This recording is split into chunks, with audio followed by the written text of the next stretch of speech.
Hogwarts, forbidden son of the Black and White Lord. This video is purely for entertainment and does not infringe on copyrights or laws. The rights to the novel and image belong to the original author. We do not claim ownership.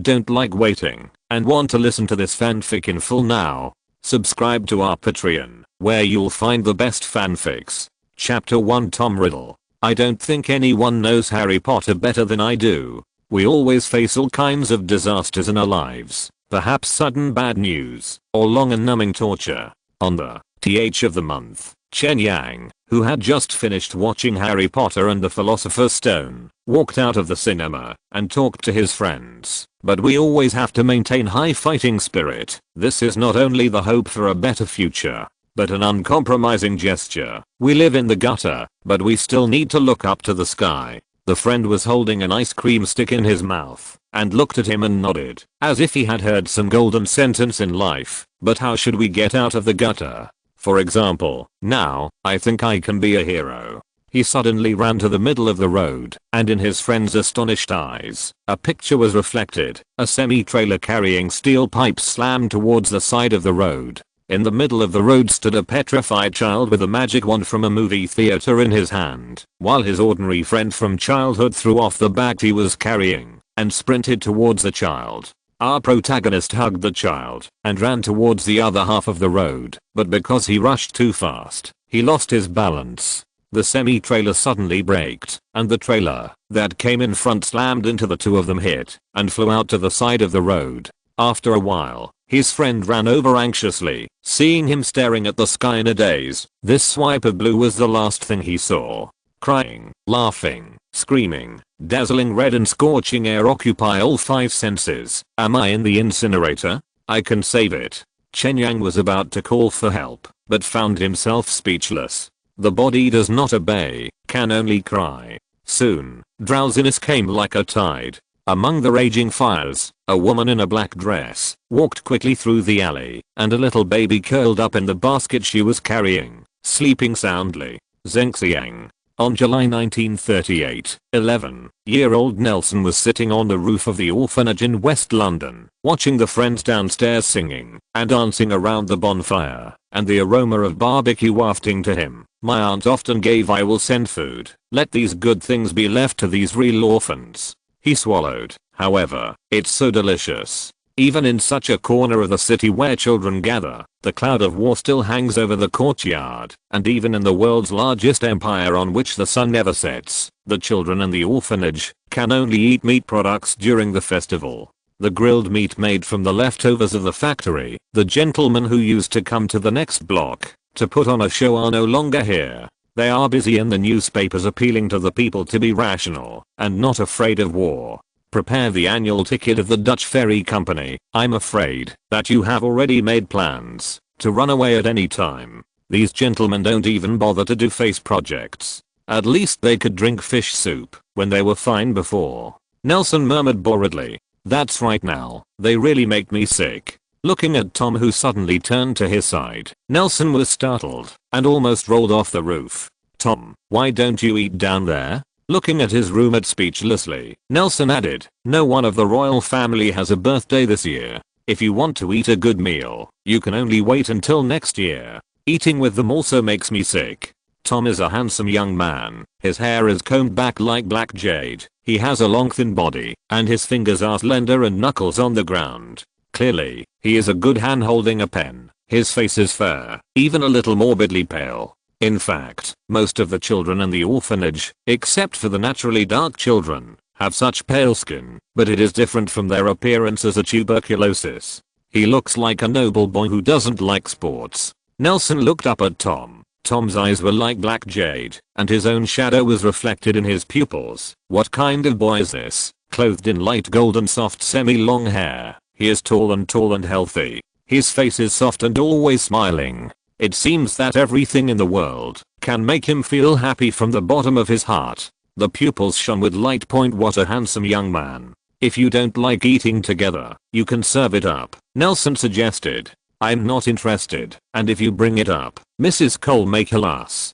But there is one thing you should be interested in. I heard that Germany is recruiting people with special abilities all over the world. If we go, maybe we can mix it up.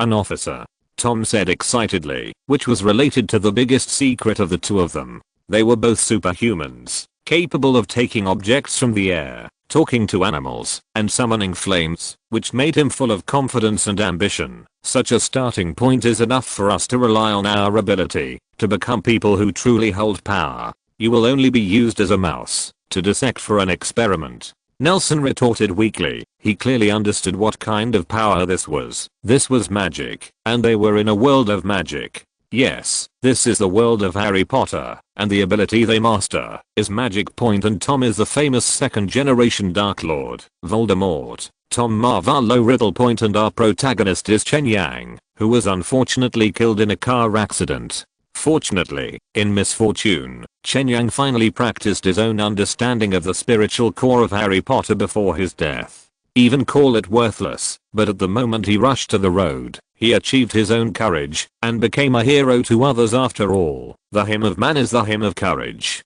After a few years of ignorance, he realized that he had come to Europe before World War II and became a child named Nelson Wertning Williams. This kind of possession can be said to be the most common way of crossing. The unique memory made Nelson extremely precocious as a child, which made him very different from other children, and also attracted the attention of another teenager in the same orphanage, Tom Riddle. When Nelson first learned that the person who lived upstairs had the same name as Voldemort, he refused. This sense of absurdity reached its peak after Tom privately showed him his unique talent, and he could only accept it. This cruel fact, being a muggle in the wizarding world, but when he tried to rescue a cat that fell into the water and the cat flew out of the water, he understood that in this cruel in the world of, he is also fortunate to be a lucky part. He has the qualifications to become a wizard. Childhood friendships are easy to forge, often pure and long-lasting. Point according to the trend of the plot, Tom will show his magic and power to the children in the same orphanage in a way that ordinary people can't understand, and will become a black magician in the future. But why is Tom not a victim of cold violence? The lonely environment leads to an awkward personality, while magical abilities sharpen his self-preservation. Even terrifying. Point Nelson believed that no one was born a Dark Lord. It is not our ability, but our choice, that determines who we become. Dumbledore's epigram has always been in his heart. Tom and Nelson soon became close friends. Even the most powerful Dark Lord did not long for loneliness when he was young, and even the Death Eaters were his servants, but they were called family. Point Nelson often chanted some positive quotes to Tom, which always confused the young Tom. Point Tom also often shared his ideals with Nelson, such as becoming a nobleman, becoming an officer, becoming a prime minister, and so on. Although Nelson was relieved that he did not have such ideals as becoming the Dark Lord, he was also at the moment wary. He felt the quest for power and power from Tom's dream as if a natural ambition, and this inclination became stronger as the dream grew bigger and bigger. Not wanting to be the Dark Lord may just be because Tom didn't know magic existed. Why do you want to be an officer? You have to train every day, and you have to fight. It's a wind and Sunday. Nelson tried to get Tom to give up the idea of being a warmonger. Our talents are born to take away what the mediocrity occupies. Tom argues with the logic that he is proud of. The mediocrity is in a high position and has nothing to do. It makes me sick. You're a villain. Why don't you want to be a decent character, like Superman? Superman? What is that? That's a comic that just came out last month, an American superhero. I'll bring you that Action Comics later. Where did you get the American comics? Didn't you notice? There are more and more Americans on the streets recently. At this moment, while the two were sitting on the roof discussing comics and ideals, an uninvited guest came to the orphanage. Point he had long auburn hair and a beard, and was dressed in an elegant burgundy velvet suit. He had a handsome face, a light-hearted but gloomy look. In his right hand was a wand. He was Albus Dumbledore Profitable. Albus Dumbledore knocked on the door of the building of the orphanage and nodded to the girl who opened the door for him. Good afternoon. I have an appointment with a Mrs. Cole, who, I think, is the steward here. Bah. The helper girl nodded in a panic, called Mrs. Cole's name, and immediately heard Mrs. Cole's response from inside the building. Dumbledore stepped back from the building door before entering the building, looked up to the roof, and found the two teenagers looking at him. He winked at them and smiled. Seeing Dumbledore, Nelson understood that the wheels of history were turning. Oh no, it was the broom of history that was flying. A decent gentleman like me should go to Gryffindor, or Ravenclaw? He thought happily. Tom snorted disdainfully. What kind of aesthetic is this man? The color of his suit makes me feel sick. Chapter 2 Albus Dumbledore. Dumbledore strode into the building of the orphanage. He was tall and extraordinary. In the orphanage, where the average person was malnourished, his face was yellow, and his skin was thin. He seemed to stand out from the crowd, but compared with the children downstairs playing happily around the bonfire, he seemed to fit better with the bare yard and gloomy old-fashioned buildings of the orphanage. He walked into the foyer of the orphanage and saw Mrs. Cole, anxious and thin like everyone else, who was threatening a little girl with a handkerchief to clean her charcoal-stained face. If you don't wash your face well, you will be careful of scarring. She turned her head and saw Dumbledore, who had pushed in the door, raised her head again in surprise, and finally saw Dumbledore's face. Good afternoon. Dumbledore extended his right hand to Mrs. Cole. I'm Albus Dumbledore, who wrote to you earlier, and you invited me to come here today. Mrs. Cole was stunned. She seemed to have forgotten that she had issued an invitation to this guest. She hurriedly stretched out her hand, then retracted to rub her apron, reached out to Dumbledore again, and took his hand. Please, come into my room, and we'll sit down and talk. With that, he led Dumbledore into a room as shabby as the hall and courtyard in this building. You are a worthy lady, Dumbledore said deeply to Mrs. Cole, looking over the room. Mrs. Cole gave him an embarrassed forced smile and asked him to sit on a rickety chair while she sat across the table. Mrs. Cole, I'm here mainly for Tom Riddle and Nelson Williams. Dumbledore cut to the chase. What about them? Mrs. Cole was still a little confused. She glanced at the purple suit on the man opposite her and asked Dumbledore nervously, are you going to adopt them? No, I'm a teacher, explained Dumbledore. I want to invite them to our school. Your school? What school is it? The name of the school is Hogwarts, Dumbledore replied. Why are you two interested in them both? We think they have some qualities that we value. Mrs. Cole, increasingly suspicious of the man who claimed to be a teacher, pressed. You mean they won a scholarship? But as far as I know they never applied to any school. That's it, their names are in our files from birth. Mr. Williams has relatives who may have helped to register. But what about Riddle? Did his parents register him? Mrs. Cole continued. Dumbledore couldn't resist Mrs. Cole's series of questions. This shrewd woman gave him a lot of pressure. He decided to solve the problem in a magical way. He took out his wand from his pocket and faced a blank sheet of paper on the table. He waved and handed it to Mrs. Cole. You can see it all by looking at this. Mrs. Cole took the piece of paper in a trance, stared at it for a while, and handed it back to Dumbledore. There is no problem with the procedure. She nodded to Dumbledore. Do you like gin? It would be great if I could have a drink. Dumbledore responded with a smile. Mrs. Cole filled 2 glasses of wine, clinked with Dumbledore, took up her own glass and drank it, then slammed her mouth and said, Temperton. I'm sorry, Mr. Dumbledore, you are willing to give Tom that the child has a great future, and we have been very worried about his future. Dumbledore raised his glass and motioned her to continue. Tom's child's life is not very good, but which child in the orphanage has a good life? Tom and I almost came here together. I remember clearly, that was the first time I lived here since I came here. A new year, just the night before the new year, it was snowing heavily that day, and a girl with a big belly came here. Damn, we actually experienced a lot of this kind of thing, but, she took out the piece. To help the little one, the girl wiped her face with a handkerchief and wiped the corners of her eyes. I can understand. Dumbledore said solemnly, I have experienced this too. You're a very thoughtful man, continued Mrs. Cole. She fell on the steps. We helped her into the house, and within an hour she gave birth to Tom, and within an hour, she's dead. Does she have any last words? Dumbledore was interested. Like the child's father? She said that she wanted the child to look like her father. I think she was right. She herself is really not upright, but Tom's appearance should follow her father's. See him later. You know, he's handsome. She poured herself another half glass of wine and took a sip. Then she named the child Tom Marvolo Riddle. Tom is the father's name, Marvalo in the middle follows her father, and Riddle is the child's surname. Tom's name is quite ordinary, and Marvalo is a little weird. She commented. Then we named the child according to the last words, but no one called Tom, Marvalo, or Riddle ever came to him. He seemed to be alone from birth, and had to grow up in an orphanage. Mrs. Cole seemed to be getting drunk, and her face flushed. We are all worried. Generally speaking, this kind of child is prone to psychological problems, and he is still a little withdrawn, and he has been a little weird since he was a baby. In this day and age, as an educator, you should know that orphanages like ours don't have the budget to hire a psychiatrist. That's it. Dumbledore nodded and asked curiously, in general, you say? Yeah, in general.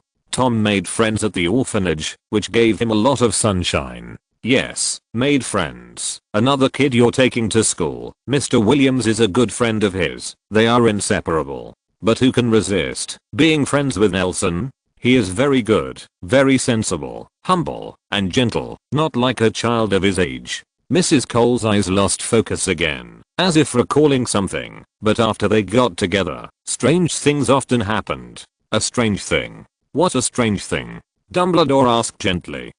I don't know if the staff have developed the habit of blaming their own negligence on their heads. There are many such things, such as Martha's injury. We wrapped her up, and the gauze fell off the next day. Then I found out that Martha didn't hurt her leg at all, just like a prank. Oh yeah, Martha lives next door to Nelson. Once they were playing chess in Tom's room, and then the room's window blew, you know, the explosion, then Tom had to live in the hall. Mrs. Cole said brightly, once again, I saw a cat flying from the water to the shore in front of Nelson, like a waterfowl, and flew out. Having said so much, you didn't say anything about Mr. Williams. Dumbledore was a little curious. Can you talk about him? Mrs. Cole looked up at Dumbledore and said, Nelson would have been adopted by his aunt, but you know, our government has a special policy for war orphans. His uncle is a journalist and travels a lot, and his aunt does not have a stable job. So the adoption procedures have been unable to go through. He himself said that he wanted to live with his friends, and sometimes he would go to his aunt's house. Today is a Sunday. Usually, after attending services on Sundays, he will come to the orphanage to help out. Our carers love him and no one will dislike him. War orphans? Whispered Dumbledore. Tom Marvalo and Nelson Wiltoning. You're sure you're going to take them to your school, aren't you? I'm sure.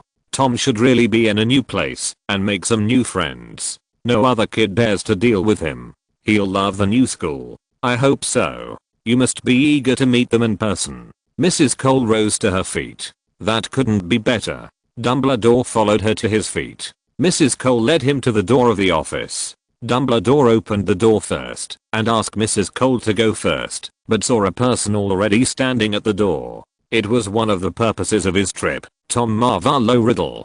Dumbledore carefully looked at the boy blocking the door. Although Tom was short compared to Dumbledore, Tom was tall for an 11-year-old human child. He had black hair, black eyes and anxiety. Bully looked at each other. Mrs. Cole was a little surprised when she saw Tom, and then said, Tom, this Mr. Dumbledore is here to find you. You take him to your room to chat. I'll go to Nelson. No, ma'am. Nelson is on the roof. I'll call him later. He spoke to Mrs. Cole, but never took his eyes off Dumbledore. Mrs. Cole nodded, motioning for the two of them to talk first, then walked back to the office and closed the door. Hello, Tom. Dumbledore stretched out his hand to Tom. Tom hesitated for a moment, then reached out and held Dumbledore's hand. Then he turned and led Dumbledore to his room without saying a word on the way. I'm Professor Dumbledore. Dumbledore was the first to speak after Tom took out a chair and asked Dumbledore to sit down. Professor? Tom showed a strange expression. Why did the professor ask me? I haven't even gone to college yet. He was a little wary. I work at a school called Hogwarts, and I'm here to invite you to my school, your new school. Tom looked at him without speaking. Dumbledore continued, Hogwarts is a school for people with special talents. Tom looked suspiciously at Dumbledore's fuchsia suit, and he felt more and more that the man was a liar, but he still didn't speak. Hogwarts, a school of magic. Hearing the word school of magic, Tom was shocked, raised his head, and looked into Dumbledore's eyes again. Chapter 3 Nelson Williams. Yes, School of Witchcraft and Wizardry. Dumbledore smiled at Tom. Tom, you're a wizard. Magic?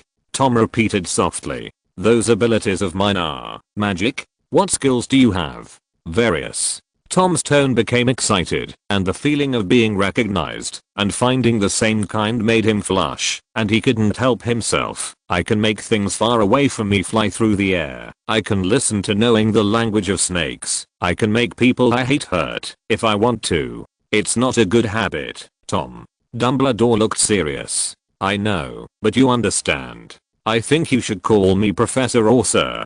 Dumbledore raised his eyebrows and instructed Tom. Oh, well, Professor. Tom said dryly, in a long tone. You wouldn't mind stepping on an ant, would you? Tom, casting magic on muggles, or even hurting them, is not allowed.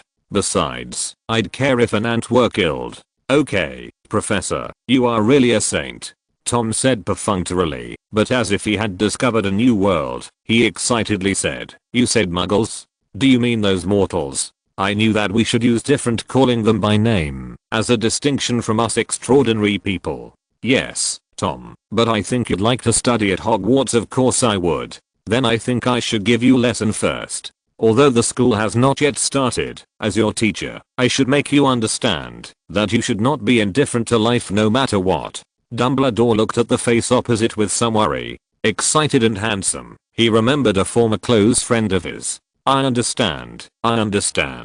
Tom's tone became more and more perfunctory. Nara always said these words next to me. Nah. There was a hint of surprise in Dumbledore's tone. Mr. Nelson Williams? Tom, can you take me to him? I have something for you. Dumbledore stood up. He was amazed at how quickly Tom accepted the fact that he was a wizard, a rare occurrence among young wizards who had not been exposed to the wizarding world. I know where he is, but... Tom also stood up. He tried to look at the adult wizard opposite, but his eyes could only fall on Dumbledore's purple chest. But can you prove that you are not a liar? What? After all, there are always traffickers in our orphanage who want to take advantage of it. Dumbledore nodded with interest, took out his wand from his pocket, and waved at the chair he was sitting on. The old wooden chair turned into a luxurious sofa, and he waved his wand again. The sofa turned back to a chair. Tom stared intently at the chair for a moment, then stared straight at Dumbledore's wand. Where can I get one? There will be, said Dumbledore. Then take me to Mr. Nelson Williams, Tom. The two walked out the door, with Tom leading the way. Now lives on the second floor, downstairs from me, but he's basking on the roof right now, bathing in the sun. Dumbledore looked at the sky outside through the corridor window. It was the most common cloudy day in Britain, accompanied by the smog unique to London. People really should get more Sunday. He seemed to be convinced yourself. The two walked to the stairs, just in time to see the blonde boy climbing down the ladder of the skylight. Nah. Come here. Tom yelled at him. Dumbledore looked at the young man walking towards him. His face was softer than the English people around him, and he had pale blonde hair, but the blonde was a little too pale, like silver, which reminded him again. His former close friend. He shook his head, threw the distracting thoughts out of his mind, and nodded at Nelson with a smile. You must be Mr. Nelson Williams. I'm a teacher, and I work for a school called Hogwarts School. Invite you and Mr. Riddle to come to our school. You can call me Professor Dumbledore. Nelson walked in front of the two, and looked up at the young Dumbledore. Just call me Nelson. Professor Dumbledore, could you please introduce us to this school? He rushed to Dumbledore's side. Tom blinked, and Tom saw him grimacing, nudging Dumbledore, turning his face to the other side. Why don't we find a place to sit down and talk slowly? Said Dumbledore briskly. Oh, okay. Nelson looked at Dumbledore in front of him, and finally saw the real person, staying with the greatest wizard of modern times, and his excitement could not be suppressed. Let's go to the hall, sir. So you're saying that Tom and I are wizards? Are we? Yes. From what Tom just described, I think you two are blessed with magical talents, and if you come to Hogwarts, I believe you will have extraordinary achievements. For young wizards like you, your abilities are amazingly refined and mature, and the most interesting thing is, you have found that you can control these abilities to some extent, and start using them consciously. Thank you for your compliment. Nelson complimented. It seems like a cake.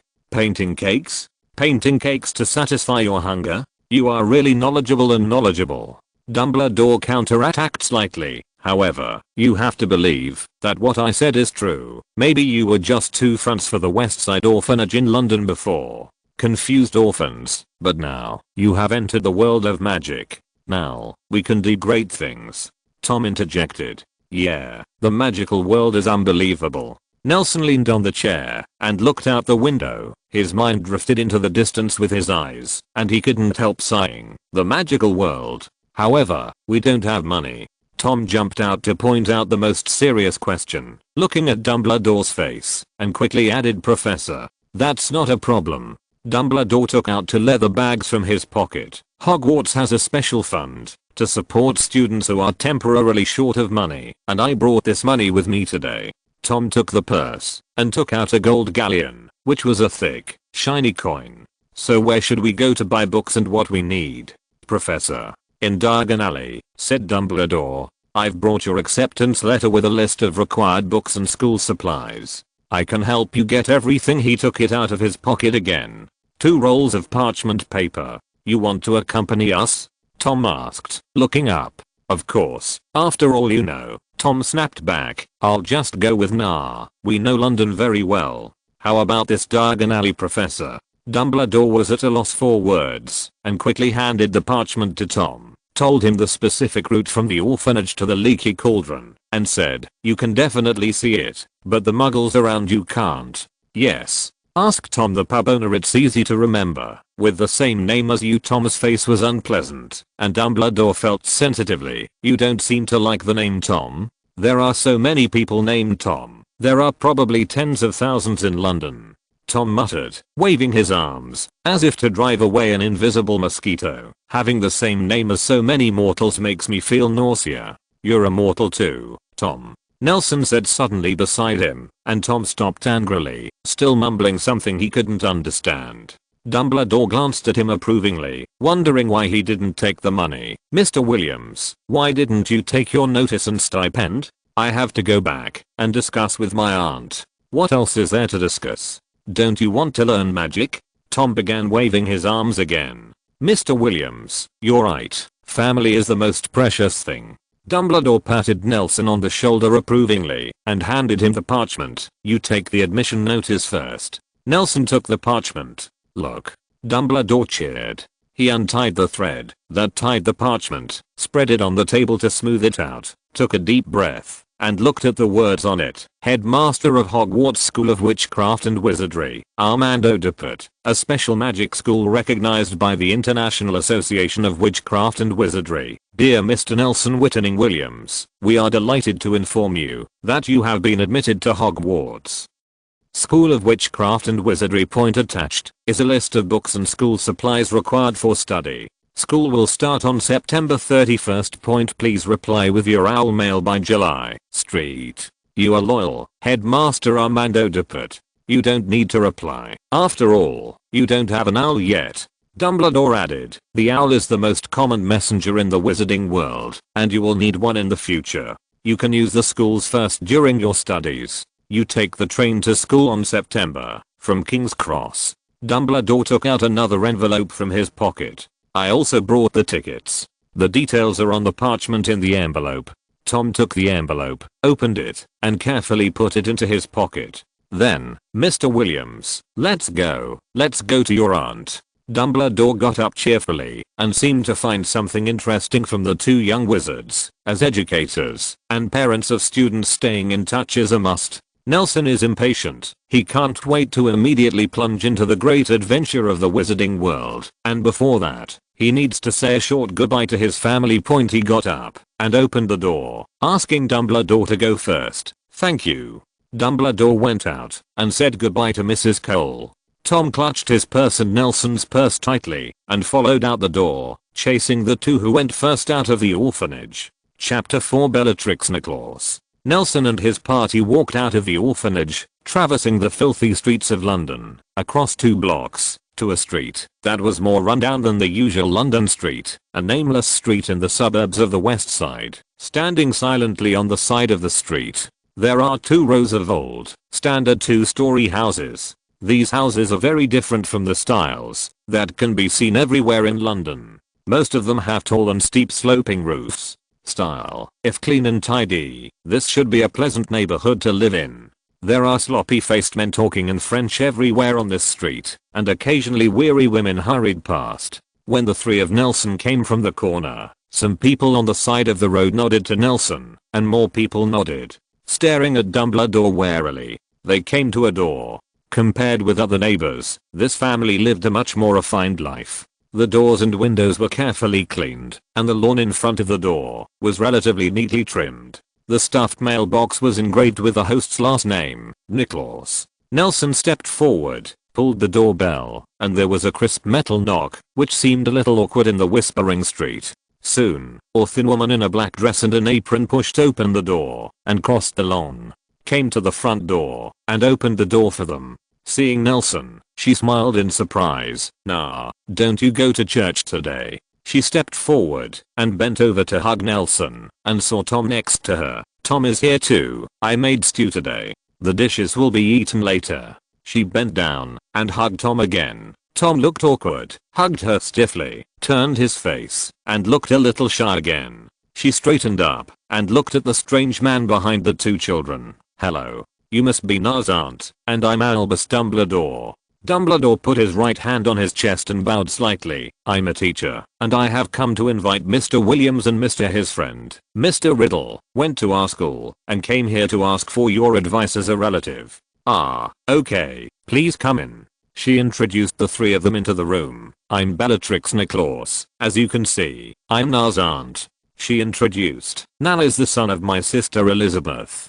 "Hello, Mrs. Nicholas." Dumbledore saluted again. "You said you were here to invite Na to read." Bella asked the three to sit down in the living room and poured out 4 sets of teacups. "Ah, I'm sorry." Out of the cup, some spilled on the table. She turned to the kitchen to get a rag, and the voice came from afar. "Then can I ask, what kind of school is this?" "It's okay, ma'am."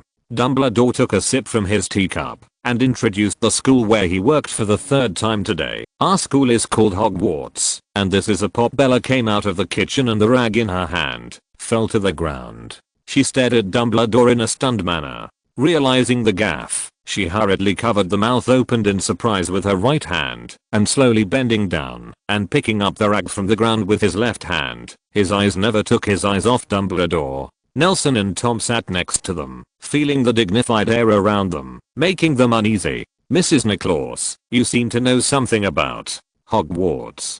Dumbledore was also a little shocked. He felt that his day was spent in shock. He found 2 people in an orphanage. A talented young wizard. This lady who doesn't know magic seems to know about the magical world. He adjusted his expression. "Sorry, I think you seem." "Yeah, I know about Hogwarts." Bella put the rag in her hand on the shelf next to her and shook her head, as if to expel some unpleasant memory from her mind. "I know that and someone will come to him when he grows up, and I thought it would be a letter from Bogues Buttons. We moved from France to London." "Oh." She turned to see Nelson and Tom listening intently to the story, seemingly again feeling that it would be bad to let them know about these things. She said to Dumbledore, "Why don't we go to the study and talk? Let me put the table." She picked up the rag that had just been placed on the shelf. "Don't bother you." Dumbledore took his wand out of his suit pocket and waved it towards the table. The tea stain on the table disappeared immediately. Then he stood up and walked towards Bella. His teacup and Bella's teacup tea also floated up with him, followed slowly behind him, occasionally clinking glasses. Bella asked Nelson and Tom to have tea in the living room and led Dumbledore to the study. "Your aunt might be a witch," Tom exclaimed excitedly as soon as they left. "Impossible. She never used magic." Nelson flatly denied. "Who knows? Dumbledore told me that wizards are against them. What's up with muggles? Muggles are not allowed to use magic, so she probably never showed it to you. After all, she wasn't sure you will be a wizard." Tom proudly flaunted the new words he had just learned before adding, "Muggles mean mortals." "It's..." Nelson leaned against the pillow of the sofa and began to think about this possibility. "Anyway, it's certain that your mother has magic power. I don't know."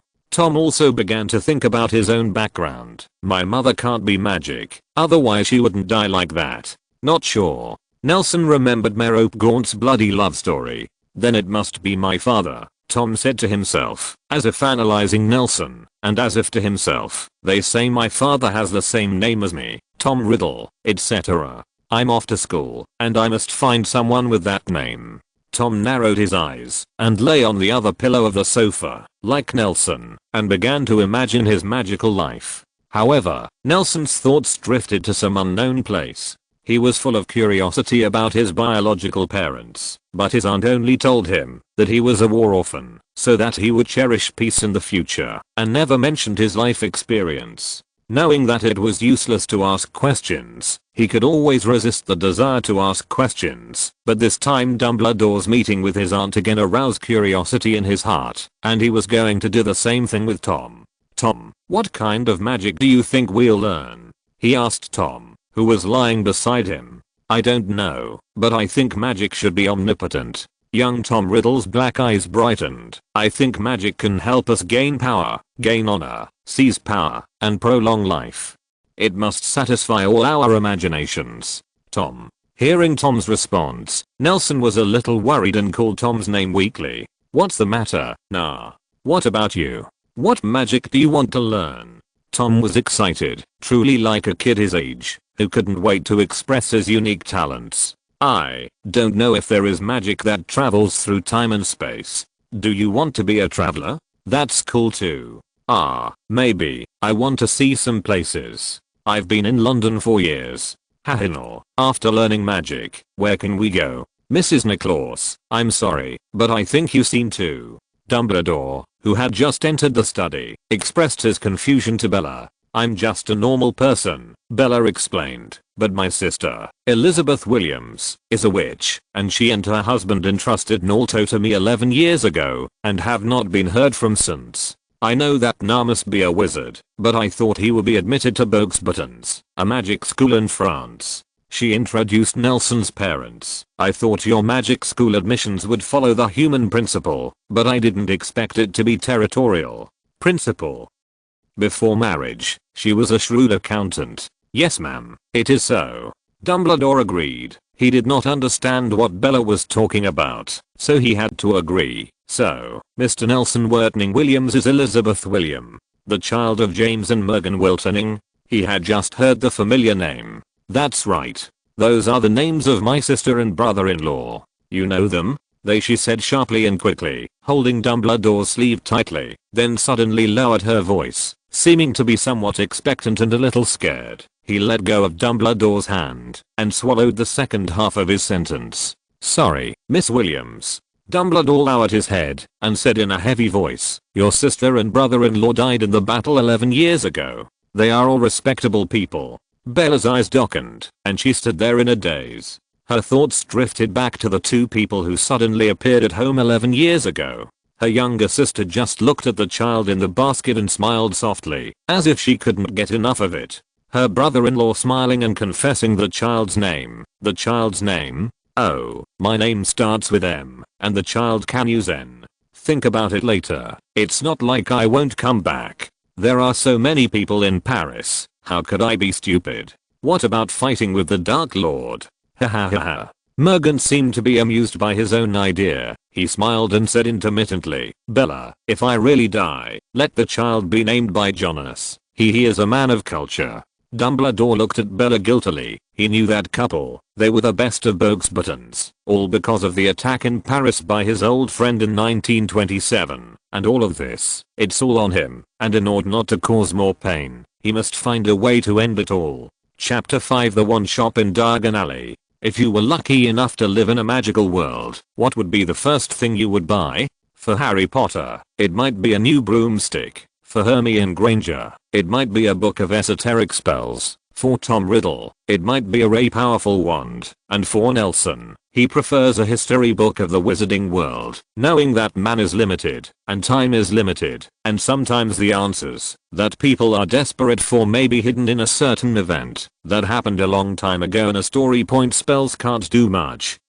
Otherwise so many great wizards who have made their mark in history would not have passed away with regret. Nelson was standing in front of the last row of bookshelves in Lehen bookstore. The huge bookshelves that took up the entire wall were filled with books. He had basically picked out the textbooks he and Tom needed for the first grade, and he was standing in front of the bookshelves at the moment, thinking, this innermost bookshelf is covered with dust, unlike other bookshelves that have so many books that they need to be piled on the ground and are high up to the ceiling. The ones stored here are uninterested, even for many years. History books that are not updated once, they have no magic power, the stories they record are long gone, and for most wizards, the most expensive book here is not worth the latest daily profit. The important magical events of the 19th century, this is good. The Great Wizard of the 19th century, you can read it. When they come to me to write the Great Wizard of the 20th century I can give it to myself, set up a cool character.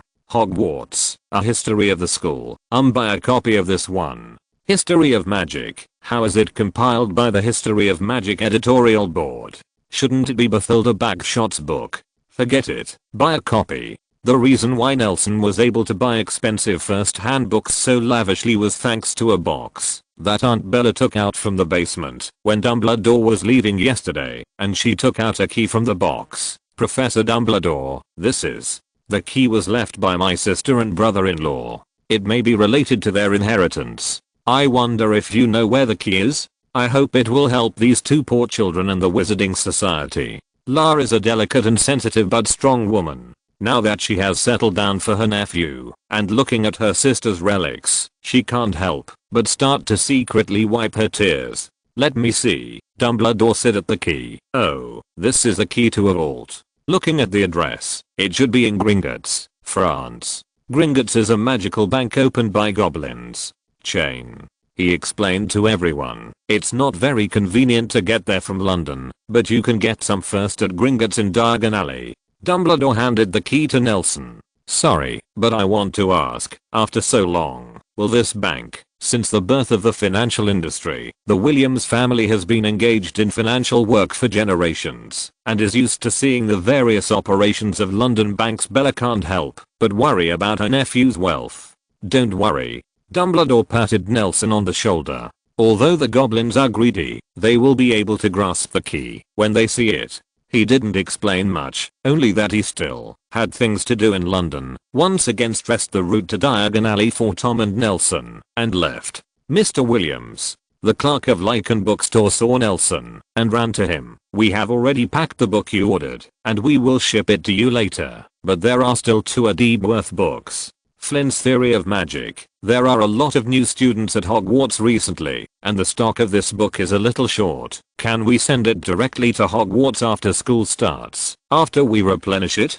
He said like a cannonball. He couldn't ignore it. Powerful magic books are hidden in the study rooms of various pureblood families. Their usual business only consists of school textbooks and some daily life magic books and entertainment books. It is rare to see such a large customer. I noticed that the address you gave seems to be a Muggle neighborhood in London. Do you think it was an owl, or let's do it the London way? Nelson frowned. But we plan to preview our homework during the holidays, so there is one less textbook. The clerk looked at the pile of books that Nelson had selected, for fear of spoiling the business. So he concentrated his wisdom and said quickly, "Sir, it's better than this. Our store will also collect some second-hand books. Why don't we give you 2 second-hand books first?" "Yes, you can take a look first, although the pages of the old book are old, but the content is the same." Seeing Nelson's disgusted expression, he hurriedly added, "These 2 are for you. No money.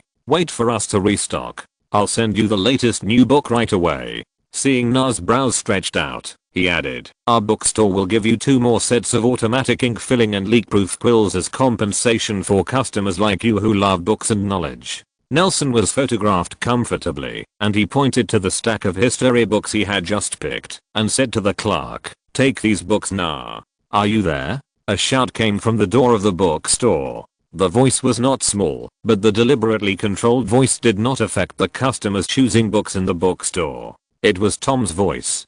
"Pack these books and send them here, along with the bill, and I'll send you the book fee." Nelson hurried to the door. When passing through the bookshelf of the first grade textbook, he almost tripped over a little girl who was squatting on the ground and reading the books on the bottom layer. He stood up straight on the bookshelf and turned to look at the girl who had just been almost stepped on. She was wearing a pair of glasses covering half of her face, with a few small freckles on her face, fair skin, and some baby fat. At this moment, she looked at Nelson in a panic, trembling and daring to speak. "Are you okay? Sorry, I almost stepped on you." Nelson reached out to her, trying to pull her up. The girl didn't seem to appreciate it. She shook her head and was still rubbing back, leaning against the bookshelf. Nelson was a little confused. For the first time in many years, he had doubts about his appearance. He didn't take back his outstretched hand. The two of them froze in place. Adam, who stretched out his hand, shrank in the corner. "Myrtle, where have you been?" A woman's voice came, and the girl suddenly stood up holding the bookshelf, took 2 steps back, turned and ran away. Nelson looked at the hand in the air and felt a little funny, and also turned around and walked to the door of the bookstore to find Tom. "Why are you so inked?" Tom said impatiently as soon as he arrived. "The great Mr. Riddle has bought us robes, cauldrons, protective gear, and all our school supplies." His indifference only lasted in less than half a second. The call for credit began. "So we just need to go buy wands now?" Nelson ignored him and looked around. "Where's Ollivander's wand shop? I asked about it before, and it's just around the corner." Tom continued to take credit, and the two walked forward. "By the way, there are pets. We still need a pet. I really don't understand why these people ask students have pets to go to school, because they are too lonely? Look at the list. Toads, owls, cats, slimy, squeaky, or furry critters make me sick. Toads have a good tolerance for all kinds of potions and have a long lifespan. They should be used to assist the study of potions. Owls can be used to send letters. Cats are the most common spiritual creatures. It is helpful for the study of divination. I think the school has its own reasons for choosing these 3 animals. At least it can help campus life a little." Nelson thought of the books he had just read about creatures and magic, as well as magical creatures. "So that's the case. Then I'll raise a toad. I'm too lazy to feed it. This kind of long-lived thing is suitable for me. I hope I won't be boiled to death by it." Tom walked to the crossroads and pointed to an inconspicuous family on his right. "Shop. That's where wands are bought." Nelson looked at this small shop. The old and blackened signboard had already peeled off the gold letters. Nelson squinted and read, "Ollivander, finely crafted wands. Since 380 BC. Do I have a wand too?" Nelson sorted his mind, calmed his breath, and walked to the wand shop. Tom had already walked into the store, and Nelson had opened the door. The wand store was very small. There was only one bench in the middle of the room. Thousands of long and narrow boxes of wands were piled up against the wall, almost to the ceiling. It is crumbling, and the unique environment makes this shop look empty and crowded. It is empty because there are few people in the room and nothing is placed. It is crowded because every little wizard who is new to the wizarding world walks into this place. When visiting the store, you will feel surrounded by countless, unique and magical elves. Nelson greeted Ollivander with his eyes, walked quietly to Tom and stood still. Ollivander's voice floated to his ears, echoing in the empty room, looking psychedelic and ethereal. "Yes, the wands are choosing their wizards." He suddenly turned his face to Nelson, his large silver eyes, that seemed to be completely transparent, like a phantom with substance. Each wand reacts wonderfully with the wizard it's destined to. More. A lot of precision, a lot of splendor. Although Ollivander was still young in 1938, his deceitful appearance was not weaker than his old age. In reality, though, Ollivander was just that kind of person, and his approach to wands was so pure that belief trumped everything else. Every time a freshman at Hogwarts comes in, I get excited. The excitement that was there when I was my father's apprentice, and it's enduring. Ollivander surveyed Nelson from side to side. "And Tom, it's an intoxicating feeling for every young man in England to take their fateful wand from me and embark on a wonderful life journey. Then, you too, who will receive first your fate." Chapter 6 Magic Wand. "Please, Mr. Riddle, you come first." Nelson took a step back, giving up a few feet of the stage to Tom, who had long been impatient and eager to move. "Come on, I'm also curious, is it the wand of fate that chose you in the end?" he thought to himself. "Mr. Riddle?" "Tom Riddle." Ollivander said Tom's name in a long ethereal voice. "Which is your dominant hand?" Right hand. Even the precocious Tom was a little nervous when facing such an important moment in his life. Okay, Mr. Riddle. Ollivander pulled out a silver tape measure out of nowhere. The scale on this tape measure was badly worn, and the color was very close to Ollivander's eyes. Stretch out your arm, like this. He measured Tom's forearm, height, wingspan, and even waist and head circumference from Tom's shoulder to his fingertips. Nelson noticed that, although Ollivander was holding the tape measure in his hand it doesn't seem to be controlled with force, and the tape measure jumps up and down, as if it were a live point. Noticing Nelson's gaze, Ollivander explained, "This tape measure has been with our family since the beginning of Ollivander's wand shop in 382 BC, and it has been able to perform its task perfectly for generations. Help every wand made by Ollivanders through the ages to find the best companion for them. Each Ollivander's wand is unique. He took out a notebook and started flipping through it, as if looking for something. Each wand has its own unique core, made of materials from powerful magical creatures. We only use unicorn hair, phoenix tail feathers and dragon heartstrings as the core of the wand. They are all beautiful and powerful magical creatures. These magical creatures are unique. After all, there are no two identical unicorns in the world. Horned beast, dragon, or phoenix." Ollivander waved his wand, and the tape measure began to measure some embarrassing parts of Tom, like the width of his nostrils. At the same time, boxes containing wands flew out from the pile. These unique wands choose their own owners, so when you use someone else's wand, there's a high chance that you're going to perform crappy magic because you don't agree. Try this, Mr. Riddle. Ollivander put away his ruler. Heartstrings of slow and dragon, 12 3/4 inches. This wand is capable of great power magic to accompany you through difficult times and make achievements. Tom took the wand, and a flame roared and rose from the tip of the wand, creating a whirlwind with a heat wave. Nelson felt a little harsh and uncomfortable, and closed his eyes unconsciously. Tom looked excited at the scene he had created, and was about to speak. But not enough. Ollivander drew his wand from Tom's hand. "Let me think. Ebony and dragon heartstring, 10 inches long, stubby and tough, a good wand for a fence." Tom took the wand, and suddenly bursts of electric light exploded all over his body. Nelson watched, and couldn't help but fuck in his heart. It seemed that the scene of the explosion of static electricity could not move Ollivander. He didn't care about his surroundings. The beating electric light reached out and took out the wand. "It's not very stable. Try this, alloy and unicorn hair, 11 inches. It's a wand of loyalty. Try this, a rare and extraordinary combination of applewood and phoenix tail feathers. Try this one."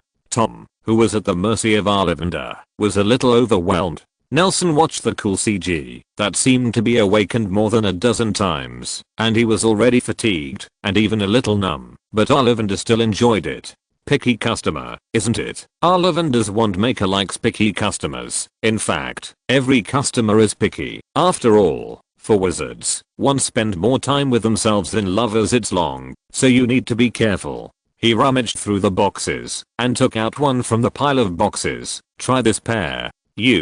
Phoenix's tail feather, 13 1/2 inches. Powerful, extremely powerful." Tom, who took the wand, slowly floated up. Although he was in the small shop with the doors and windows closed, the jacket he was wearing was still raised backwards, as if a hunting wind was blowing here. Tom raised his right hand, looked down at the wand in his hand, raised his left hand, stroked the extraordinary, doomed wand like a lover, then lowered his head and pressed his thin pale lips to the wand, just floating in the air, kissing it. You would as often associated with death in legends, but Phoenix is famous for its nirvana rebirth. Ollivander looked at Tom floating in the air, his silver white eyes like a mirror, and said with relief, "I'm engaged in this business. You've never seen anything like this in years. You're going to do great things, Mr. Riddle, and this is a wand you were born with. Mr. Williams, it's your turn."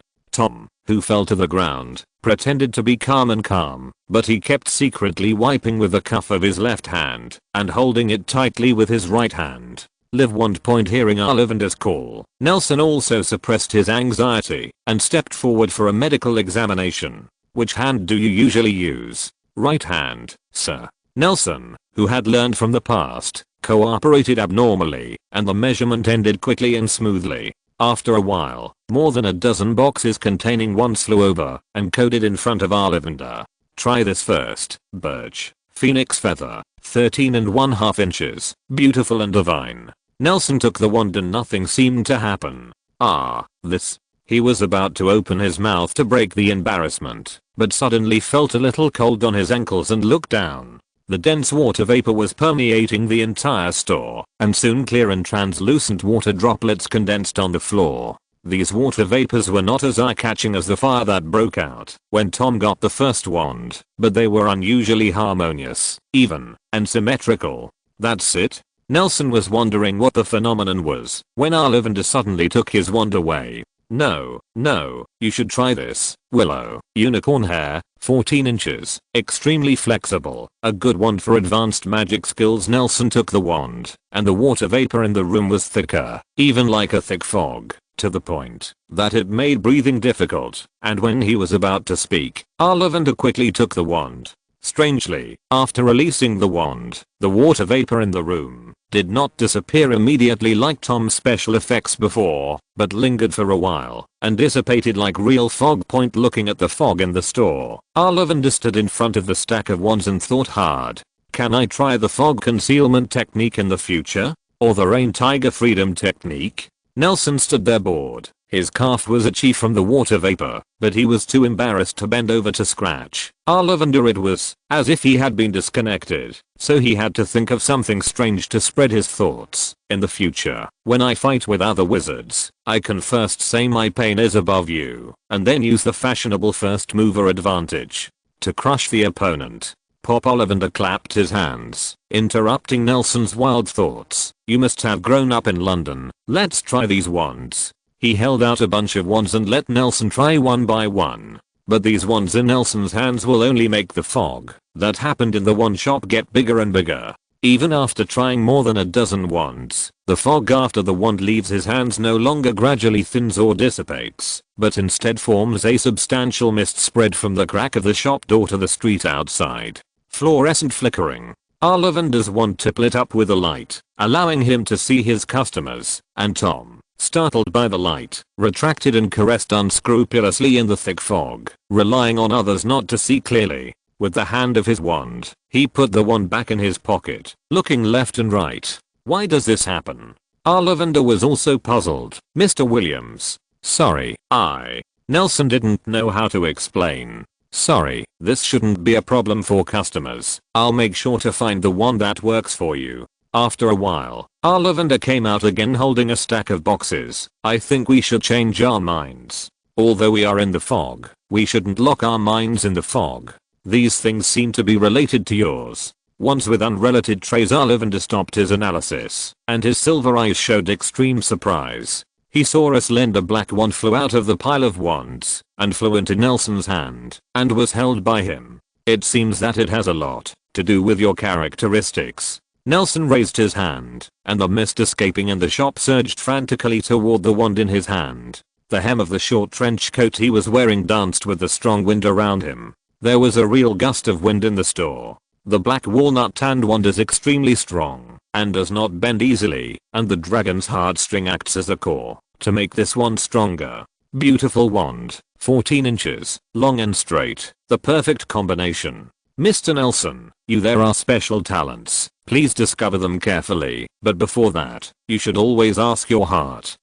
Ollivander plays a role of a qualified commentator or narrator. When he said the last word, the wand in Nelson's hand just sucked all the mist into it, and then, calm. Tom watched his friend search for the wand next to him. He seemed to have a secret comparison in his heart, and suddenly smiled. Unfortunately, you can't fly. His expression was too easy to read. Nelson raised his hand, and looked at the wand he was holding. As Ollivander said, it was a slender straight wand, 14 inches long, which made it look a section longer than anyone else's wand. Okay.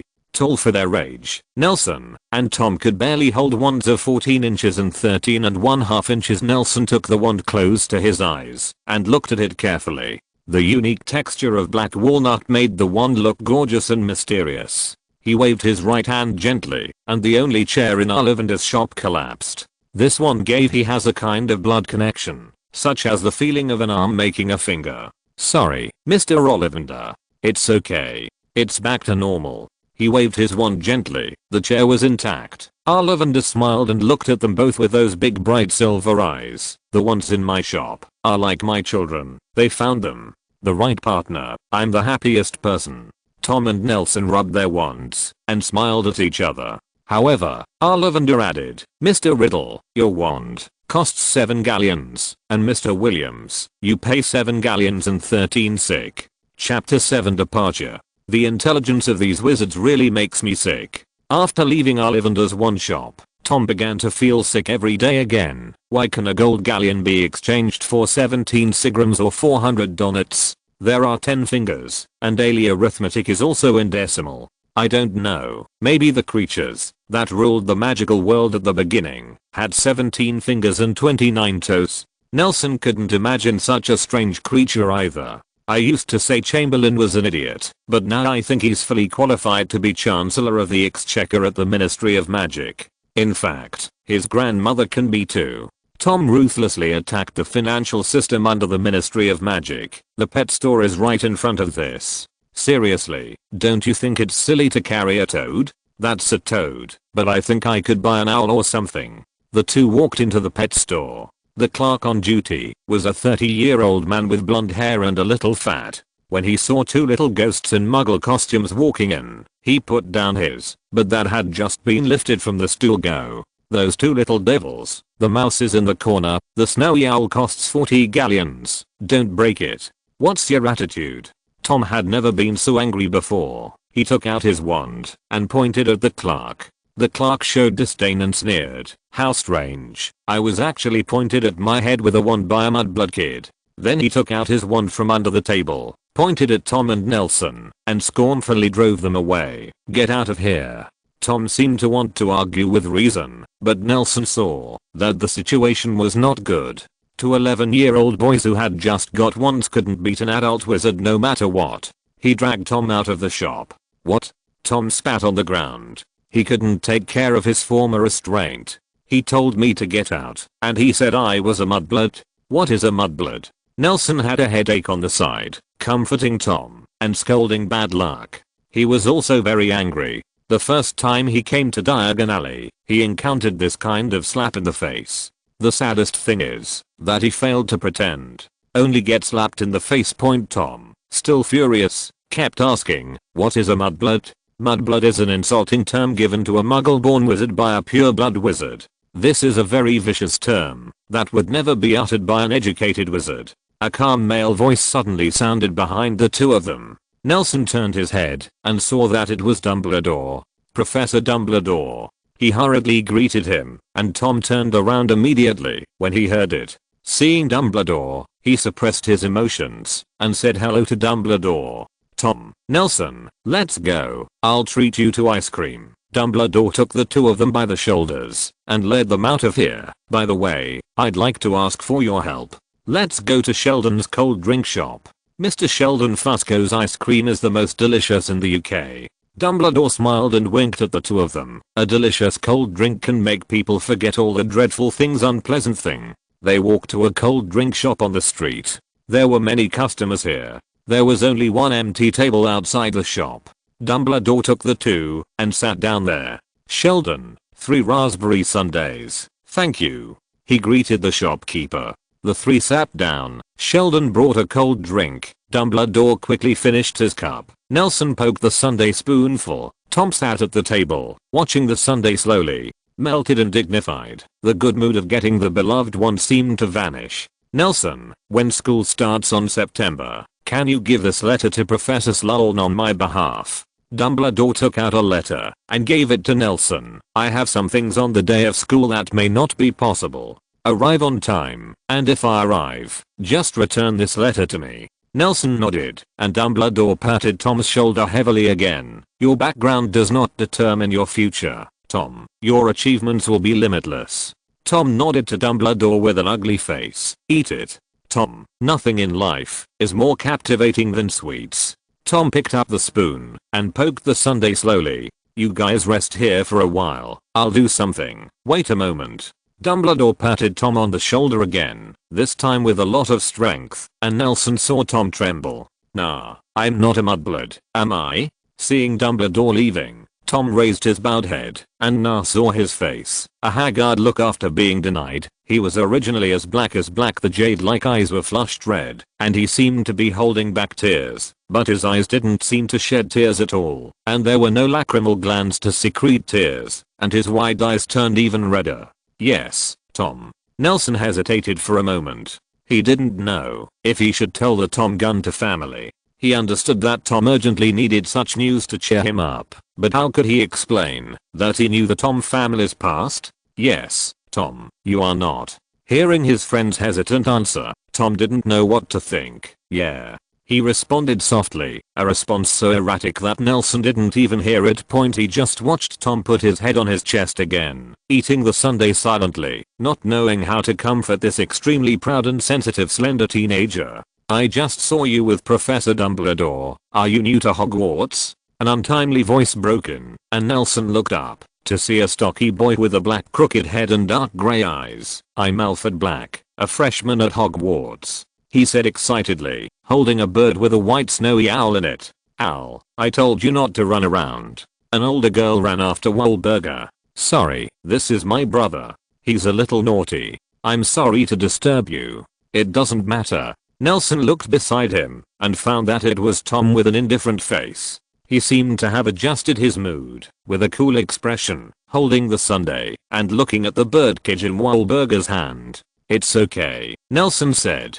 I take the liberty to ask, can we sit here? Sheldon's cold drink shop has no spare space. Alfred's sister stared at Tom and said lightly, I will definitely go to Slytherin. Alfred muttered inarticulately with a mouthful of shaved ice. My whole family is Slytherin, and my ancestors have been Slytherin for 8 generations. If I don't enter Slytherin, my mom might burn my name off the family tree. What did you say? Wahlberger poked at his brother, who was running the train, and cast an apologetic look at the two. Her name was Wahlberger Black, Alfred's sister, a third-year Slytherin. Students, the two are from the ancient pureblood family, the Black family. I want me to go to Ravenclaw. Nelson waved to Wahlberger, indicating that it was okay. I heard that there are the most intelligent witches and wizards in England. HMPH, you'd better come to Slytherin. The Ravenclaws are just a bunch of nerds in the library. Wahlberger continued to pinch her brother, instilling Slytherin values in Nelson. She suddenly turned to Tom. Riddle, you are so good, you will definitely be selected by Slytherin. Me.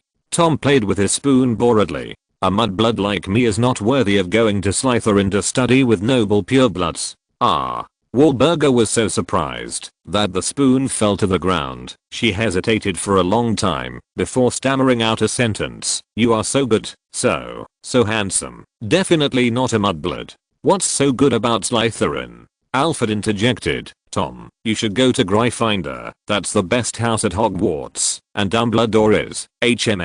What are you doing?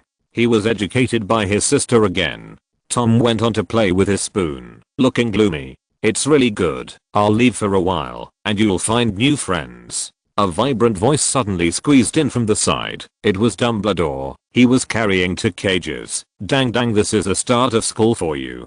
Gift. Professor Dumbledore. The 4 quickly greeted each other. Hello, Nelson. This is for you. Dumbledore picked up the cage on his left and handed it to Nelson. Inside was a British stubby with a ridiculous moustache. With the pattern on his face, he looked like as if a question mark was drawn on his face. Putchy. Nelson laughed out loud the moment he saw the kitten. I'll call you a question mark in the future, Nelson said happily, teasing the kitten. Tom, this is for you. Tom looked up, and in the cage was a brightly colored owl with stripes and patterns around its face, which looked very gorgeous. It's called a spotted owl. Is a very rare owl. Its temper is a bit grumpy, but it can send letters far away, and its mission will be fulfilled. Dumbledore shoved the birdcage into Tom's arms and rubbed his head. Is a raspberry sundae delicious? It tastes good, just a little sour, Professor. Tom raised his head and said to Dumbledore with a serious face. Ha ha ha. Dumbledore laughed. Everyone laughed, and finally Tom hugged the birdcage tightly and showed a smile. Now, you won't cast your magic. Tom looked at the thick fog outside the train and expressed his doubts to Nelson. I didn't. And I said it. That's not magic at all. Nelson argued feebly. Alfred was beside him and, under the restraint of his sister, tried to ask Tom to repeat what happened at Ollivander's one shop. Now they were on the train to Hogwarts, and for the whole month of August, Nelson and Tom lived at Aunt Bella's house, practicing magic and hiding in their rooms, and after a month of hard work, they had reasons to believe that they will shine in their upcoming Hogwarts life. As the Magic Express took the Laughing Four in the compartment away from London, the door to the wizarding world finally opened to them. If you're listening to this novel on a channel other than Fanfic World, it means they downloaded and uploaded it without effort. We cordially invite you to visit our channel, Mundo Fanfic Novelos. There you'll find the original version of this story and you can explore many other novels of various genres. We're waiting for you to immerse yourself in a world of incredible novels. Chapter 8 Branch. First year students, please come here, come with me, shouted a stocky man at the end of the station, holding a wand high in his hand, the tip of which was glowing. A group of young wizards squeezed out of the train in a panic. Nelson, Tom, and Alfred were dressed in neat wizard robes and followed behind the crowd leisurely. Take off your clothes so that you don't panic. When the train announcement sounds 5 minutes to Hogwarts Point behind them, a little girl timidly climbed down from the carriage. When all the first year students were gathered in front of the man, he pointed his wand at his neck. Boom. Sure enough, a resounding voice came. I'm the key keeper at Hogwarts. Og. The first year students are following me. Be sure to follow me. Don't get lost. After that, he held up his glowing wand. Go down a steep path. After walking for an unknown amount of time, descending a slope for an unknown amount of time, and turning an unknown number of turns, when most of the people were out of breath, Oja's voice came again. We are here. Nelson looked up. The big black lake traverses the left and right sides of the field of vision. In the quiet night, there is no ripple on the lake. It seems that it is not the surface of the water, but a bottomless pit. Between the two steep peaks behind the big lake, there is a magnificent The castle is built along the mountain, facing the cliffs on both sides. The castle looks very ancient but not dilapidated. The continuous city walls are connected with towers that are taller than mountain peaks. Among these towers, many turrets are built in a random pattern. The inside of the castle is brightly lit. The aliens in the castle are brilliant, and the long and narrow stained glass shines under the baptism of the light of the castle lights and the stars.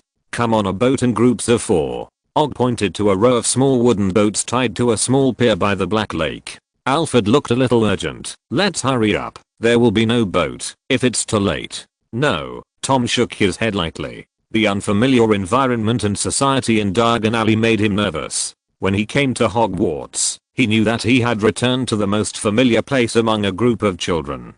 He can be their leader or the person they are in awe of, which makes him feel like a fish in water and gradually relax. The school must have prepared a boat for us according to the number of freshmen. The first to go is no different from the last to go. We'll go later, so we won't be crowded, unless the people in the middle and front of the boat get overwhelmed with the boat and separate us. Oh. Alfred said that he had learned a lot. The 3 of them lined up slowly, talking and laughing, and the line quickly reached the end.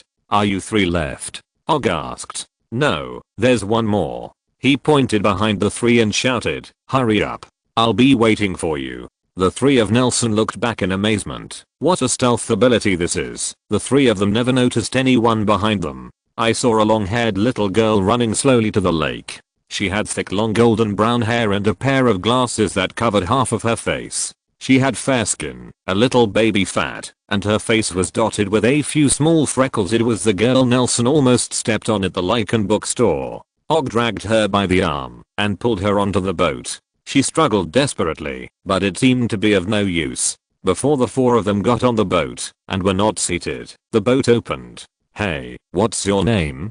Tom asked her angrily and amusingly, looking at the girl huddled on the side of the boat. My name is Myrtle, Myrtle Warren. She replied in a low voice. She was able to communicate with people normally. Her pronunciation was standard, and her words were discreet, which contradicted Tom's speculation, who thought that Myrtle and West City the most common kind of child in the orphanage, who was abandoned because of some disabilities, and was not adopted.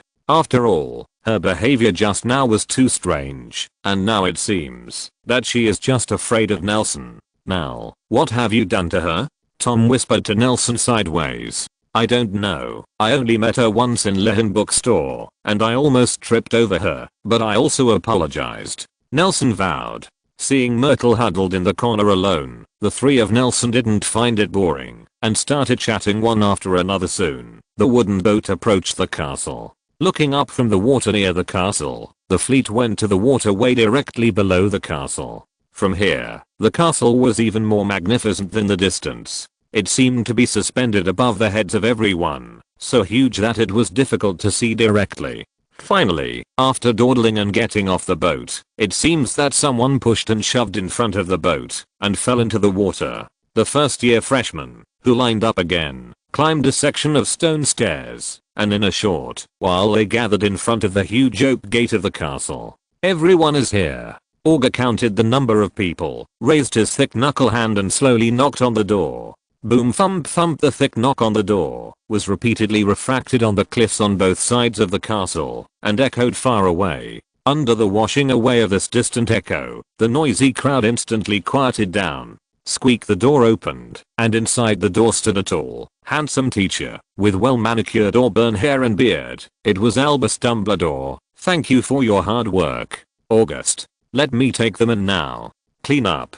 He frowned, took out his wand, and pointed at a little boy with water plants on his head. He sneezed and looked at Dumbledore gratefully. With a wave of his hand, the heavy oak door was fully opened. Nelson saw a splendid foyer that could almost fit in a house. They walked up the stairs in the center of the foyer and came to the door of the banquet hall. This door is not as huge as the castle's door, but it is far more gorgeous. The door with gold trim can't see the original material at all. It is embossed with the history of the 4 great wizards who founded Hogwarts. The gems are embellished in it. Although it is luxurious, it is not vulgar. Dumbledore led the newborn into a small room, hidden diagonally across from the banquet hall. "The distribution ceremony will start in front of the whole school in a few minutes. I personally suggest that you can organize your grooming or dress yourself up a little bit. I have to say that last year the Weasley family blushed.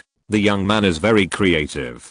Dumbledore couldn't help reminding these little wizards who were disheveled because of the panic when they got off the train.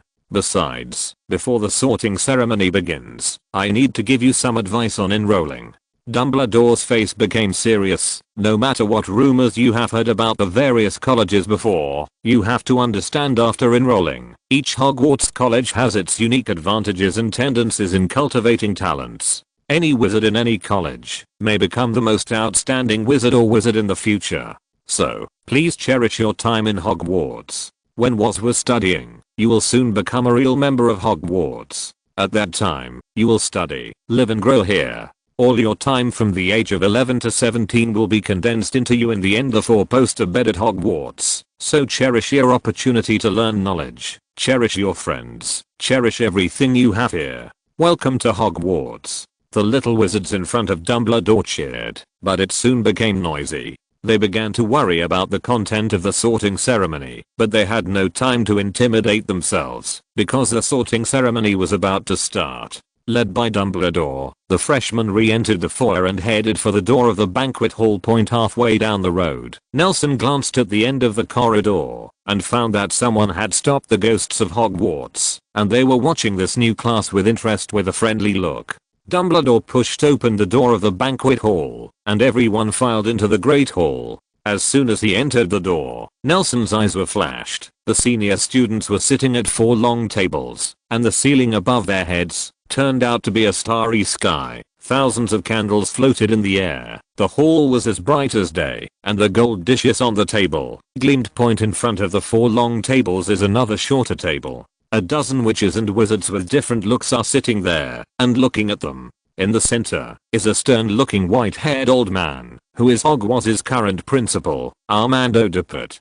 Dumbledore led the freshmen to the high platform, facing the senior students, with his back to the teacher, and stood in line. He took out a 4-cornered stool and a pointed mage hat that was worn like a rag from the cubicle next to him. Just as the freshmen were waiting for the follow-up development, the hat suddenly cracked. It splits open and sings like a human mouth. I used to be just an ordinary mage hat torn apart by dragons and mended by Hufflepuffs. She is a kind woman who is good at sewing. She advocates teaching without distinction and opens her arms to all seekers. Slytherin doesn't think, so he believes, that noble blood is always more secure. The process in between doesn't matter. Important results are done. Ravenclaw is cool and proud. She thinks wisdom is better than everything. Sorcerer who can enter her door wall. Smart and smart. Gryffindor is a warrior. He thinks courageous wizards are the best people there. Treat dragons as lizards. Think of a lion as a kitten. Until one day, the conflict intensified. They broke up and said few words. From an old Slytherin, they put their minds in me. Let me find a descendant to take the torch, inherit the glory. Today's world is in turmoil. Wizard of Hogwarts unite. 5 fingers make a fist.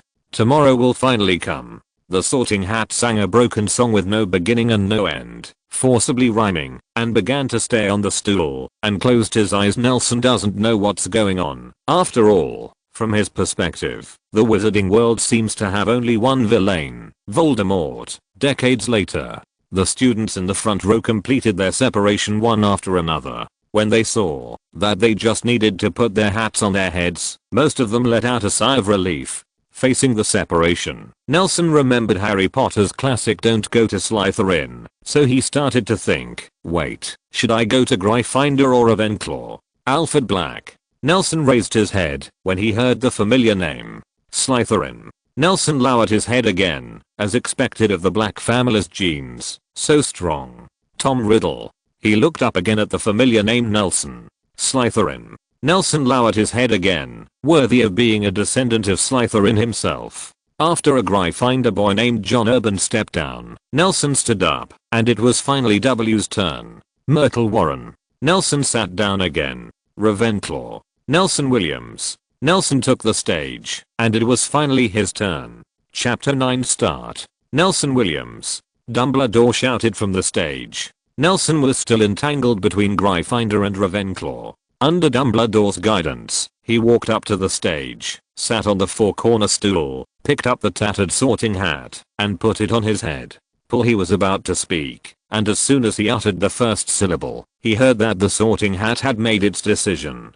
Slytherin. There was a burst of applause at the table next to it. It was the long table of Slytherin Academy. Around the table sat a group of students wearing wizard robes. The collars and cuffs of their wizard robes were embellished with green lace, wearing a silver badge filled with green. The badge is the same as a huge badge, suspended above their heads, a shield-shaped green badge with a snake with its head held high. Compared with the welcome of the other 3 colleges, they seemed to be more reserved and more orderly. Nelson looked a little dazed. He was walking towards the long table of Slytherin under his feet, but he was very confused. He had always considered himself a good person or a smart person, but was assigned to such a man who had trained many notorious evil wizards. Academy. He couldn't help but look back to see if the Sorting Hat was still there. He wanted to put on the Sorting Hat again and make his own choice. But when he turned around, he saw that Dumbledore had left with the hat and the four-cornered stool into the banquet hall. He was the last student of the branch. Nelson turned his head to look at the long table in front of him. His old friend Tom stood up to applaud him, smiling, surrounded by a large group of freshmen. His new friend Alfred had come to hug Nelson. His sister stood. He glared at his brother's back behind Tom. The senior students who were seated at the table saw their last student approaching the long table and stood up to applaud neatly. They all smiled. Some faces may not be handsome enough. Some faces may not be sincere or even sly, but the welcome at the moment is genuine. Nelson felt this friendship. He expelled the thoughts in his mind and laughed at himself. I still call myself a moral success. Didn't the thoughts just now put on tinted glasses to look at others? What qualifications do I have to look down on? Where's Slytherin? He smiled and hugged Alfred, who came running, patted him on the back, walked towards Tom, and the two looked at each other and shook hands. Hello, Williams. A flat female voice interjected. Nelson looked in the direction of the voice. It was a black-haired girl with a ponytail. She looked 16 or 17 years old. Her skin was pale, her eyes were deep, her lips were thin and bloodless, and she even looked mean. Latelyn boys. Hello. He let go of Tom's hand and said hello. I'm this term's head girl. She took a badge from the boy behind her. My name is Miranda Goshuk. This is your Slytherin badge. Every Slytherin house of students must have it on their chest while wearing their uniform. She handed the badge to Nelson. Nelson took the badge and saw Tom and the freshmen around him each had the same badge in their hands. Thank you. Oh, you're welcome. Miranda was turning to leave when she heard this sentence. I hope you have a good time in Slytherin. Then she turned back to the head of the table and sat down there. The chairs of the people on the left and right were a little far away from him. She has a weird temper and is not easy to get close to. Everyone is a little afraid of her. Nelson just found an empty seat and sat down, which Tom helped him to occupy early in the morning, and there was still a warm pie on the plate in front of him. He seemed to be certain that his friend would come to an academy with him. Tom handed him a glass of corn juice, and Wahlberger next to him said gossip, but she is really good. Her grades are first. She was prefect. Maybe I'll be minister of magic in the future. What did she do? Why should you be afraid of her? Tom asked disdainfully, clinking glasses with Nelson with his pumpkin juice. Not really. I'm just afraid of her. It seems that it's just because of her bad personality. Nelson looked at Miranda in the distance and thought, as if she noticed, that someone was looking at her. Miranda raised her head and looked in Nelson's direction. The two eyes met, and Nelson raised her glass from a distance. Nelson noticed that she was wearing a pair of black-rimmed glasses, so that her eyes didn't look as deep and her features were softer.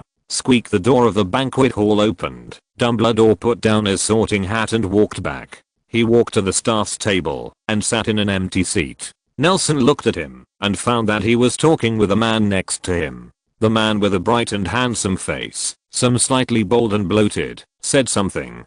The man looked at the Slytherin table while talking. The eyes of the two met. He nodded to Nelson and then went to scan the table. Ding, the old man in the middle of the dining table pulled the bell by his hand, and soon the hall was quiet, and all the students sat upright and looked at him. Welcome. He stood up against the table. Welcome to Hogwarts for the new school year. Armando Dippet, the current headmaster of Hogwarts, had silver hair cut short and close to the scalp, his sallow skin covered with age spots, his hooked nose high and strong, dark and dark. His eyes were sharp under his bushy eyebrows. You have to admit that you are lucky to be able to study at Hogwarts. Armando Dippet glanced at the students at Hogwarts with his eagle-like eyes, who seemed to be dying. The old man showed a resolute aura that made it difficult to look directly at him. You are in the safest place in the world, and you have the best teachers to teach you knowledge. You don't have to be like auras to fight with the most rampant dark wizard bosses, and you don't have to be poor in the corners of the magic world.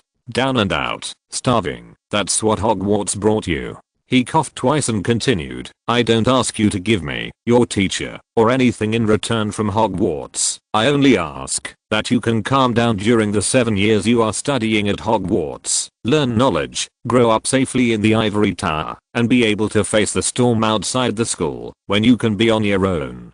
Currently, he took out a piece of paper and began to read out the school rules and other matters in view of the current special situation in the wizarding world. In order to prevent you from being invaded by black magic, in recent years, Hogsmeade will only be open to the 4th grade and above. Students, 1st and 2nd year students are not allowed to approach the Forbidden Forest, and if they violate the school rules, they will be at their own risk. In addition, it is forbidden to perform magic in the corridor.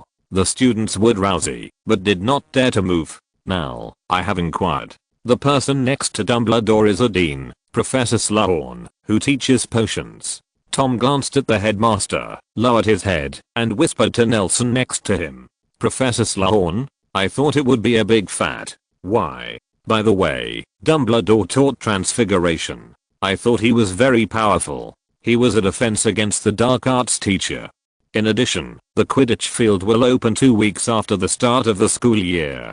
Teams that need to reserve the field at that time should fill out the application form by the captain, hand it over to the dean of the respective college for signature, and then hand it over to the male and female student council presidents. The headmaster's voice drifted, and the students began to get restless.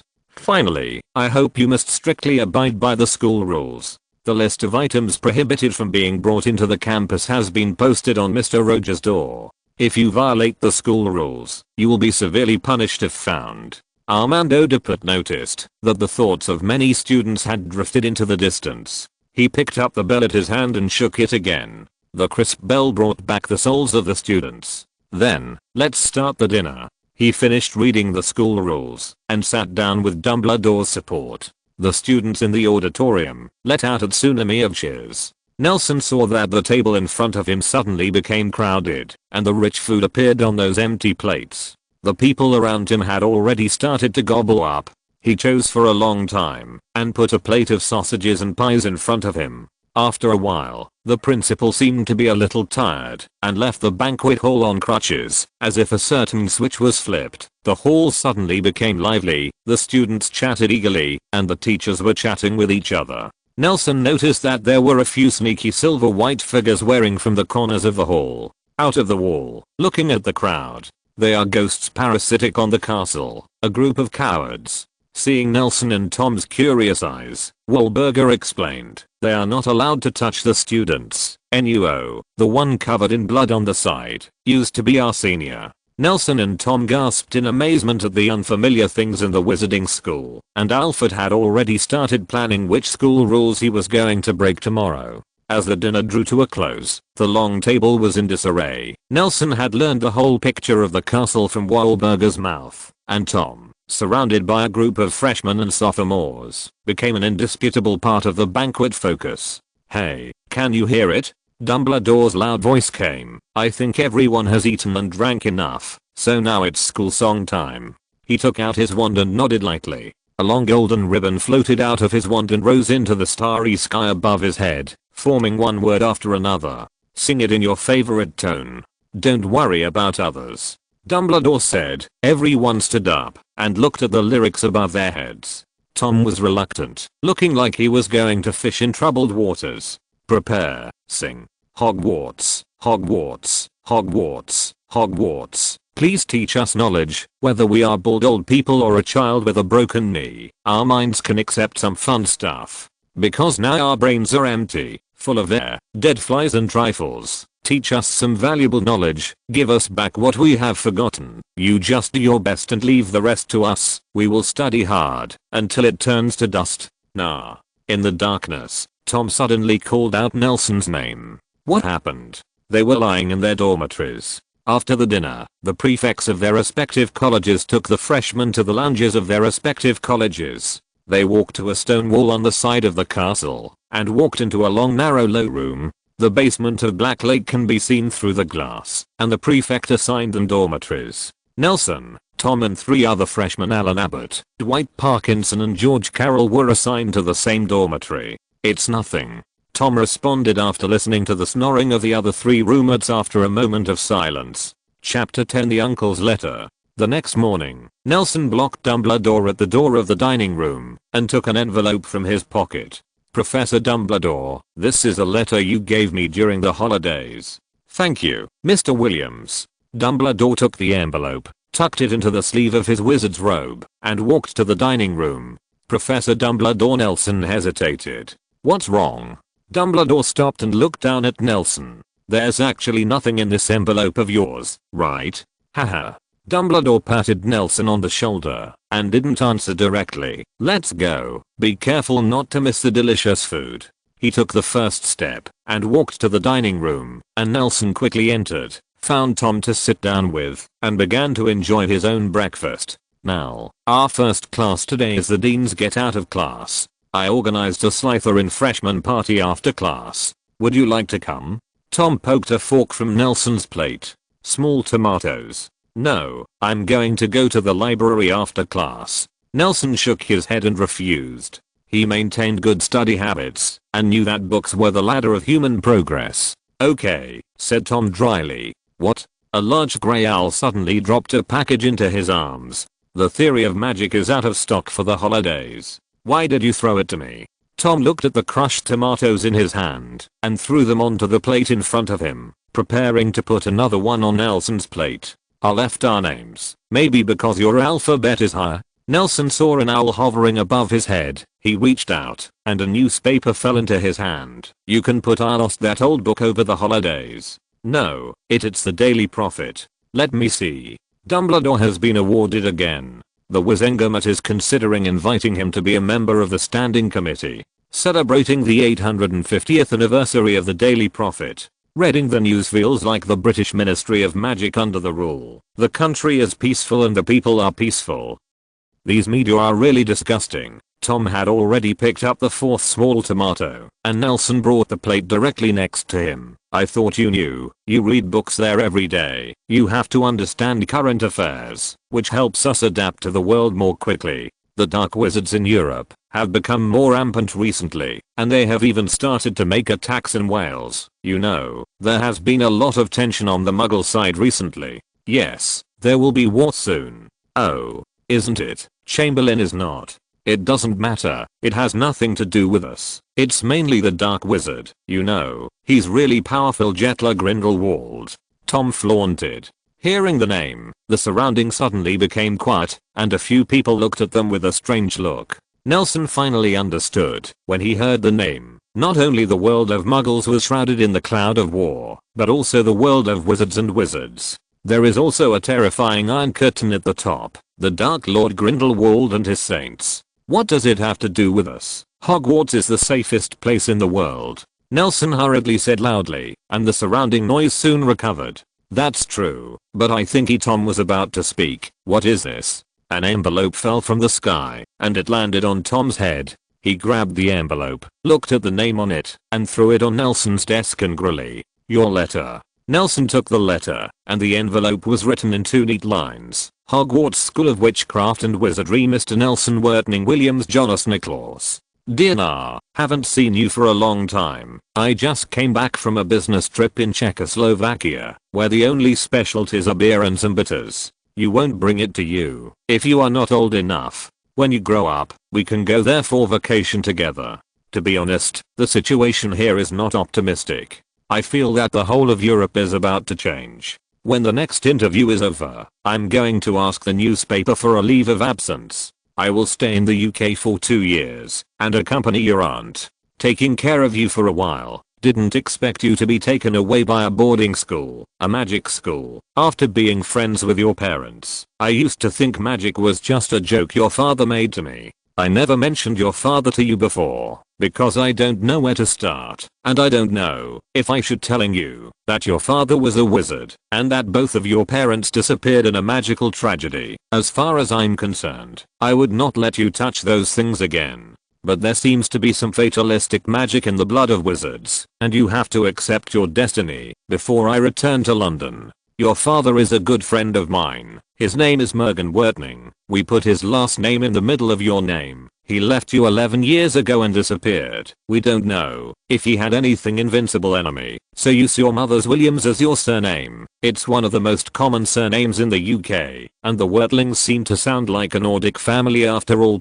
He's a funny, chatty, charismatic guy who looks almost exactly like you, but unlike you he laughs a lot. You'll have to smile more. When I was chatting with him before, he said that he hoped that his child would become a brave person. I disagree. In this era of chaos, I hope you can become a wise person. About your mother, you can go home for the holidays and let your aunt tell you. As an uncle, I really didn't fulfill my obligations as an elder.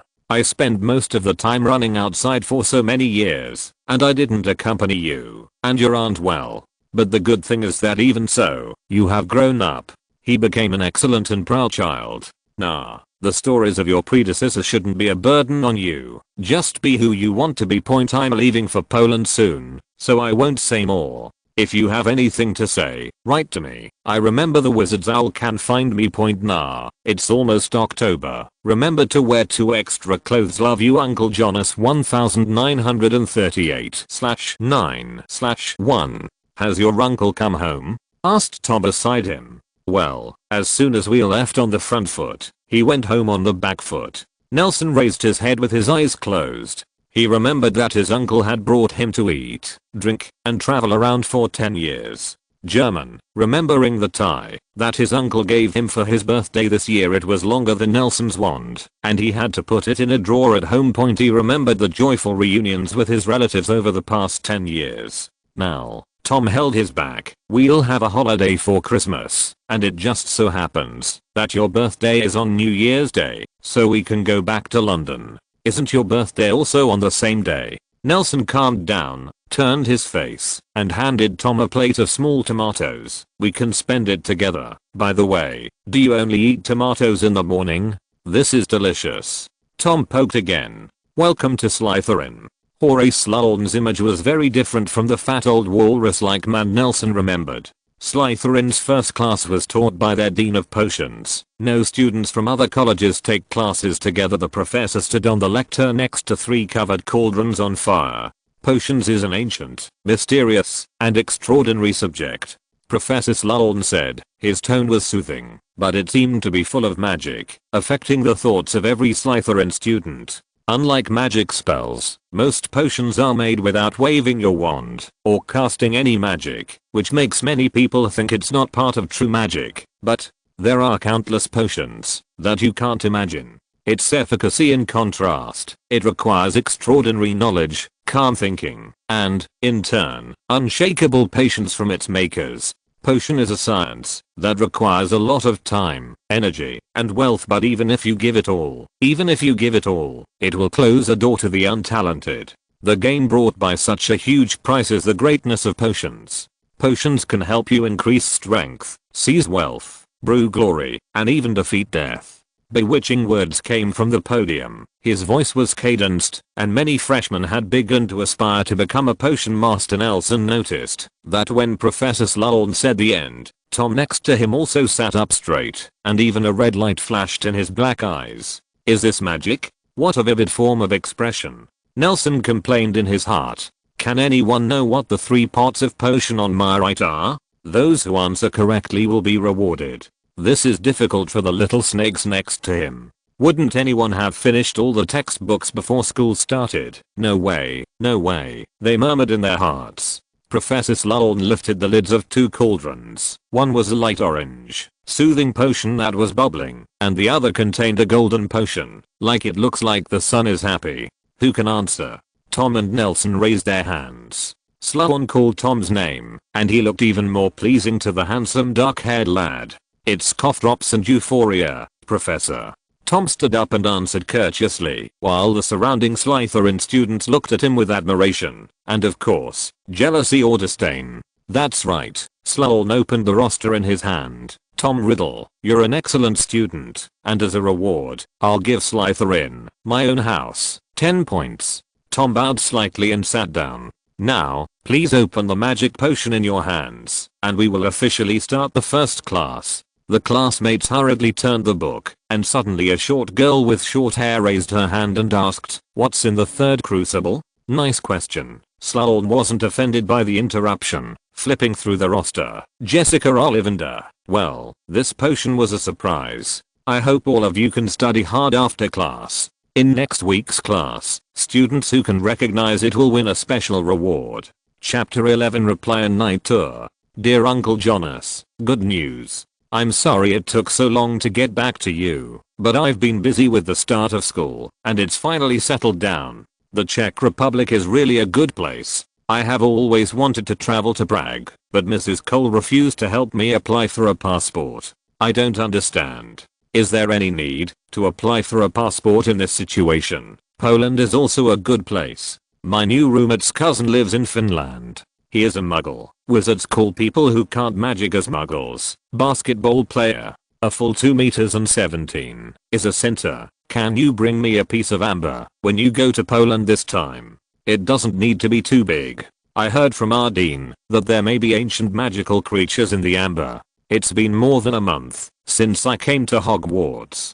Tom and I are doing well. At least the food is much better than Mrs. Cole's. Speaking of food, Tom keeps a large box of chocolates in the closet of his room for the children of the orphanage. He has always been shy about this kind of thing. If he told him, he would definitely say, "Why did Lord Riddle leave them chocolate? Those dirty and silly boys make me sick. Can you help him deliver the chocolate to the orphanage? Our daily life is full. The classes are almost from morning to night. The first day of school is Friday. We only have 2 full classes in the morning. Taught by our Dean Horace Slughorn. The content of potions is to boil potions in a cauldron. Tom performed very well in this class. By the way, Hogwarts has 4 academies, namely Ravenclaw, Gryffindor, Hufflepuff and Slytherin. A freshman's academy isn't determined by his aspirations or his test scores, but by a broken hat who writes his song a year. I think it's a bit sloppy, but maybe it's magic. I got assigned to Slytherin. Most of Slytherin's students are from pure-blood wizarding families, and I understand that certain groups of people should not be distinguished by certain stereotypes, but they seem to students from Melon origin are full of discrimination. Everyone says that this place is good at cultivating dark wizards and careerists, but I don't think I have such a trait. I always think that it is not our ability that determines what we become. Our choice. There is no class on the Friday afternoon after potions get out of class. I think it's probably reserved for homework and club activities. Monday morning was a spell class and herbal medicine. The teacher of the spell class was the dean of Ravenclaw House. She was a strict woman. She taught a lot of practical spells in the class, some of which were small life spells. It can help us save the time occupied by trivial tasks such as chopping vegetables, living, and washing dishes. Some spells are more magical, such as floating spells and door opening spells. The door opening spell is somewhat violent. It will leave a hole in the door. I don't know why. Do schools teach this spell specifically? Is it easy for wizards to forget their keys? The teacher of herbal medicine is the dean of Hufflepuff. He is a funny and generous old man. He always tells us that he wants us to study hard and inherit his mantle so that he can retire early. I have seen a lot of strange magical plants. Besides, there are many common plants in life that also have magical effects. I feel that I will soon become a person as well informed as you. It's history of magic on Tuesday afternoon. You know, I've always been interested in history, but for the past month, I've been more interested in the teacher of this course, Professor Binns, who is a ghost, said to have been for many years. The day before, the elderly Professor Binns forgot to bring his body when he went to class. That day was his death anniversary, and he has become a ghost since then point. Although he is so confused that he can't remember anything, he remembers history clearly, and he himself is a living history book. The ghosts of Hogwarts are not allowed to come into contact with students, with the exception of Professor Binns, a truly respectable historian and educator. Transfiguration classes on Wednesday and Thursday mornings. Transfiguration is my favorite and most handy class. Transfiguration can transform one thing into another, and even learn to transform yourself at a high level. I'm the first day freshman who can turn matches into needles. Professor Dumbledore, who is in charge of admissions, he is also the dean of Gryffindor, said that he would introduce an excellent senior to me. She is Dumbledore's best student, and captain of the Gryffindor Quidditch team. Quidditch is an aerial multiplayer basketball plus mixed martial arts sport riding a broomstick, very popular in the wizarding world. I can learn from her to some extracurricular, advanced content. I look forward to it. There is also a defense against the dark arts class on Wednesday morning. The purpose of this class is to help us master the means to protect ourselves under the dark magic. However, the teacher who teaches this class, Professor Mills, is a bit dry, but the students didn't seem to be interested in the textbooks as they were written. I know that I can't question the teacher's teaching method when I'm studying, but I'm pessimistic about the teaching effect of this course. Now the situation in the wizarding world is no better than in Europe.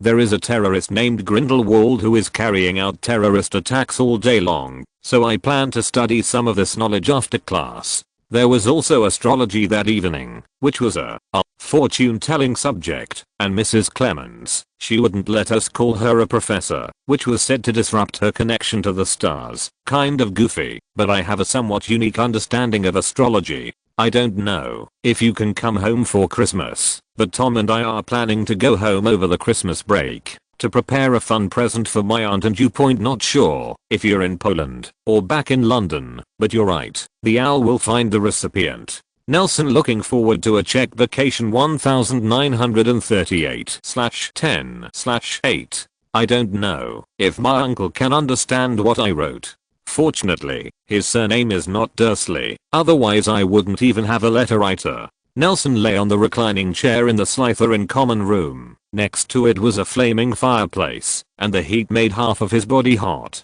He looked up at the huge French window next to him. Several thick green chains hung from the ceiling along the stone pillars by the window. It was quiet and dark outside. Lake Nelson took out his bag from under the table next to the reclining chair, turned the quill that was about to fall apart into a candle, lit it with a flame spell, and began to fumble for the fire paint he had just purchased online. Snapped. The sound of the heavy wooden door slamming on the jamb spoiled the atmosphere Nelson had worked so hard to create. Now, you must go tonight. Tomorrow is Sunday, you don't have to work. So hard. Tom led their 3 roommates into the lounge from the outside, holding 2 boxes of small tomatoes in his left hand, with his right hand holding a golden fork like a noble boy. He put a box on the table. I see you didn't go to dinner today, so I brought you something to eat. Thank you, Nelson murmured inwardly as he looked at the tomatoes. Give me a box of negative calorie food. Are you not afraid that I will starve to death on the spot after eating? This is the first official meeting of our freshman mutual aid association. Just tonight, I've been to the Transfiguration classroom on the 4th floor. It's well connected and suitable for night party gatherings.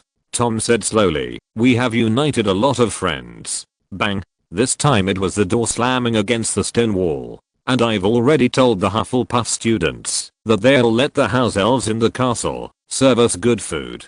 This is Alfred, who looks like he's having a good meal. I found out again today. There is a secret passage out of the lounge, and you can go from here tonight. Freshman aid? Are you going to be independent from the student union? Nelson sealed the envelope, looked up at Tom in confusion, then turned to face Alfred in confusion. Didn't you just claim to have discovered everything about Hogwarts last week? Secret way. No, it's just a watch and help party.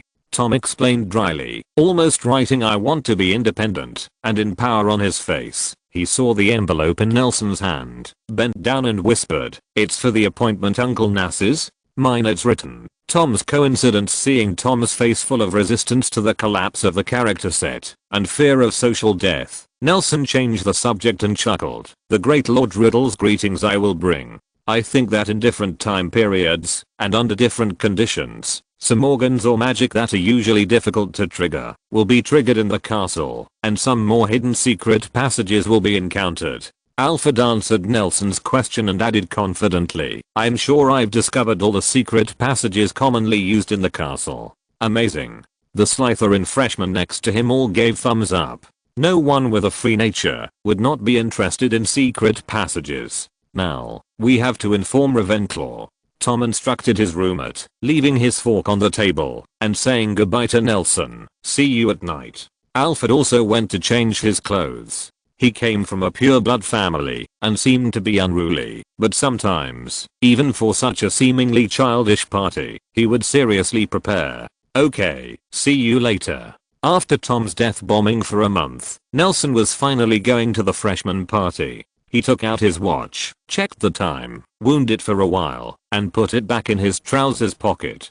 There's still a while. It was late at night. Stuffing the letter into his bag, Nelson changed to a position that was evenly heated and continued to lie on the reclining chair, admiring the schools of fish swimming in the black lake. The giants of the inhabitants, through the gaps of the fish, can see that the light from the lake surface is scattered in the water. Nelson is writing letters through this light. He looks along the source of the light, the distant lake surface. There is a light and shadow fluttering with the waves. It is full, bright, with a bright yellow that is cool and warm. The 15th moon. Nelson shook his head, humming a song no one could understand.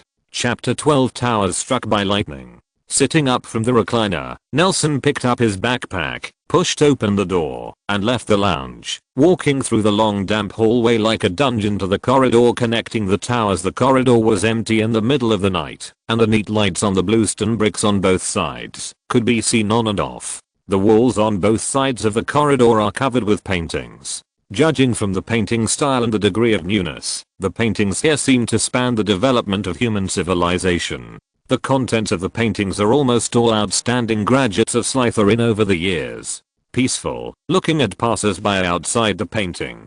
Boom, the whole corridor was suddenly bright as day, followed by thunder, and the sky outside the window was covered with dark clouds. The gloomy wind roared, and occasionally lightning flashed, turning the whole sky into red, and the quiet inside of the castle. The scene is very different, and there is a feeling that the mountains and rains are about to come. Another flash of lightning flashed across the hallway, and a pale face flashed across the hallway. Nelson had never seen such a battle. I knew I was going with Tom. Holding his wand tightly, although he knew almost nothing about powerful spells outside of first year books, the act of grasping alone seemed to bring him a sense of calmness and peace of mind. Boom, it was lightning and thunder again.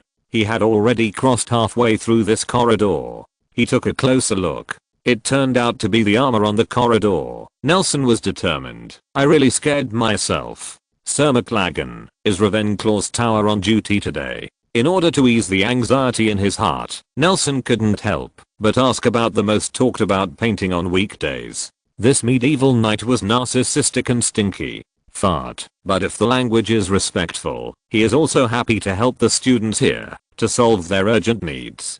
Sir McLaren? Nelson turned to look at Sir McLaren's photo frame and suddenly saw a shocking scar running across the canvas. Hi. Nelson gasped for breath and suddenly discovered the inconsistency. All paintings at Hogwarts are magical, and whenever students pass by, they will do their own thing, or even pick up a conversation. But today's corridor is too quiet, so quiet that he even feels a little creepy. He turned around and peeked, and found even more scalp-numbing scenes. All the portraits were looking straight ahead, and out of the corner of the aisle glanced in his direction, like real photos. He buried his head and walked quickly forward, firmly thinking in his heart the truth that if you don't see it means it didn't happen. He walked towards the brightly lit Ravenclaw tower. At the end of the corridor is a portrait of equal height. The silver-haired girl in the portrait is holding a silver metal box like a Rubik's cube. From the connection of the box shell, wisps of vigorous flames float out, illuminating the end of the corridor brightly. Finally got a moving picture. Nelson greeted her with a bright smile, as if he had found a relative bright. Nelson didn't look back and hurried upstairs. He climbed a few stairs with his head buried in his head, feeling the warmth of the orange candles around him, looking at the huge wooden board with a smooth metal knocker on the wall and a few students thinking hard under the knocker. Nelson stood at the entrance of the stairs and looked around. A light shone from the crack of the door of Dean Wenclaw's room. He breathed a sigh of relief and wiped his wand against the wall. What's the difference between 0 and 1? Hearing the question posed by the door knocker, Nelson continued to climb the internet with his bag and came to the top of the Ravenclaw Tower, which is Hogwarts' Owl Room. The thunder and lightning were even more violent tonight, hitting the most magnificent building in this canyon like a group of giant dragons. Nelson's eyes suddenly turned white, and then he heard the earth-shattering huge thunder and the shrill bird chirping mixed in the thunder, and then he couldn't see or hear anything. The lightning struck this towering tower. He felt his body trembling uncontrollably. The floor under his feet was shaking, and some of them were unsteady, and he was not directly hit by the lightning. Just the aftermath of the bombardment of the building made such a huge tower tremble. Naturally, the power of it is really amazing. Even in the magical world, it is difficult for most humans to provoke. He reached into his pockets, holding only his wand, carrying his bag, and stood silently where he was. After a while, Nelson regained his sight and hearing, ignoring the buzzing in his ears, and looking around the owl room. Almost all the owls were hiding in their cages and shivering, and some even lay flat. I don't know if you and the Thunderbird are related. Nelson picked up one lying under his feet and put it on the shelf next to him. It's also a bird of prey, but it can call out the thunder like just now. It's so high that I don't know where it is. Reluctantly found a spirited owl from a group of sluggish owls and rolled up the letter to Uncle Jonas and stuffed it into the letter bag at its feet. Please help me deliver this letter when the weather is clear. Nelson took out a small tomato to feed it, patted its wings, picked up the bag and walked downstairs. What's the difference between 0 and 1? The knocker was still repeating the previous question, and more Ravenclaw gathered at the door. Maybe they are attacking and defending? He walked past the door knocker, turned his head and said a lot, but he didn't stop at his feet. Squeak! The wooden board under the knocker spun away, and the door opened. Hey, I understand this very well. Nelson gasped, and involuntarily sped up under his feet, put the bag on his back, and walked towards the Ravenclaw Dean's room. Jacunda, your behavior is reckless. Nelson raised his hand and knocked on the door, but the door was unlocked, just closed, and with the force of the knock, it opened silently. The headmaster of Ravenclaw was firing at the fireplace in his office. She didn't have the sternness and grace she used to be in the classroom, but like a parent who was mad at the teenage child, a warm flame was beating in the fireplace, and a woman with dreadlocks saw Nelson's head, and she raised her eyebrows, watching this uninvited guest who broke into the dean's room with interest. The dean, who noticed the woman's eyes, turned around and looked gloomily at Nelson, who pushed the door open. She didn't say a word or move. "Sorry, Professor Sykes." Nelson felt the heat from the fire in the fireplace hit his face, as cold as an ice pack, jumped back, and closed the door. Knowing that he had made a big mistake, Nelson paced nervously at the door, and a Ravenclaw student who had just come out of the lounge asked him from a distance, "Nelson, do you know why 0 and 1 are 1 offense and 1 defense?" From the second quarter onwards, Ravenclaw's transfiguration class was with Slytherin, and they used to be in a group, and turned each other's collars into wooden ones, also called white, and Nelson's roommate has the same name. "I don't know, Dwight. I just said it casually." Nelson responded impatiently. It was difficult for him to face the question, and it was even more difficult for him to face Professor Sykes later. He continued pacing the hallway in front of the Ravenclaw lounge, and bumped into Myrtle, who had just climbed the stairs. Walking around Nelson, she saw Nelson in her tower at the moment. She turned around with a woo and ran downstairs. "Myrtle, we need to talk," Nelson yelled behind her. "I'm sorry about that, but Mr. Williams, what do you want to do to my students?" Nelson turned to see Professor Sykes' sullen face. "Williams, what are you doing here at Ravenclaw Tower?" Nelson followed Professor Sykes back to her office in a dejected manner. He looked at Professor Sykes, who was already sitting behind his desk, and he helped him intimately on the office door. "Sorry, Professor, just now that's just an application of flu. I'm just asking what you're doing, Mr. Williams." Professor Sykes interrupted Nelson, who didn't seem to want to talk about the topic just now.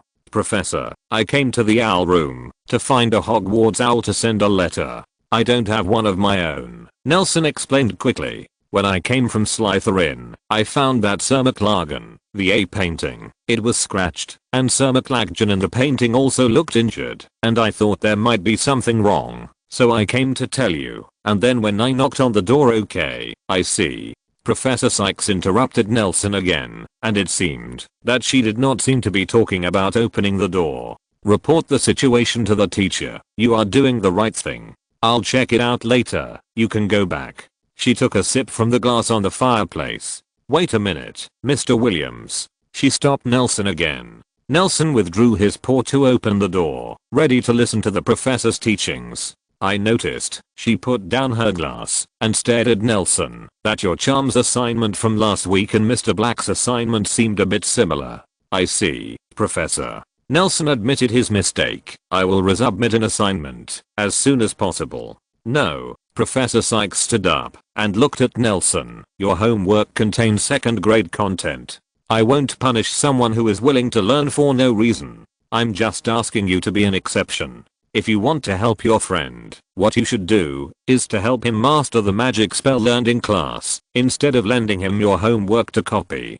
Professor Sykes leaned on the chair, resting his right hand on the desk. "Hogwarts has been established for more than 900 years. There are countless people who come here to study, and there are also a lot of talents. You are not dealing with a teacher, but just fooling yourself." She lifted her left hand at will, and the door opened. "Thank you, Professor." Nelson bowed, left the office, and closed the door. Chapter 13 Tom's Party. "Now, where have you been? Waiting for you." Nelson found a well-dressed Tom at the door of the Transfiguration class, wearing a brand new robe, an emerald tie, and a silver tie. The clip was slightly exposed from the bottom of the neckline of the robe, the hair was neatly combed and glowing, and even the eyebrows were carefully trimmed, which was really beautiful. "I went to the tower to send a letter, but I was caught by Professor Sykes on the way." Nelson spread his hands helplessly. "Just use my owl and put it on the windowsill." Tom stretched out his hand to help Nelson organize his robes, frowned at the school bag he was carrying, and reached out to grab the school bag. "I'll use yours next time." Nelson thought to himself that there was nothing in the bag anyway, so he took it off and handed it to Tom. "By the way, don't you want to name the owl?" "Avery, take this."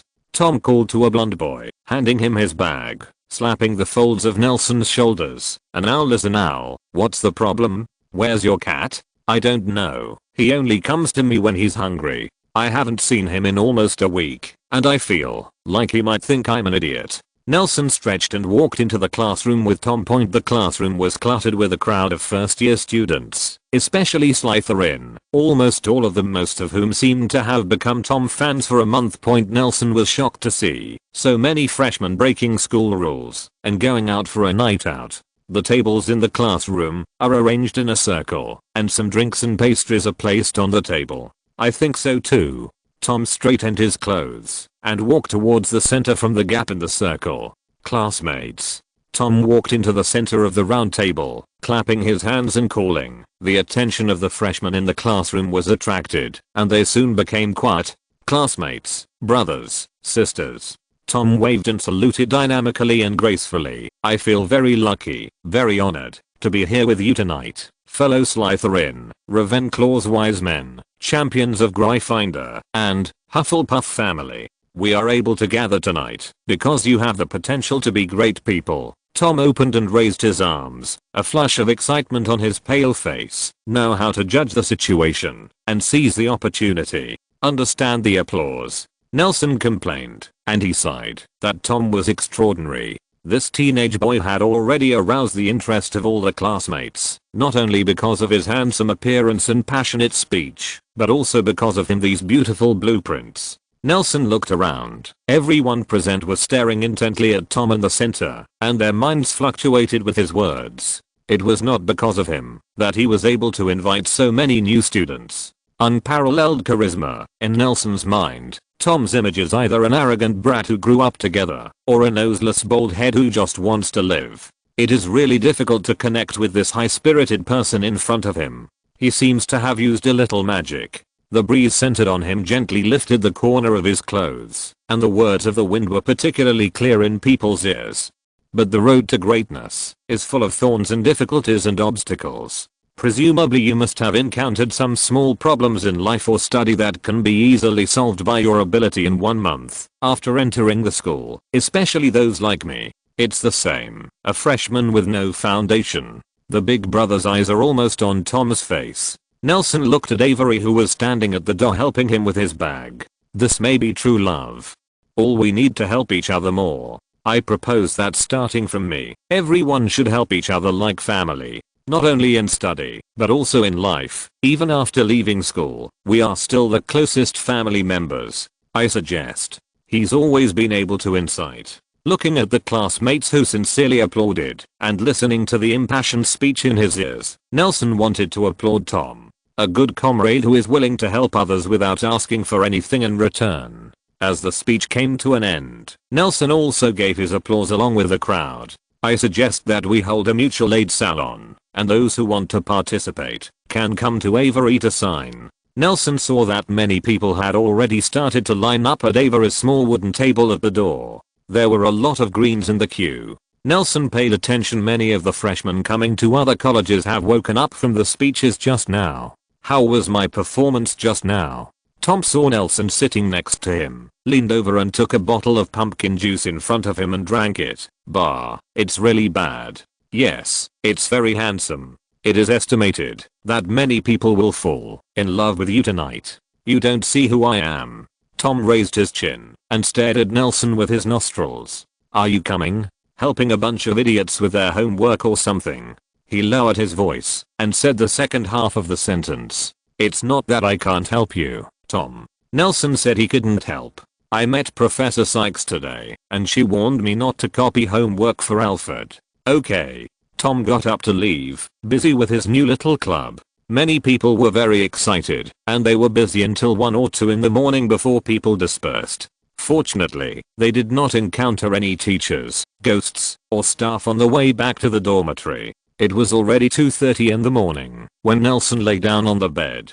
He looked at his watch, glanced at the school bag that Avery carried back, and threw it in the corner, and pulled off the quilt, and lay down under the quilt. Meow. With a sharp roar, Nelson lay down on the cat he hadn't seen in a week, and soon the two opened up and fought into the night. The next morning, there were far fewer people in the dining room compared to work days, and it seemed that there were quite a few people who slept in. Strangely, many of the freshmen who had breakfast looked tired and yawned. Slytherin first year students stay for a while. Professor Slughorn, the Dean of Slytherin, sat down on the long table of Slytherin, and even more strangely, Professor Slughorn looked tired too, yawning from time to time. Professor Slughorn, with dark circles under his eyes, told the other students to go first. Soon only the first year Slytherins were sitting at the long table looking at each other in the dining room. "It's so strange," Slughorn said, standing up, walking to the head of the table, and saying to the students at the table in mock surprise, "You're all here.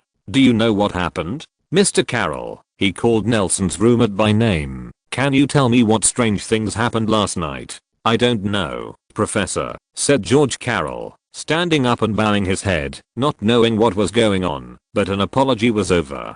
"It looks like you don't know." Professor Slughorn looked at the blank faces under the podium and said, "Someone broke into the castle last night and cut a picture at the door of the Slytherin lounge painting." Professor Sykes discovered the situation and called several teachers who could be contacted. "We spent a lot of effort to set a very strict protection spell on the door of the Slytherin dormitory, especially the first year dormitory. After that, there was no progress, and we were going to wake up a few students to ask about the situation. Because the first year students' dormitory is closest to the door of the lounge, we are going to wake up a few first year students, and then do you know what happened?" Professor Slughorn's dispirited spirit was high, and he called again. "One person, Parkinson, tell me, what happened?" Dwight Parkinson had the same reaction as George. "Don't you know? Then I'll tell you," Slughorn shouted, his voice reverberating in the empty dining room. "Our first year freshmen, we use all kinds of magic to strictly protect. The first year of my life is not even in the dorms. Ever since I was a student at Hogwarts. Not even Gryffindor. I've never seen it before. It's so outrageous. Collective violation of school rules." Professor Slughorn snapped angrily, pointing to the 4 hourglasses behind the staff's long desk. "Look at the Slytherin hourglass. Only half left. Our last night had to deduct points from every first year student at my own college. With this kind of thing happening in my teaching career, I can't wait to deduct points from myself. Now can you tell me what happened?" Slughorn stopped talking, and suddenly the whole restaurant fell silent. Nelson felt Tom move beside him. He turned his head to look at Tom, glanced at the dean, raised his eyebrows. Tom gave him a restraining look, and then watched Tom move. "Sorry, Professor." Tom stood up suddenly. "Oh, Tom, who are you?" Slughorn looked at the proud student, who earned Slytherin points for his outstanding performance in his first class, and again in the second week of class. Answering the question of the superclass correctly, he won his special reward, a small bottle of fueling. Slughorn was a little confused. In the eyes of almost all the teachers, Tom was a good student who obeyed the school rules, respected the teachers, and had excellent grades. "Did he organize the group night tour?" "Sorry, Professor," Tom repeated. "I can't blame my classmates. I organized everyone's night tour." "Tom."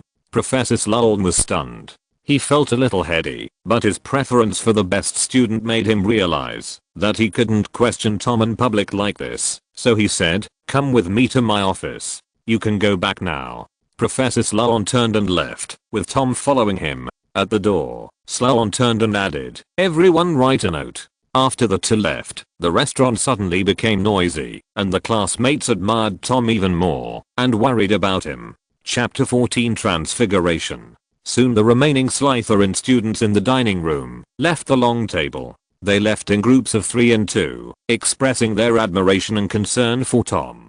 "Don't worry, Professor Slughorn likes Tom the most, and there's nothing wrong, isn't it?" Nelson stood up and put the knife and fork he brought into the small box he brought with him, reassuring. He turned sideways around Avery, who was blocking the door, and patted him on the shoulder. Across the corridor of the dining room, Nelson took out a scrap of paper folded into the shape of a cat's head from his pocket.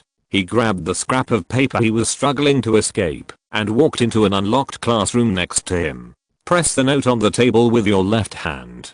Quickly imprisoned, Nelson took out his wand from the other pocket, and the tip of the wand spewed a red string, which tied the cat's head firmly. "This knot is really meaningful," said speechlessly, stretching out his wand again, and pointing at the bound cat's head. "Stop the curse." Malmaotao gradually stopped struggling, opened it on its own, and slowly turned into a note lying flat on the table. Nelson picked up the note, which read "Become a piece of parchment" in graceful font. Nelson put the note on the table, and raised his wand to observe carefully. This note had just been on the table, and was given to Null by a Gryffindor student. He was a little confused, and thought it was a prank by someone in the group of little lions. Now that he saw the content, he understood that the special counseling that Dumbledore introduced to him was already in place.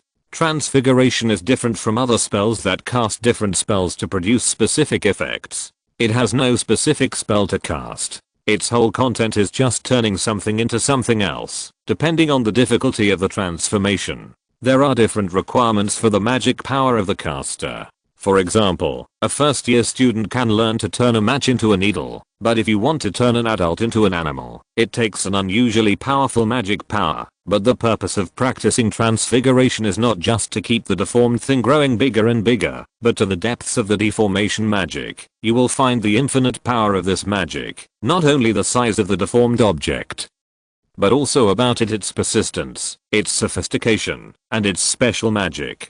The main reason for making so much foreshadowing is to illustrate that, even if Nelson's transfiguration is outstanding among first year freshmen, he is only better than his classmates who are still deforming matchsticks, and he has not completed such an advanced transformation. Turn a small piece of paper a few centimeters long into a standard sized piece of parchment. This is clearly not a first grade transfiguration. Let me see, what should I do with you? Nelson held his wand high, leaned down and approached the note. The note seemed a little scared. If it hadn't been removed from the spell, it might have rolled itself up again, become a cat head and slip away. Nelson lowered his wand and pointed at the note, thinking about what a piece of parchment looked like. Waving it quickly, a puff of smoke dissipated, and there was a miniature parchment the size of a small note on the table, with no words on it. Unclear.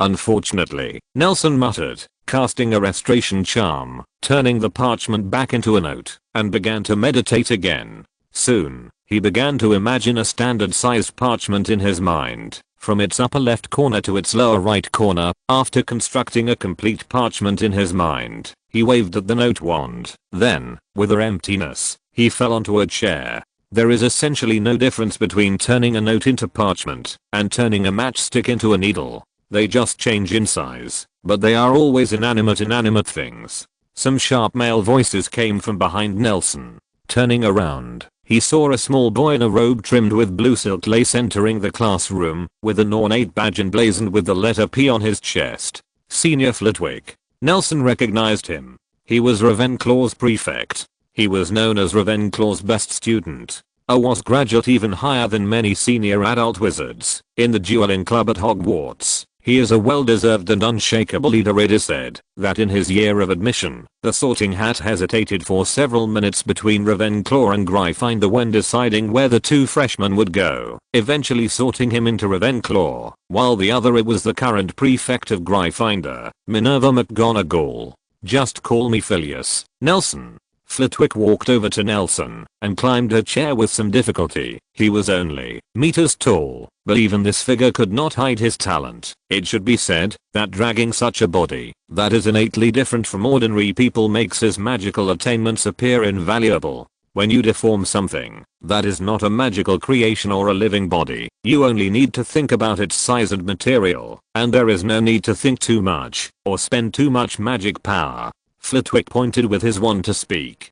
Table, because the target of transfiguration is also an ordinary object that exists in nature. With the wave of Flitwick's wand, the lectern becomes a wooden pigeon sculpture that is the same size as an ordinary pigeon. Magic is not just a disorderly force that needs to be controlled. Listening to Flitwick's words, Nelson stretched out his wand again, pointing at the note. Flitwick watched Nelson's movements and continued to explain. Many times, as long as you guide it properly and get the most important work done, the magic will help you with the trivial unimportant things. If you want to make a piece of parchment paper, you only need to think about the material and size of the parchment paper.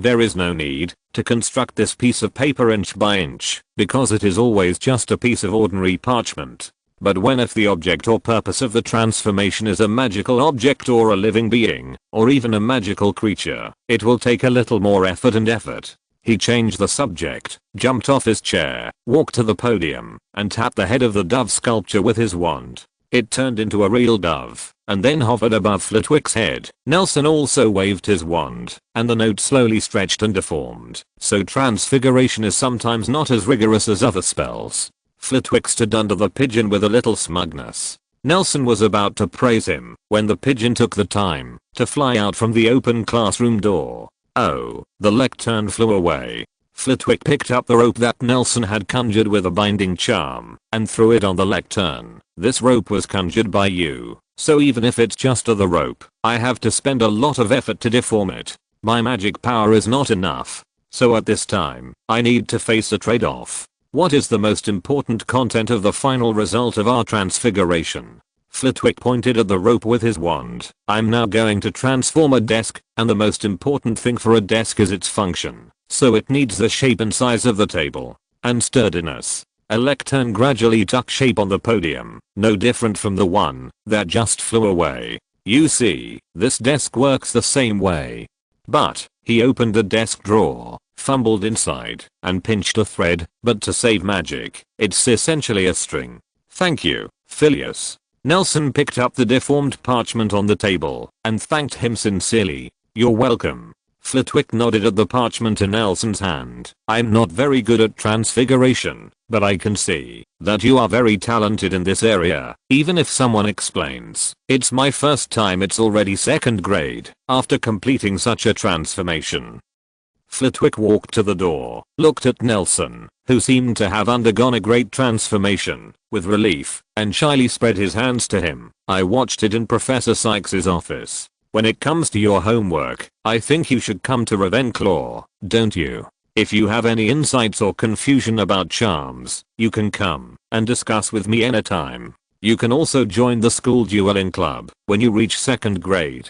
I'm going to find the lecture table. I hope it doesn't fly too far, otherwise it will wait until Monday. Flitwick stood at the door, took a step back, looked up at the number of the classroom, and said briskly, fortunately, I'm not good at arithmetic. Divination. See you, Nelson. After all, he left the classroom, and walked away without looking back. See you soon, Senior Phileas. Nelson grabbed the parchment, and waved at Flitwick, while standing in the corridor, his bouncing back even more excited.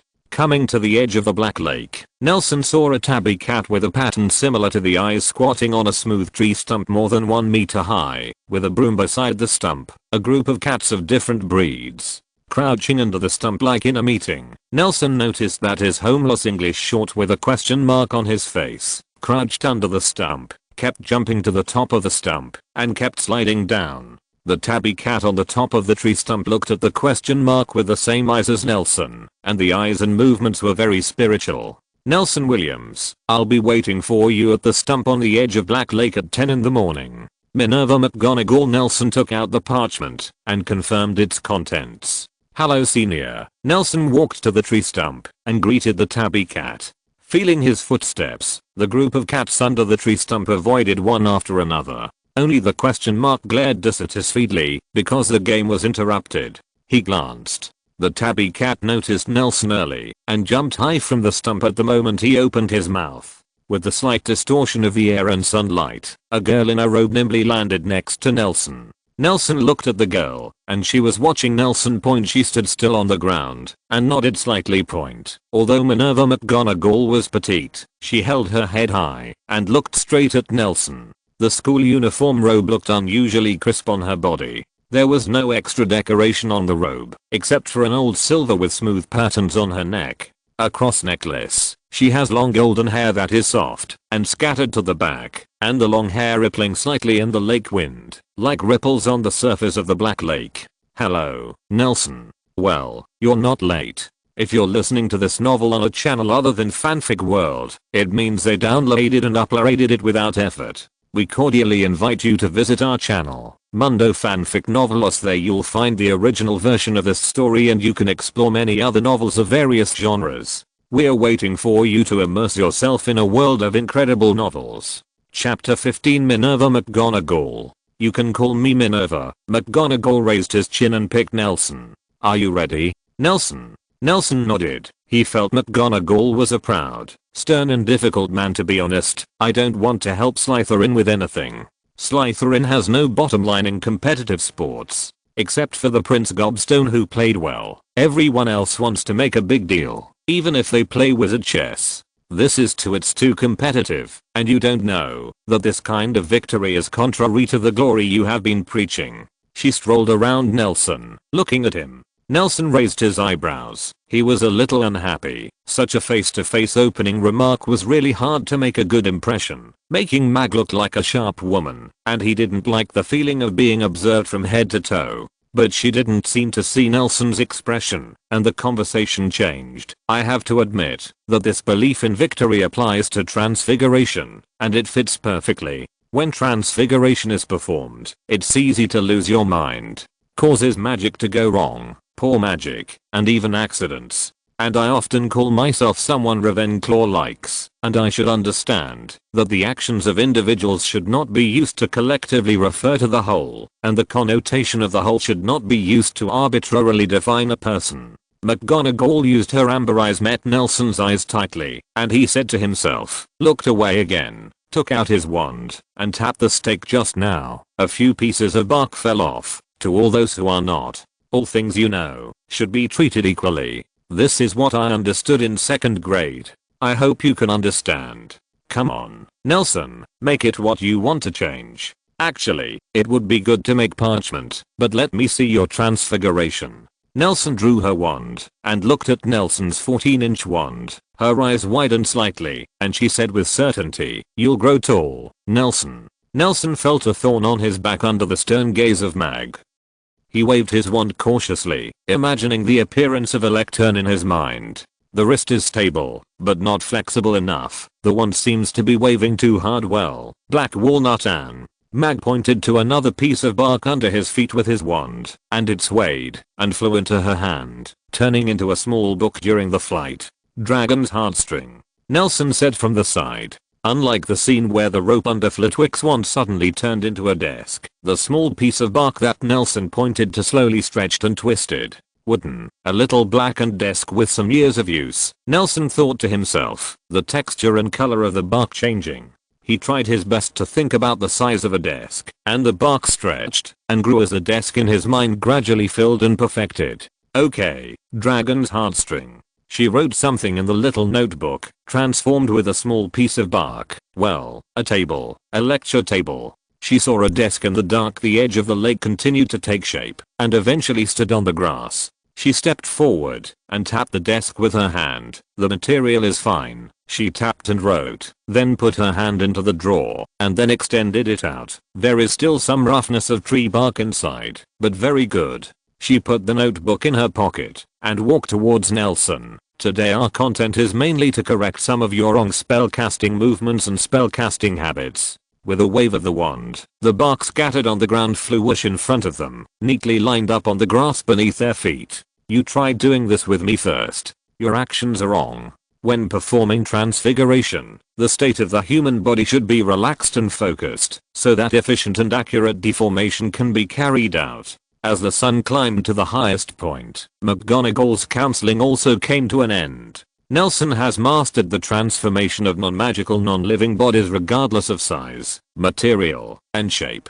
He has been very comfortable with this basic transformation. The action of the mantra is simple and efficient, and the result of the transformation is as expected. The average person needs a lot of preparation and practice to get started with transfiguration. Unlike you are very spiritual, you can understand a little bit, and you can become proficient very quickly. McGonagall praised. She seemed to have a presence in Slytherin. Deep prejudice. Added, you don't look like a Slytherin at all. Does a person's life depend on a hat? Senior Minerva? Nelson finally couldn't help it. He put away his wand, looked directly at Mag and asked, I don't know why I was divided in Slytherin, but when I get Slytherin, do I have to play chess? Neither of the two spoke. Mag just took out his notebook and lowered his head to write on the notebook. Now is the sunniest time of the day. Even British people who don't see the sun all the year round will not choose this time to go out and hang out.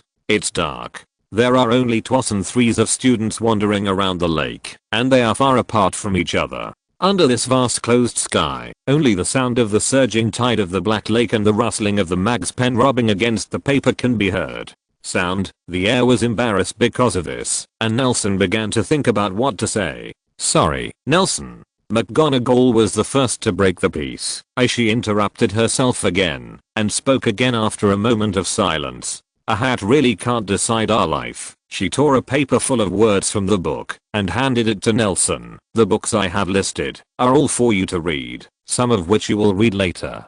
Some of the textbooks used are not. Most of them can be borrowed from the library, some of which you may need to seek help from Lehen Bookstore or the teacher's private collection. As for the books on the back, if you can find them, try to read them. Actually, the magic that I don't like the most is divination. I think it's just a myth. Nothing can decide what hasn't happened yet, she repeated herself, as if to convince herself. Nothing can decide what to do. Something that didn't happen. Nothing can determine what hasn't happened yet. She accentuated her tone, and seemed to have successfully persuaded herself. Nelson, you need to read and study the book list I have listed for you, and I will use it in future courses. You will be notified in the same way as today. Dumbledore has a lot of other things to do, and while he's very optimistic about you, he can't give you a solo tutoring. So as you know, that job was given to me, and now I'm pregnant with him. The same idea, McGonagall said in a serious tone. If all goes well, I hope you can start our final studies before I graduate, hoping to master the same shape-shifting ability as me. Nelson, do you know what it is? It's an animagus. Nelson was a little excited. He was full of curiosity about the most profound magic of turning into another animal completely, and he was also full of admiration for this open-minded senior. That's right. McGonagall looked into Nelson's eyes with admiration and scrutiny. I think we can do it. Let's go to dinner. There is still training in the afternoon. We will see you next time. Mag waved his wand, and the teaching aids used to practice before all changed back to the shape of bark, and flew to the stump to stick it in a line, and it was short. The cut stump soon became the same as it started. She raised her right hand, and the broom leaning against the stump flew into her hand, and she straddled it, and kicked off the ground. But a magic wand can determine the future of two people. When she was leaving, she seemed to have remembered something, and suddenly became sad, and muttered to herself, I may know how this tree became a stump.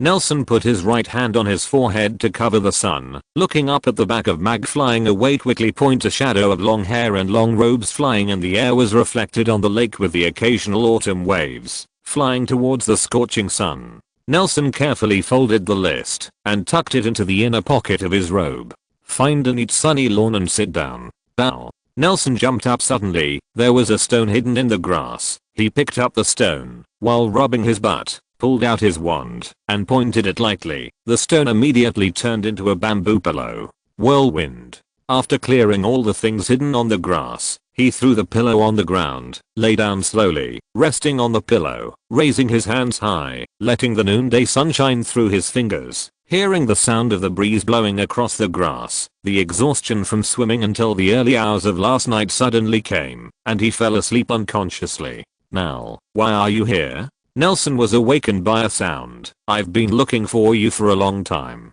I didn't expect you to have a hobby of sleeping on the grass. He opened his eyes, and there was a warm orange in front of him, and he rubbed his eyes, and Tom stood beside him, stooping to look at him. The sun was already setting. He reached out, and Tom reached out, and pulled him up. After standing up for a while, Nelson stomped his feet, and looked in the direction of the castle. Don't look. There's no food at the moment. Tom took out 2 boxes. Roast quail and small tomatoes. I'll make do with it. I can go to Hufflepuff's kitchen to get something to eat later. Nelson looked at him. Don't worry, I'm fine. I'm Riddle after all. Tom looked arrogantly at Nelson. I know Professor Slughorn won't do anything to you. Nelson interrupted his chant with a wave of his hand. I'm just curious how you can find exactly this vegetable in every meal. He pointed out with one of the lunch boxes. It's fruit, Tom said excitedly. They turned themselves in like this morning. They should all fall at the feet of Lord Riddle. Everyone admires you. Of course, but to be honest, it makes me sick to help a bunch of idiots take the blame, even though I know it's going to earn loyalty. Tom, no one is stupid. At least those Gryffindors and Hufflepuffs are stupid. That sprout from Hufflepuff has memorized the entire book of the Encyclopedia of Magical Herbs. Can you? Well, I'm just not interested in herbalism. Chapter 16. After the curse lesson. On the Thursday morning the week before Christmas, Nelson walked to the library with his books as usual after class. Nah, are you really not going? This week Robinson is going to share the secret art treasured by the Lestrange family. I heard that it is a powerful summoning spell. Leaving the magic classroom, the two walked quickly. Walking through the corridor, a few first-year Slytherin students who had just come out of the classroom hung far behind. No, forget. We are going home for Christmas, and I don't want to do my homework at home. Are you Nelson Williams? A boy suddenly appeared in front of them. Here's a note for you. Sure enough, you still prefer to study with senior sister. Tom said strangely beside him. Yeah, Nelson has learned to apparate. 1 second he was chatting and laughing with Tom in the lounge, and the next second he teleported to the Black Lake. Alfred's voice came from behind, and he said sourly, he wouldn't even lend me his homework to copy. I feel like I've been abandoned. Public discussion of copying homework. Slytherin takes points. Blake, and my office is closed after dinner. Professor Sykes' voice came from further back. Slytherin and Lara, who had gathered in the corridor after class. The Venclaws scattered with laughter, and the air was filled with joy. Nelson clamped the book on his chest with one arm, shook his head with a smile, and reached for the note, but when his arm loosened, half of the book he was holding slipped down. Paper, pen, and book scattered all over the place. Land. Thank you, no need, I'll do it myself. He thanked Tom and the delivery boy who were bent over, and simply put the rest of the book in his arms on the ground, took out his wand from his pocket, and waved it against the messy ground. Fly quickly. The books on the ground floated in the air in order from largest to smallest, stacking themselves up, crawling on the ground with the scattered papers, sandwiched on the ground, putting away the papers one by one, the pen cap jumping to find the roll. The pen that reached the corner, kicked the nib with a clip when it was about to be buckled, and kicked the nib that was slightly crooked. After finishing this work, with the sway of Nelson's wrist, they sized themselves up in order neatly, floating behind Nelson. Tom reluctantly leaned against the wall and watched Nelson perform, but the little messenger saw this scene for the first time on a classmate. He was dumbfounded and speechless. Seeing that Nelson was watching him, he hurried. After saying goodbye, I ran to the other end of the corridor, looking back at the stack of books and stationery as I ran. Nice spell, Slytherin, a bit gimmicky, but beautiful. Professor Sykes. Nelson and Tom said hello. Well, Professor Sykes, holding the lecture notes in his hand, passed between Nelson and Tom with a serious face, heading towards the Ravenclaw Tower. When Professor Sykes disappeared at the corner of the corridor, Tom leaned against the wall again, looked at Nelson, who was holding the stack of books with his wand, and rolled his eyes. Aren't your arms sore? Help me lift it. Tom stretched out his wand, and Nelson took one from the paper clip and held it in his hand, raised his right arm, and turned his elbow and wrist down, pointing his wand at the piece of paper in a laborious manner, muttering words, and quickly, on the ground, a miniature cart with a drawer appeared in his hand. He put the cart on the ground and tapped it with his wand. The cart became a little bigger, about the size of a book. The cart becomes a small cart. Lower, thanks. Tom lowered his raised arms a little more, and the stack of books dropped with them, floating over Nelson's chest. He took a copy of The Theory of Magic and 2 pieces of parchment from the stack, and put the other books on the little cart, and Tom put his own book on the cart, leaving one just like him. Slytherin Lounge, Nelson said, leaning down to the cart, which soon wobbled away. Not bad. Tom sighed next to him. This is what the elite should have. It's far from bad. Nelson wiped the sweat from his forehead with his cuff. This operation made him a little tired. It would be great if I could give them all legs and let them run back on their own. Nelson basically studies with Mag for half a day every week or two. His transfiguration has progressed rapidly, and he has been able to easily deform such a dead object that can move easily, which has basically occupied all of his spell practice time. The learning of magic is also learning. although it is very magical. For most people, there is no shortcut other than memorization and continuous practice day after day. As soon as he received the note, he immediately understood that this was the notice of Mag's study this week. Although his achievements were excellent, it was limited to a few courses, including Transfiguration, Charms, and History of Magic. In addition, he was often praised by divination teachers for his ability to weave tragic fortunes for himself, which made him doubts about the legitimacy of this discipline are growing, and his performance in potions and defense against the dark arts is only mediocre. He doesn't seem to have a special talent for making money or fighting with magic, but his performance in potions class was basically terrible, for no reason, just because he had a weaker sense of color, and he saw the same green, only a slight difference in shades. This made him every time he entered the Chipatch's botanical gardens are all soaked in shades of green paint. Perhaps special magic glasses can alleviate that. Did Avery not carry your bag back for you last time? Tom was smiling at the exhaust of the little cart racing in the corridor when he suddenly remembered something and frowned. Yes, your bag, woolen cloth. What bag? I never carry. Na's assertive tone was suddenly interrupted. He remembered that he had a school bag that he had been carrying since the beginning of school, and his straight eyebrows suddenly twitched, ruining the picture. The beauty of the face. No, since when did I stop backpacking? Remember to pack a backpack next time, or bring a few less books. Tom didn't doubt him, but thought Nelson was annoyed by his stupid behavior. He laughed suddenly and patted Nelson on the back. I thought you were forever. Nothing can go wrong. What day is the train coming? The two walked up the stairs side by side, and Tom confirmed the time. Next Friday, at 9 o'clock in the morning. Nelson put the matter behind him. He has a lot of things to do today, so he decided to go back to the dormitory at night to look at the bag, holding the book, and counting the time. We will be on the 22nd. It's a holiday. Leaving on the 23rd. There is enough time for one day to prepare. We went shopping in Hogsmeade that day, Tom whispered, and Nelson's ear suddenly closed to him. Na glanced at Tom with raised eyebrows. First year students were not allowed to go to Hogsmeade. He was waiting for Tom's explanation. Alfred found a secret passage opposite to a basement in Hogsmeade. Tom moved closer and his voice became softer. It's just, forget it, you'll know on the 22nd.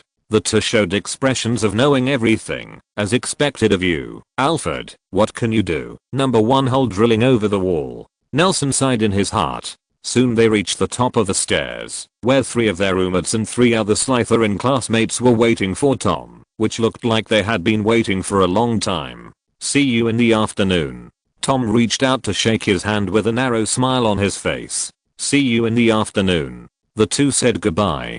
Tom turned the corner and walked along the corridor with the 6 of them. Nelson turned and went down the stairs towards the library. It was almost time for dinner, and Nelson was a little restless in his seat in the library. Except for answering 2 transfiguration questions for his first year students who were studying here, he didn't move a word on his own parchment. Nelson took out the note he got in the morning from his pocket and found that it was a note folded into a dog's head. Although the note didn't move, his experience still made him stretch out his wand and stab the dog's head. Stop the curse. There was no movement. Nelson thought for a moment that his spellcasting was not standard and tried several times, but the result was no different. There was no movement. There was no magic on this dog's head. He stretched out his hand, showed his kindergarten level origami skills, and took apart the dog's head. 1:30 p.m. Owl Room, Ravenclaw Tower. Why Ravenclaw Tower? Nelson was a little confused. Did McGonagall prepare a trap there to test his level of transfiguration? He felt that he couldn't stay any longer, and his movements of removing the dog's head and casting spells had already affected the people next to him. He sighed softly, seeing the school bag hanging on the back of the chair of the girl sitting opposite. He remembered the topic he discussed with Tom in the morning, and after just over an hour, he nearly forgot about that bag again. Hearing the cry of the librarian getting closer, he hurriedly grabbed the pen next to him and wrote the word backpack on the back of his hand near the tiger's mouth. The sound waves going to dinner did not reach him directly, and he quickly left the library. After lunch, Nelson walked towards Ravenclaw Tower. Walking around the door of Professor Sykes' office, he drew his wand and climbed upstairs. Nelson was secretly making up lessons with Gryffindor's 6th grade system at McGonagall recently, you know. In an empty classroom, Alfred and Tom sat by the window and waited for the people who participated in the activity for a while. Well, Tom looked in the direction of the Ravenclaw tower through the window. I have observed that the notes are folded in the shape of small animals. So to help them reconcile, Tom added, yes, I don't think Ravenclaw Towers is near or far. Nelson climbed to the top of the tower, pushed open the door of the owl room, pointed his wand inside, and when he got used to the darkness in the room, he saw a girl sitting on the table. He was pointing his wand at her. Nelson suddenly remembered Tom's expression when he parted with Tom. Myrtle, it's not what you think. Chapter 17 Myrtle. Myrtle, things are not what you think. Nelson stepped back to the door, leaned against the door, and tried to turn the handle to open the door, but found that the door would not open. The sun was shining outside the window, and there were almost no owls left in the house. The few remaining owls were sleeping on the shelves. He remembered the last night he came here. Nelson Wiltoning Williams. Myrtle said slowly. She didn't look at Nelson. She just whispered his name, in a trance, like a dream. Listen to me. He raised his hands slightly and put them on his shoulders, indicating that he was not malicious. Nelson Wiltoning, Myrtle interrupted, seemingly not hearing Nelson's name, and continued to repeat Nelson's name softly in her dreamlike tone, her voice echoing in the empty owl room inside, extraordinarily ethereal. Nelson reluctantly put down her hands and hung her hands on both sides of her body to see what Myrtle wanted to do. From the day she almost stepped on Myrtle at the Lycan bookstore before school started, she seemed to have left a psychological shadow on Nelson and was full of fear for him. He has always wanted to know what kind of prejudice Myrtle has against him, but she seems to have been reluctant to give a chance to communicate. I know you. I know what's going on this time. Myrtle looked sideways at Nelson. She had big brown eyes that were supposed to be beautiful on her white face, but through the large glasses on the bridge of the nose, which took up half of the face, were magnified, making it difficult to look directly, making Nelson think of Ollivander's magical silver white eyes. You always thought I was afraid of you? Myrtle asked. Nelson didn't speak, just stood there silently, and the atmosphere made him puzzled, wondering what medicine was being sold in Myrtle's gourd. Seeing that he didn't speak, Myrtle spoke again slowly, and the feeling of dreaming became stronger. Actually, I'm indeed afraid of you, but it is far from fear. Fear and fear feel different. Fear keeps me away. Fear makes me resist getting closer. I'm afraid of black magic. I'm afraid of death, and fear can take everything I have. But I'm afraid of the unknown. So at first, I'm afraid of you. Then you should be afraid of everything. Nelson couldn't help speaking. No, that's different. Myrtle shook his head slowly. That's just a stranger. You, Nelson, you're different. You're a very incongruous person. Different from the strangers I've ever met. Incongruous? Nelson asked with a frown, wondering if he was walking along and was seen by Myrtle, who happened to suffer from severe obsessive-compulsive disorder. It's not what you think. She seemed to see what Nelson was thinking. The coordination of people is not reflected on the surface. I can see a lot of things that others can't see, like magic, like prophecy, like, she can't seem to think of any adjectives for a moment. Yes. Color. She clapped her head and jumped off the table. Color, such as Professor Dumbledore's color is red. Professor Sykes's color is blue. Your friend Tom Riddle is a blockbuster. The black is mixed with red, and your color is incongruous. She walked towards Nelson and repeated, your colors are out of tune. I guess you don't even know what color you are. Nelson looked at Myrtle, who was approaching him, and felt that this man was talking in a garrulous and terrifying manner.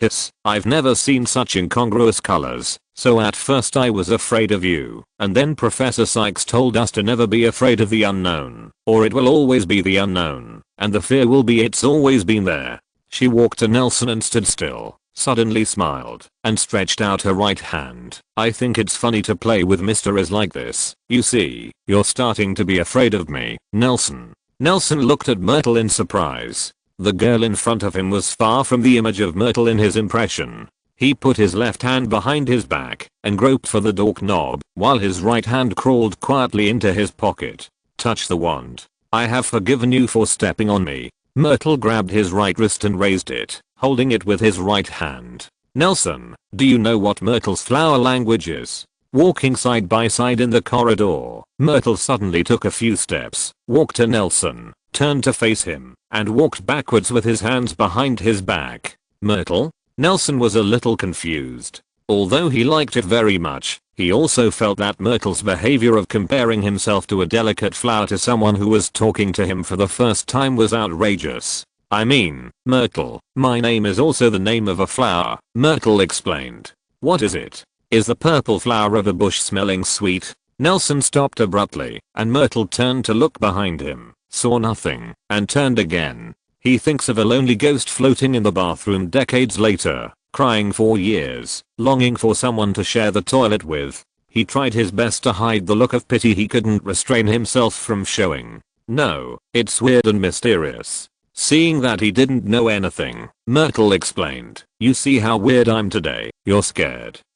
But I think my life is too simple and too monotonous. I'm just an ordinary person, not mysterious at all. Myrtle said while they walked to the door of the Ravenclaw lounge. Their tone was somewhat aggrieved. So I think, maybe it's because I'm too ordinary, so everyone doesn't like me very much. That doesn't mean. Myrtle suddenly stuck out her tongue at him, ran to Ravenclaw's brass door knocker, answered the question in a low voice, what do zeros and ones have in common? And then got into the lounge. Nelson, what do you want to do to my students? Familiar voices and words came from behind him, and he found himself walking to Professor Sykes' door. Professor Sykes. Nelson stood up reflexively. I really didn't do anything. Well.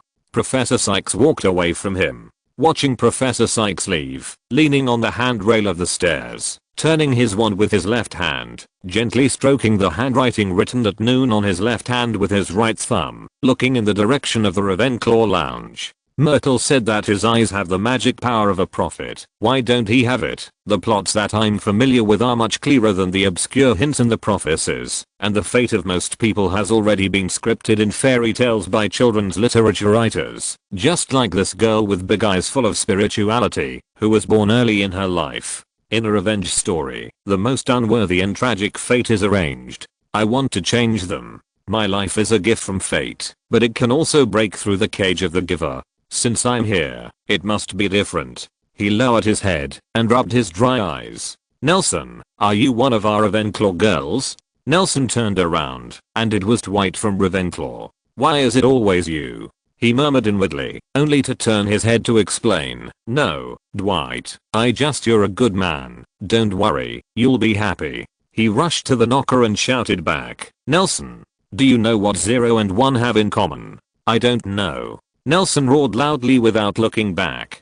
The young man was still a warm-hearted man. Aren't you Ravenclaw the smartest? It is also a kind of wisdom to ask for a wiser person. Nelson felt that the young man was a little annoying to lift the bar, and felt comfortable to be licked, turned around and shrugged at Dwight, and went downstairs. Nelson, you're welcome. In the afternoon herbal class, Alfred squeezed the pus from Gordy's root bulb on Nelson's neckline, his face full of constriction after his mischief had succeeded. Alfred, you do something like this. Nelson moved his butt away from Alfred and slowly put on the dragonskin gloves. How's it going? What happened in the end? Alfred urged. He squatted with excitement and interrupted Nelson's speech. Nelson noticed that Tom, who was sitting next to him peeling the clods stuck to the Gordigan, also squatted.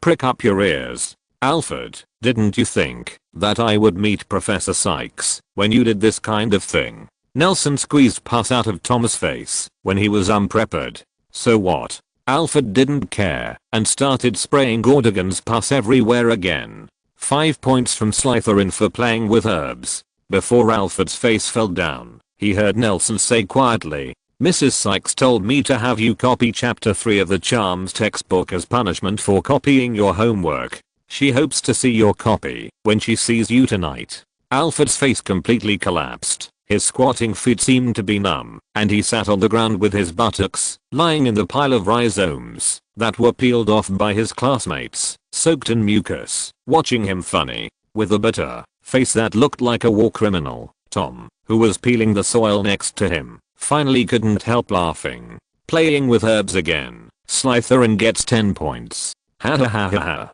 Tom threw the Gordigan in his hand back to the ground without caring about his own image, and laughed. The surrounding classmates heard the noise here, and didn't know what was going on. They all looked at them, and saw Alfred lying on the ground, and lovable, and burst into laughter. The flower shed was full of joy. Slytherin and Hufflepuff will each deduct 10 points for the noise in class. Dean Hufflepuff's voice was drowned in laughter. It is recommended to check this BP coach. Chapter 18 Dumbledore's Commission. Strange, it's almost a holiday. Where is our principal? At dinner time, Tom, who was holding a lettuce leaf on the long table in Slytherin, looked at the empty seats in the middle of the staff seat, a little puzzled. I don't know. I heard that he has been busy communicating with Wizengamot to clear up the dark wizards in the past few years. Wahlburger handed Tom a plate of small tomatoes, while busy grabbing his brother's ear and taking him from he raised his seat, lowered his voice, and shouted in Alfred's ear, "If you let me know which teacher wrote to mother because of you. I heard that Principal Dupert's family was bewitched by Grindelwald and gave up his job in the Ministry of Magic to become a terrorist. He vowed to clean up the door himself. Last year, he only showed up at the school at the beginning and end of the term. Nelson he took off the Slytherin emblem that was splashed by the beef soup, picked up the napkin, and wiped it carefully, sharing the gossip he heard. Last time I was in the library and heard the librarian tell Oja that in recent years the school Dumbledore is in charge of everything here. He wiped the hospital emblem clean, pinned it to his chest, glanced at the theory of magic by Tom's hand, and frowned. Why are you still using this second-hand book? I wrote down the notes of the first few classes in the school, and there are also the notes of the previous master for reference. You're not afraid that the previous master was a scumbag? You studied according to his notes, and then practiced wrong? It's okay, I'm not without judgment. I heard that Dumbledore was a once-in-a-lifetime gifted student at Hogwarts, and the old lady in the family said, Amando Duppert is a hysterical old fool. Just rely on him. Still want justice? He should give the job to the most beloved Albus, instead of having Ministry of Magic idiots come to our house every day to rummage through the boxes. Do we hide Jetler Grindelwald in Grimmauld? Is it in the sewer of the square? Ha ha ha ha. Alfade, who broke free from his sister's nakedness, hunched over his back and imitated his family with a comical look, and then sent an invitation to Tom and Nelson. You guys are coming for Christmas. Do we play at home? I have a lot of good things to watch at home, but Dumbledore is really good, and you can feel it just by taking his transfiguration class. Now that the situation is so chaotic, he may have his own considerations before he starts. At least Hogwarts is the safest place now. With Alfred's ecstatic expression, Nelson added sullenly, is Professor Sykes' transcription ready tonight? Alfred's face collapsed immediately and was quickly dragged away by his sister. If I had the ability to Dumbledore, I would kill Grindelwald, and I would be famous in the morning and afternoon.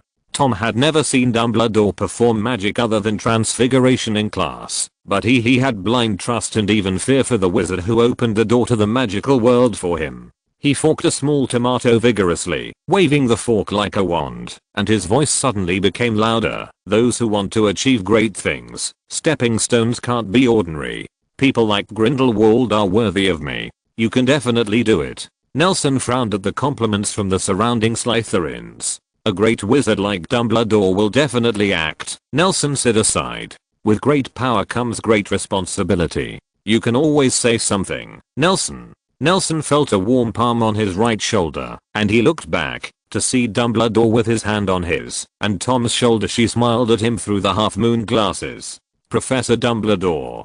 Seeing the Dean of Gryffindor coming to the long table in Slytherin, the little snakes stopped the noise and greeted neatly. Tom also looked up to see Dumbledore's face. Dumbledore Lido turned his head and greeted Tom with a smile.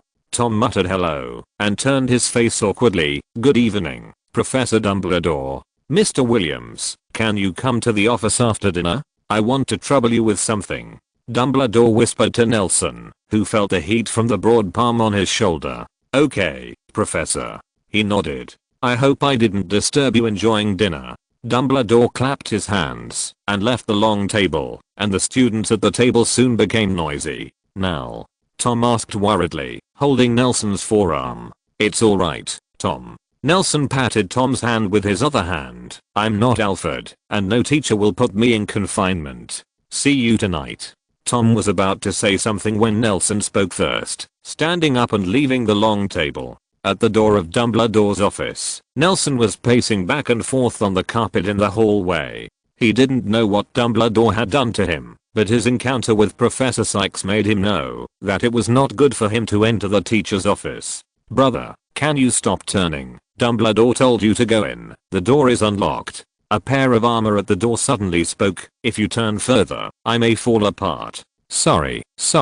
Nelson waved at him apologetically, reaching for the handle. I didn't know you could see me. Sit down and have something to drink. As soon as the door was opened, Nelson saw Dumbledore standing in front of the wine cabinet in the office holding a bottle and looking at the label on it. He took a step forward, looked around, and saw the whole picture of Dumbledore's office. The floor of the whole office is covered with an integrated purple-red carpet, and the desk is placed near the window. The desk is very neat, except for a bottle of ink with a quill pen and a few pieces of parchment upside down. There is a bird's nest that resembles a pen holder, with a pile of ashes falling from the bottom point. There were chairs with fuchsia velvet cushions at the side of the table, and 2 purple knitted sofas with a small coffee table in the corner. The left and right walls are completely wrapped by huge wooden bookshelves. The bookshelves are divided into categories and neatly filled with books from small to large. There are several empty grids, which are very abrupt.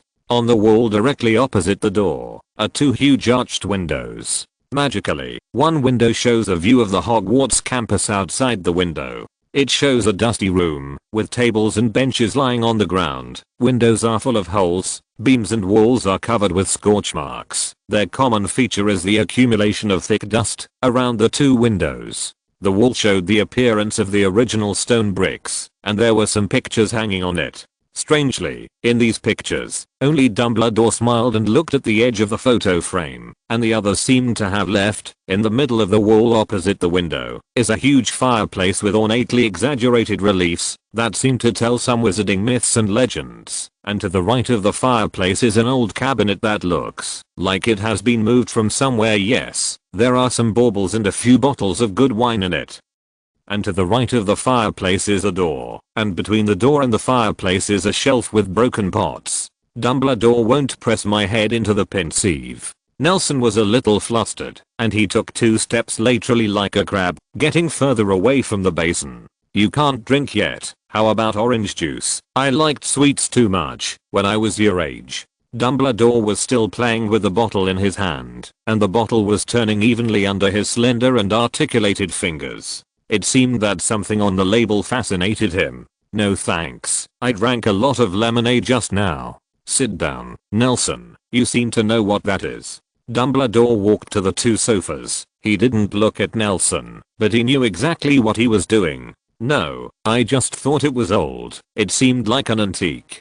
Nelson quibbled, walking towards the sofa next to Dumbledore. Haha, every chair in Hogwarts is an antique. Dumbledore didn't say much, just patted him on the shoulder, pressed him down, and sat down on the other sofa. Nelson, did you hear that you're going home for Christmas? He waved. 2 glasses appeared out of nowhere on the coffee table, and slowly filled with orange juice from the bottom. Yes, sir, I'm going back to London. Looking at the glass floating in front of him, wagging its tail like a puppy, Nelson was afraid that the orange juice would spill on his robe, so he picked it up and took a sip. That's it. I have one thing I want to ask you. Dumbledore turned sideways, holding up another glass of orange juice and clinking Nelson's glasses. I have something to do after the Christmas break, so I found a substitute teacher. He arrives in London on the 26th. I hope you can meet him in Diagon Alley for me and tell him how to take the Hogwarts Express at King's Cross Station. Dumbledore put down his glass. He has been away from London for a long time. The change of environment may make him feel unfamiliar. Okay, Professor. Nelson also put down the glass and nodded. Is that the only thing? He couldn't help but doubt the intelligence of the substitute teacher. After all, it sounds funny that an adult needs a guide to reverse the car in a city. Well, besides, Dumbledore got up and took out a small package from the bookcase behind him, put it on the coffee table, and lowered his voice. If it's a man with chestnut hair, help me bring this to him. If not, leave it with you. Professor, such an important thing. Nelson looked at the small package on the table and felt incomprehensible that Dumbledore trusted him so much. Minerva often talks to me about you, and I think you are a trustworthy person. Dumbledore paused, blinked, and said again, I also believe in Mel's child, and I also believe in someone who says with great power comes great responsibility. This matter is very important. Can I trust you? Dumbledore stretched out his right hand and looked at him with burning eyes. I don't even know who Mel is, and you should trust Peter Parker. Nelson was a little flustered and complained frantically in his heart. Looking straight into Dumbledore's eyes, he finally reached out his hand to talk to Dumbledore. Brida shook hands. You can trust me, sir. Dumbledore smiled reassuringly. He waved his hand again. The two of them were full of orange juice, and when they clinked glasses for the second time, he looked at the back of Nelson's hand in confusion. Nelson, why are you writing the word backpack on your hand? Chapter 19 Hogsmeade. I don't remember, Professor. Huh. Dumbledore looked at Nelson with some confusion. Is it so stressful to study? No, Professor. Nelson raised his hand, rubbing his other hand on the writing. One night 2 months ago, I went to Ravenclaw's owl room to send a letter. Is it the night of your first year freshman night tour? Sorry, Professor. Nelson scratched his head, a little embarrassed. It doesn't matter, you can continue. Dumbledore straightened up from the back of the sofa and listened solemnly to what happened on the night of the Mid-Autumn Festival. Wait, you mean there's a picture of a little girl at the end of the hallway from the Slytherin lounge to help you light it? Yes, Professor, there's always been a big picture frame there, and sometimes there's a little girl playing with fire. Well, you go on, Nelson. Later I found Professor Sykes. Is Sykes in the office? Dumbledore leaned forward, resting his elbows on his thighs, his chin crossed with his hands, thoughtfully. Yeah, Professor, things got a little weird after that. Nelson started talking about how he'd been forgetting about his backpack ever since that day. Nelson, you should have a good history of magic, right? Dumbledore asked suddenly, after listening to his remarks. Alright, Professor, does it matter? It's nothing. I don't think it's your own memory problem. There might be something in your bag. That night Dumbledore suddenly pondered. What happened that night? It's nothing. If you find anything, be sure to tell me. I can't see anything right now. Dumbledore got up from the sofa and walked to the desk. Okay, Professor.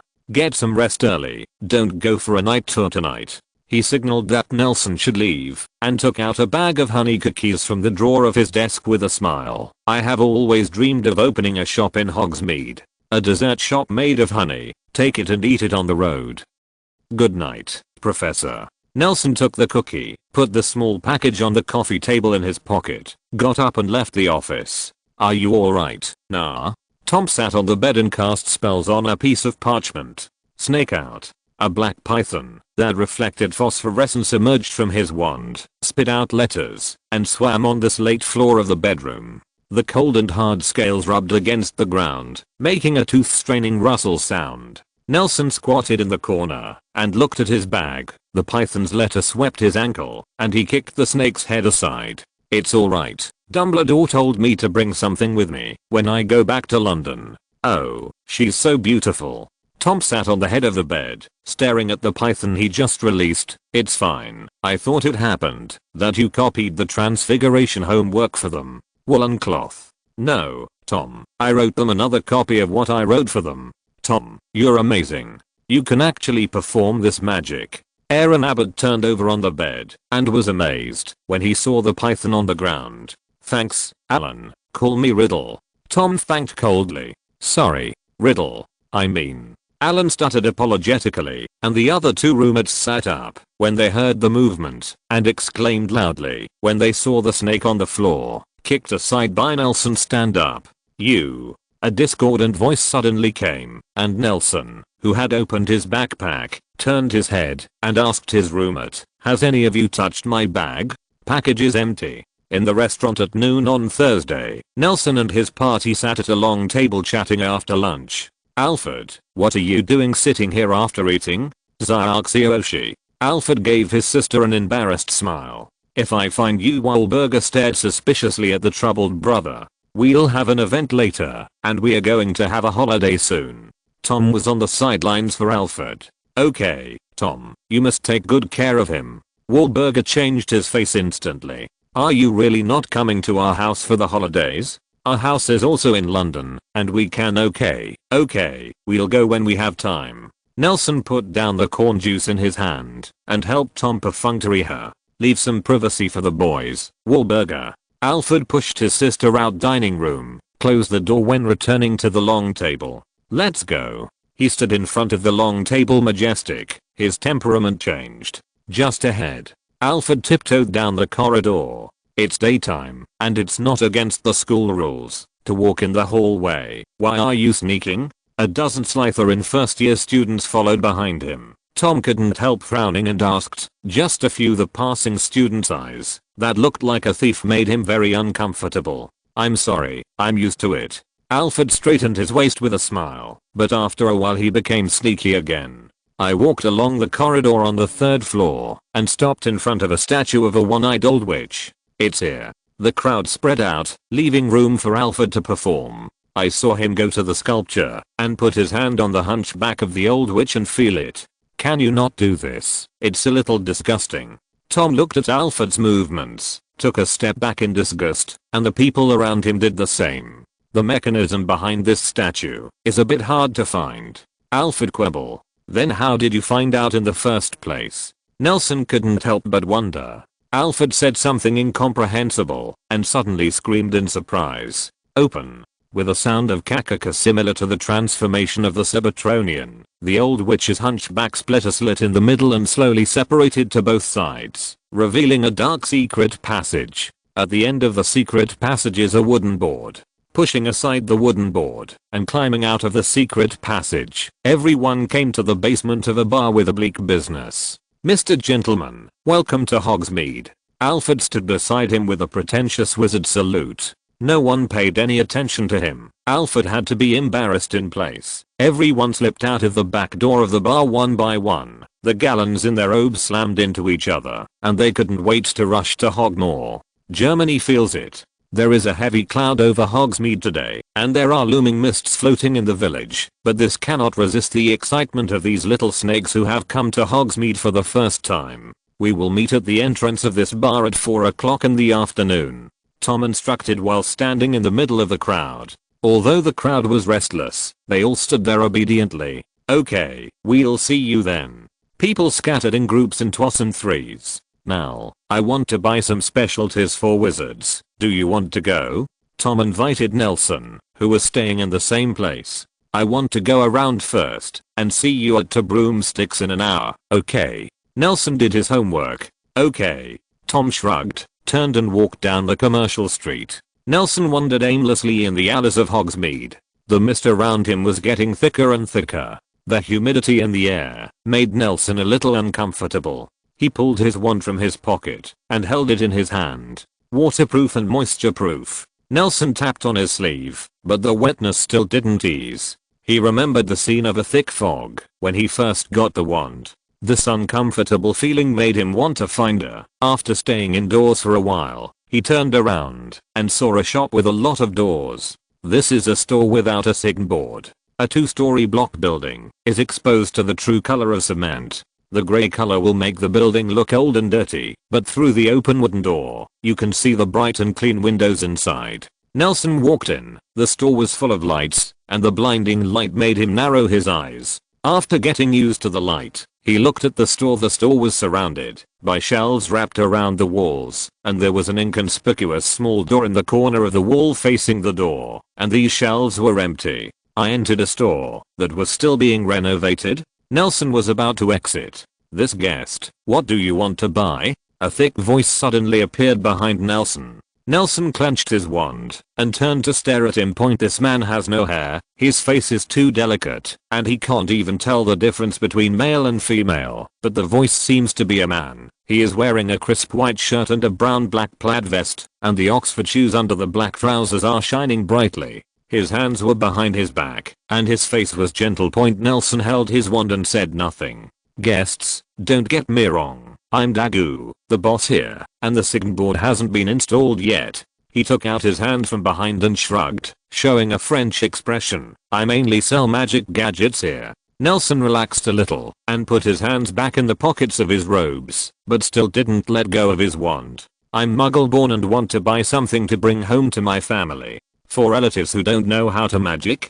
Dagu held his forehead with one hand and put the other hand under it, looking like he was thinking, how about a magic iron? You can just pick it up without eating it ironing. He reached for an iron from the empty shelf by the door. A little magic. Looking at Nelson's surprised expression, the shopkeeper explained, well, that's fine, but there's a laundry next to our house. How about the camera? Magic Polaroid. You don't need to use potion to take moving pictures. He put the iron back on the shelf and took out a camera full of scratches because it's second hand and you can only take black and white photos, so how about 2 galleons and a free butterbeer?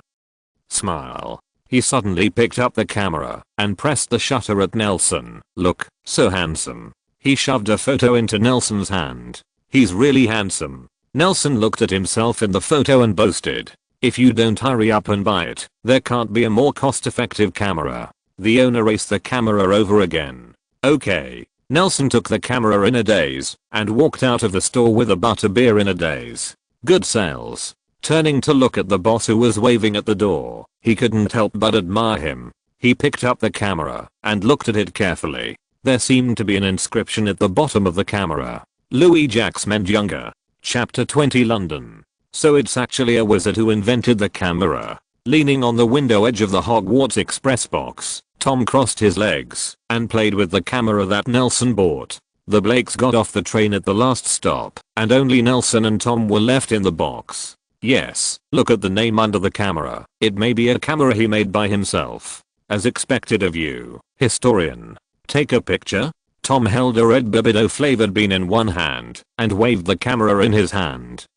Yes, tomato flavor. I told you to take a picture yesterday, but you didn't take it. Nelson slumped on the seat opposite, rolling his eyes speechlessly. In order to lure the pet into the cage, he fought with his dead ghost Yingban last night. The one the cat named ? Was purring comfortably on the top of his head at the moment, but he was not sleepy, with heavy dark circles under his eyes, like a pool of liquid. Isn't there too many people yesterday? It's too embarrassing to be in front of so many people. Tom Quibble with a scumbag face, stood up, walked over to Nelson and sat down, pulling his arm. Come on, cheese. This kind of camera that doesn't need to be developed is really convenient. As a puff of blue smoke slowly rose and drifted from the camera, Tom squeezed the photo that the camera spat out in his hand. Yes, it's very handsome. He praised happily. Show me. Nelson looked up at the photo. In the black and white photo, he was smiling brightly. The cat above his head, sad grimace at the camera, and Tom put his arms around his shoulder, smiling equally brightly. Okay, this camera there are also beauty functions. What is beauty? Tom took the photo back and tucked it carefully into the inside pocket of his shirt. Seeing that Nelson didn't respond, Tom turned his head to look at him. The question mark slipped down because of Nelson's head, and one person and one cat began to fight fiercely again. I've always wondered if you're blowing exhaust when you ride your broom. After the fight, Tom stood by the window and breathed against the glass. The train was passing through the thick fog.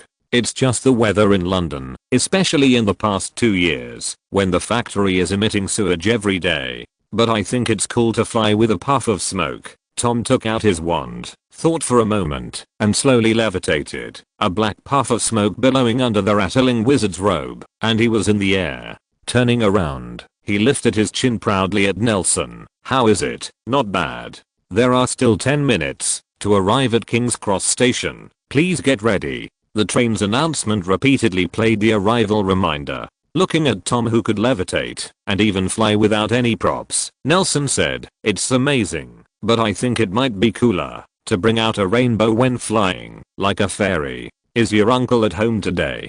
Tom asked as he dragged his suitcase through the streets of London and walked 2 blocks to Aunt Bella's house. TSK, that's disgusting. Tom's polished leather shoes almost stepped on a pool of sewage. London is full of dirty and messy scenes these days. Residents on both sides of the street randomly dump domestic garbage and sewage on the street. Beggars and sewage can be seen everywhere on the street.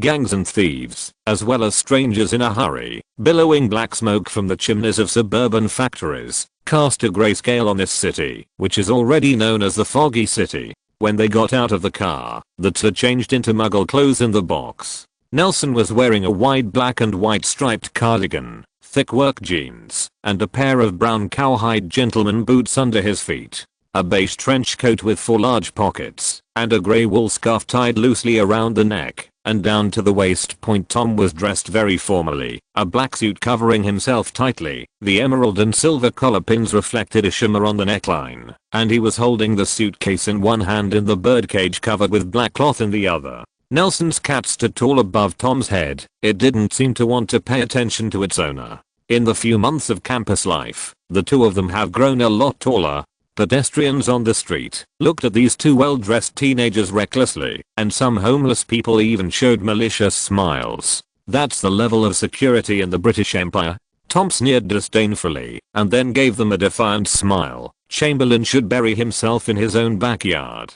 If he uses magic to fight back when he is attacked, it doesn't violate the International Confederation of Wizards Secrecy Act, right? Tom licked his lips excitedly. His handsome face was a little hideous, and a scarlet light flashed in his black eyes. See what's going on? If you blow up a street, it should still be against the law. Nelson stopped Tom's dangerous thoughts, and the two approached an inaccessible alley opposite where they grew up. Orphanage, uncle should be at home. Last week he wrote that he had set off from Poland to go home. Bang, walking through the alley, a skinny boy in a worn newsboy cap bumped into Nelson's arms. I'm sorry, sir. The voice was a boy of about 10 years old. He apologized and stepped back, pressing his hands on it. Wearing the brim of his hat, he quickly turned and ran away. Interesting. Nelson looked at his back, whistled, and put his hands in the pockets of his trench coat. Tom cocked the corners of his mouth, released the box, and flicked his arm lightly. The one slipped out of his sleeve and was held by him in hand. That's magic. He was eager to try it. Surely going home on vacation is a good choice. There are wizards stealing things in the Muggle community. It's magic. Nelson narrowed his eyes, and from a distance he saw the child wearing a newsboy hat sneaking in through the back door of the orphanage. It's amazing. Just after we left, this kind of character appeared in the orphanage. It must be Mrs. Cole who picked it up. I feel like she's dying of exhaustion, and she keeps picking people from the orphanage like a nun. Tom raised his head and looked in the direction of the orphanage. What did he steal? It's just a wallet, and I don't have a few pounds. Galleons are all in the box. Nelson shrugged. Nuns in the church don't pick up children. At most, they pick up a few gentlemen who are willing to raise money. It makes me sick, but it's unrealistic to want everyone to be like Mrs. Cole. Tom curled his lips in disgust. She's a really nice person. Let's help Mrs. Cole educate this kid. She always it means that I would rather starve to death than steal. Let's go home first. I put a small thing in his pocket. Nelson took his hand out of his pocket and held the handle of the box. I have to put the luggage down first, depending on his age. Next year should be a freshman at Hogwarts. Well, anyway, I will go to the orphanage in a few days. Haha, I wonder if he has eaten the chocolate that Tom's brother left to everyone. Nelson smiled narrowly. Tom's face flushed, and he took the box and walked stiffly toward Aunt Bella's house. Wait, brother Tom, I want to eat chocolate too. Nelson pulled the box and ran after Tom. Tom's pace quickened, and he seemed eager to summon a broom to fly away. After a while, the two stood at the door of Aunt Bella's house. Nelson took a deep breath, stepped forward, and rang the doorbell. Now, have you been abandoned too? In the cold wind, Tom, who had been standing at the door for half an hour, wrapped his coat tightly, put his hand on the stomach of the kitten in his arms, and had an affair with Nelson. A sense of sympathy for one another. Probably yes, Tom. Nelson buttoned up his trench coat and tightened his scarf, looking like an anti-war sculpture. Two handsome gentlemen, what are you doing here? Two big hands fell on Nelson and Tom's shoulders, and they turned their heads slowly. About Uncle Jonas, Aunt Bella. Nelson stammered in the cold wind to say hello. Tom nodded stiffly, pretending not to be afraid of the cold, but the sudden Cold War still made Jonas and Bella behind him laughed out loud. We went to buy you something delicious. Bella raised her hand and showed Nelson and Tom the ingredients in her hand. "Come in and make you a Christmas dinner." Jonas took out the key to open the door, followed by Nelson and Tom, who immediately rushed to the sofa near the fireplace and hugged the pillow. Jonas took out a bottle of fruit wine and 4 glasses from the kitchen and placed them on the coffee table, Bella teasing the kitten. "It looks so fun." It seemed to be very close to Bella. He rubbed his chin against the back of her hand, purring comfortably. "This is the fruit wine sent by relatives in my hometown. The degree is very low. You can also drink it." Jonas filled 4 glasses with pink fruit wine, and a fermented sweet and sour fragrance filled the air in the living room. "I'll go to the kitchen. Let's talk first." Bella took out a bamboo basket from the fireplace, picked a square pillow from the sofa, and placed it in the basket, holding the back of Ying Xiao's neck, and placed it on the bamboo in the basket. It meows in a ball, and soon disappeared. She added some water to Tom's owl cage, and opened the cage door. "Tom, this bird is good. Can it eat corn?" "I brought the feed, Aunt Bella," Tom replied tactfully. "It's really good." Jonas sat on the sofa, crossed Erlang's legs, and took a sip from the wine glass. "The gifts I brought for you are in the basement, and you can go and have a look later."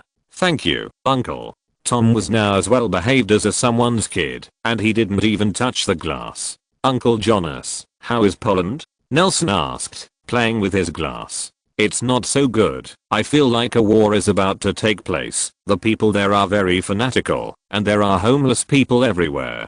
Jonas said with a worried face, "I can't control you when you go to school, but don't let it go. Run around." "Jonas, come and help me cut the vegetables." Bella's voice came from the kitchen.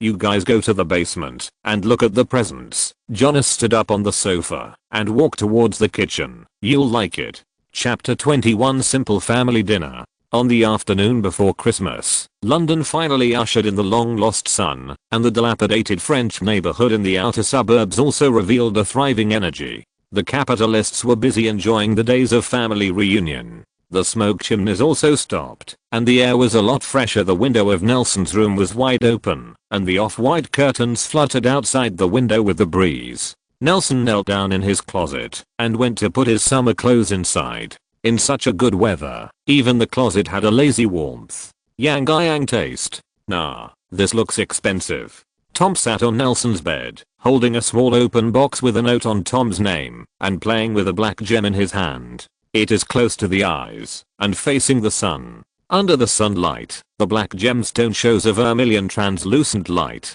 If you look closely, it seems that there is still a rose-red liquid flowing slowly in the gemstone, paving the room under the refraction of the sun. A psychedelic layer of color. "It's a hazel, a kind of amber." Jonas' voice came from the door of the room. He was leaning against Nelson's door. The sunlight hit his face from the window, and his well-defined features became deeper. "This German man with long grey hair and a thick mustache looks like a black and white photo in such a strong light and shadow picture." Amber is a special product of Poland, although this kind is relatively expensive, but in this age, it is not very valuable. It's just weird. "Tom, this is your birthday present." Jonas grinned. "You can make it a ring or something. I think it's a color that suits you." Thanks Uncle Jonas." Tom's cheeks turned red, and he didn't know if it was from the sun or himself. "Let's go, lads, go downstairs for dinner." Jonas walked into the room, rubbed Nelson's head, who was sitting on the ground, and messed up his smooth pale blonde half-length hair. "Well, it looks more comfortable." Nelson turned his head to look at the mirror in the closet, and his hair now resembled that of David Bowie's visitor from Mars, a blonde teenager with tousled hair that was covered in a reddish orange by the sun, and hung around his neck. A small amber of the same color contrasted with each other. His eyes narrowed slightly, and there was a helpless smile at the corner of his mouth. He stood up on the ground, patted the non-existent dust on his butt, and walked downstairs with Tom shoulder to shoulder. "After applying for a permanent residence in London with the newspaper, I will meet the conditions for adopting you." Jonas sat at the dining table and poured mushroom soup into a small bowl. The creamy white soup was steaming. Put a full small bowl in front of Bella and picked up the second bowl. "Seriously, I think some policies should be relaxed in special times. When I went to the market to buy vegetables today, the streets were full of thieves. They're all half-sized boys like you." Jonas. Bella glared at Jonas with a complaining face. Adopt us? Tom said dryly, as if he had no emotion, taking the soup Jonas had brought him. But Nelson saw behind his pale face, his ears were red to his neck, and it might be a while later. The back will turn red. Yeah, you've had this plan since you were kids. Just kept getting stuck by town hall idiots with their idiot forms. Oh sorry Bella. Jonas brought another bowl of soup to Nelson, withdrew the hand that Bella had just tapped with a spoon. They are already big children. When I was as old as them, I knew that William II was an old man who couldn't do anything. Putchy Nelson couldn't help laughing when he saw that the back of Tom's neck had turned red and buried his face in the bowl. But if you want to study literature, or philosophy, or be a journalist, I can help you with your homework. Jonas poured himself the soup, stirring it in a bowl with a spoon, shrugging at Nelson and Tom. Shrugged, but now that you have become magicians, I can only read some fantasy novels and imagine it for you. Many myths and legends are adapted from the history of wizards. Nelson wiped his face with a tissue and explained. For example, the British legend of Merlin, the real person, is a real person. A member of the Wizarding Council was enigmatic. The medal is named after him. Oh, really? Jonas raised his eyebrows in surprise. I've been running around all these years, but I've heard a lot of magical legends. Those stories may be true. This is really amazing. He after thinking for a while. No, after hearing that you were admitted to the magic school, I should have reacted earlier, but this magic school sounds like the education level is not bad. I always thought that wizards did not pay attention to humanistic education when they had magic. Nar is outstanding in the history of magic, and even Professor Dumbledore praised him for his knowledge. Tom said proudly from the side, as if he was the one who learned the history of magic well. The needle doesn't poke. Jonas raised his head and rubbed Nelson's stubborn hair again. Well, it looks much more pleasing to the eye. But it's true that you don't pay attention to humanistic education. Nelson got up and followed Bella back to the kitchen to bring the empty deep plate of soup to the kitchen, and then helped her to bring the last 2 dishes. We only have 2 sessions a week on the history of magic. Class, Professor Binns is still an old ghost, if ghosts can be said to be old. Most people in class are sleeping. He put a bowl of stewed vegetables and steak on the table. Other than that, there are no subjects like language or society, not even arithmetic and geography. He and Bella took their seats, and the 4 of them put the dishes and bread on their plates. I heard that there will be ancient runes and arithmetic divination in the senior years, but I feel that they may still be pure magic courses. I wish everyone a good appetite. Bella raised her knife and fork, and the small family dinner officially began. Divination? Can you use tarot cards? Bella asked curiously, while cutting a steak. Women always seem to be more interested in things like divination and testing. Anyway, our first year fortune telling class is about talking nonsense to a cup of tea dregs or a glass ball on a moldy pillow, predicting the state of death for the next week. Nelson chewed a broccoli and mumbled indistinctly on. Some prophecies are still very accurate, especially for some spiritual people in this area. Tom defended the divination class, although his level of divination was ordinary, but he believed in these things. There have been some masters of prophecy in history who have predicted the direction of some major events, but I think we use them as a reference at most, rather than superstitious these things. For wizards, what can really be trusted is not fate, but a magic wand. Nelson he swallowed a piece of bread, but if I can meet a prophetic master, I'm still willing to do the math. You are right to think so, said Jonas eloquently. There is one in my hometown of Trier. Alright, eat your meal. Bella tapped the back of Jonas's hand with a spoon again. Okay, well, these are really not suitable for them to tell them, but Jonas turned the conversation, stretched his arms sideways, and pulled out a book made of cowhide from under the sofa cushion. This is my interview in Poland. When I was there, I bought it from a well-known local witch. Witch? Isn't it a witch? Nelson took the book curiously, spread it on the table, and flipped through it. It was filled with patterns that seemed so mysterious, and so mysterious, that it made people feel like they were making a fool of themselves. Tom stretched his head over, and glanced again shrink back. You're probably deceived. Tom looked a little angry. Wizards have secrecy laws, and will try to hide their existence. People who say they are wizards are usually charlatans. Besides, She also calls herself a witch, not a witch. Nelson flipped through the booklet quickly, and he saw that it seemed to describe a complete set of magic techniques. Although he couldn't understand what the technology was, the general reading made him feel that the contents of this booklet at least echoed from the beginning to the end. And it is self-consistent. If it is written by a liar, it is too detailed. I think this may really be a magic notebook, but it seems to be quite different from the magic of Hogwarts. Nelson frowned, realizing that things didn't seem so simple. Can you give me this book? I just thought it was fun, and I heard that there was a man with magic, so I bought it for a little money. Jonas leaned his fork on the dinner plate, leaned back, and swayed his two stool legs up.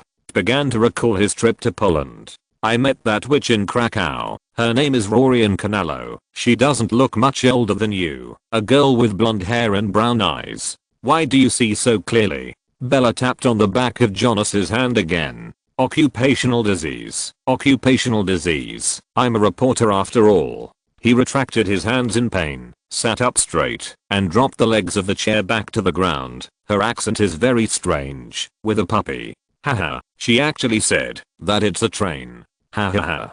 Tom seemed to be hit with a smile. This witch is most famous for her potion. I heard that her potion is very popular in the local area. It is said that the local church also went to her. I remember that in the Middle Ages, the church did not particularly like to put ignorant girls on fire. Bake it, and it turns out that there is a real witch here, but they were persuaded. They are always bullying the soft and afraid of the hard. Nelson echoed after cleaning up the remaining vegetable leaves on the plate.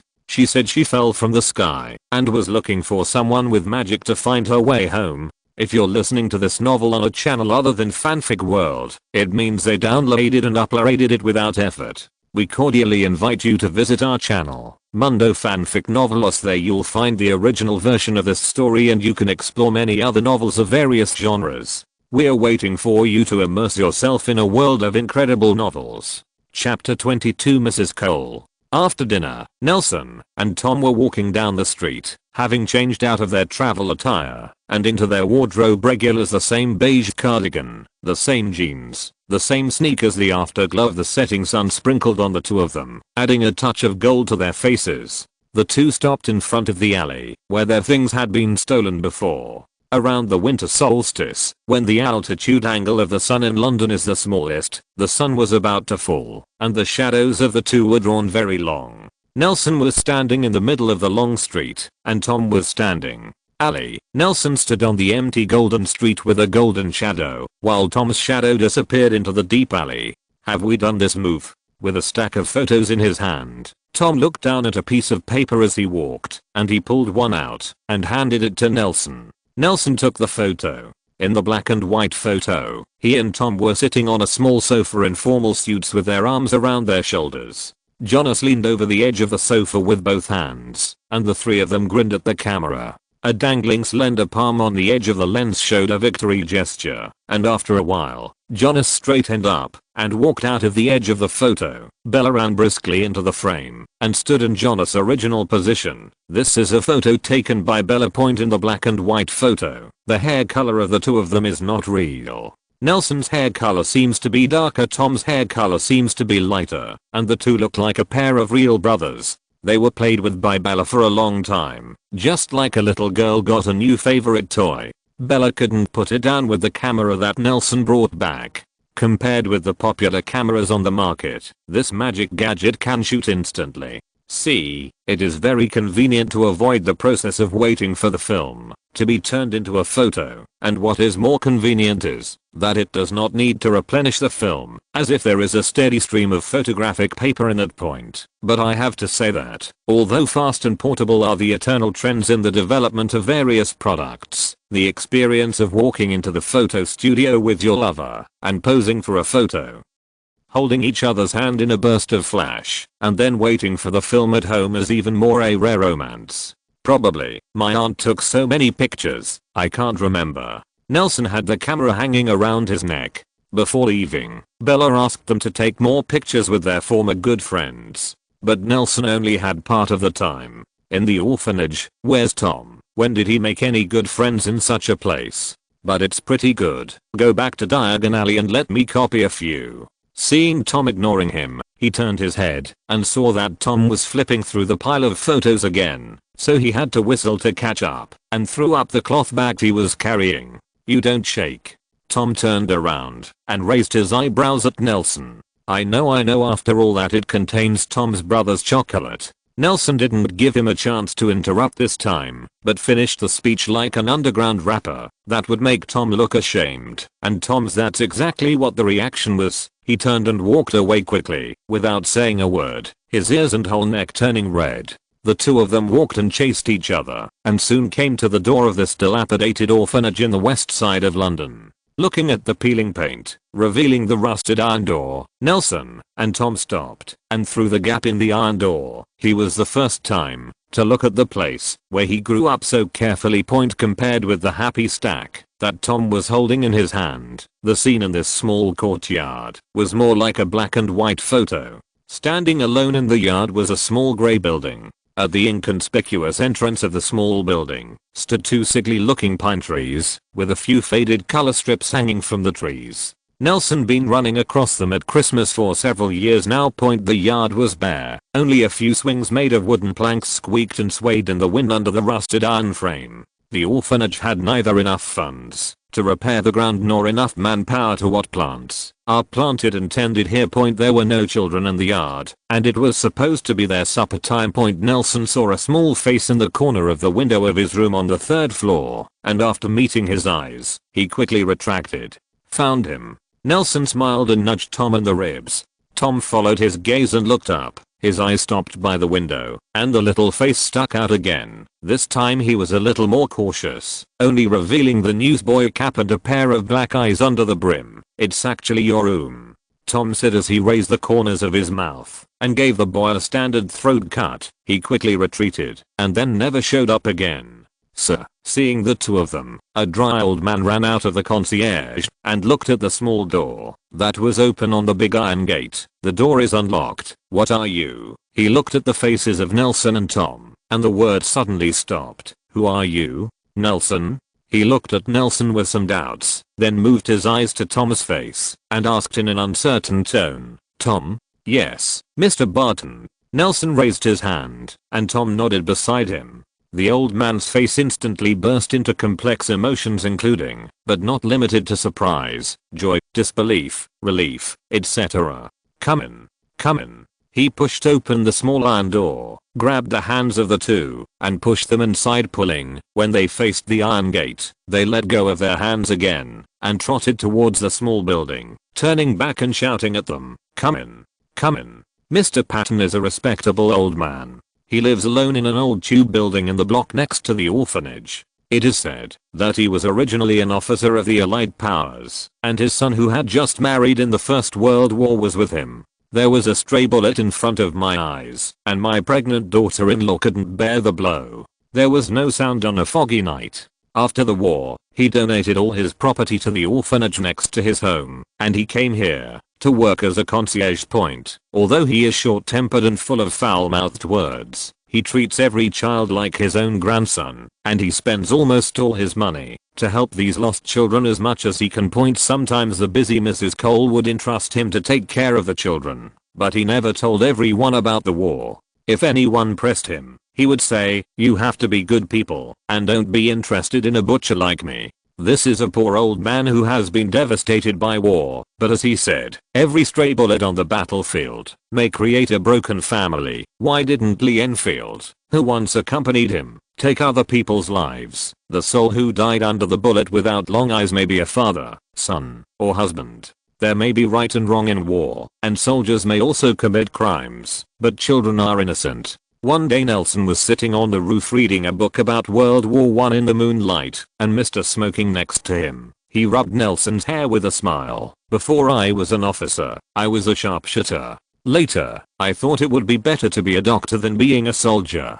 Looking at his back, while limping and shouting Mrs. Cole's name, Nelson patted Tom's back with red eyes. Tom was looking up at the sky with his eyes closed. The old man who grew up with them really old. Patton took the two to Mrs. Cole's office, where she poured hot tea, declined the invitation of the three, and returned to his post. "What are you doing back here?" Mrs. Cole frowned and looked at the two of them. She stirred the teacup with a spoon. The old tea leaves, which were full of broken leaves, were mixed into pieces by her. "You guys, it's not for you to come back." Tom and Nelson had grown accustomed to Mrs. Cole's sternness, and they listened quietly to her admonitions, looking at this thin woman who had black hair a few months ago, and who had not seen her for 3 months. She was even more emaciated, with grey hair beneath her. On her pale face, with unusually prominent cheekbones, she stopped stirring the tea, and stared at them seriously. Suddenly she stretched her brows, and smiled at them. "Tom, Noel, you guys have grown a lot taller. Mrs. Cole, how are you, and the orphanage during this time?" Nelson relaxed and said hello with his teacup.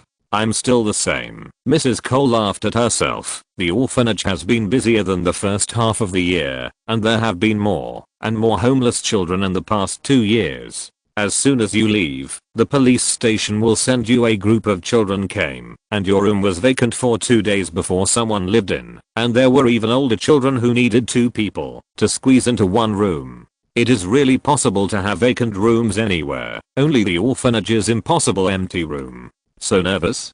Tom asked. "Well, the situation in other orphanages in London will not be much better than ours. You are older children, and you should understand that, although the newspapers are full of music and dance, but..." Mrs. Cole shook her head helplessly, and turned to Tom again, laughing. "By the way, Tom, your chocolate kids love it, and many of them never eat chocolate when they grow up."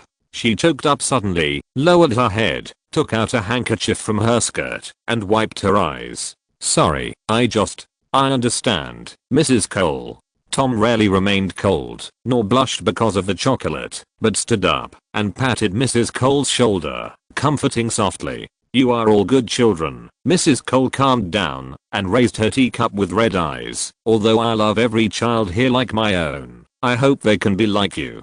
Get out of here and never come back." Chapter 23 The Liar's Daughter. "Come on too, let's have dinner with the children." Mrs. Cole stood up from behind the desk and glanced at the camera hanging on Nelson's chest. "Did you bring this to take a group photo with everyone?" "Yes, Mrs. Cole." Nelson took the first step and opened the door for her, while Tom waited at the door with a "please go first" gesture. "Is there any taboo? The flash of this camera is not dazzling. In fact, it will not affect the field of vision when the eyes are open." Nelson repeated the lines of the boss when he was promoting the product. "It's nothing." When passing by Nelson, Mrs. Cole turned her head and gave him a deep look. These 2 children, who were babbling when they first arrived, have now grown into teenagers as tall as her. I mean, this is probably the only photo some of them have ever taken in their lives. "Wish you were better." Nelson twisted a knob on the camera, recalling the instructions Younger gave in the store that, according to him, allowed the tablet to be adjusted back and forth between moving and still.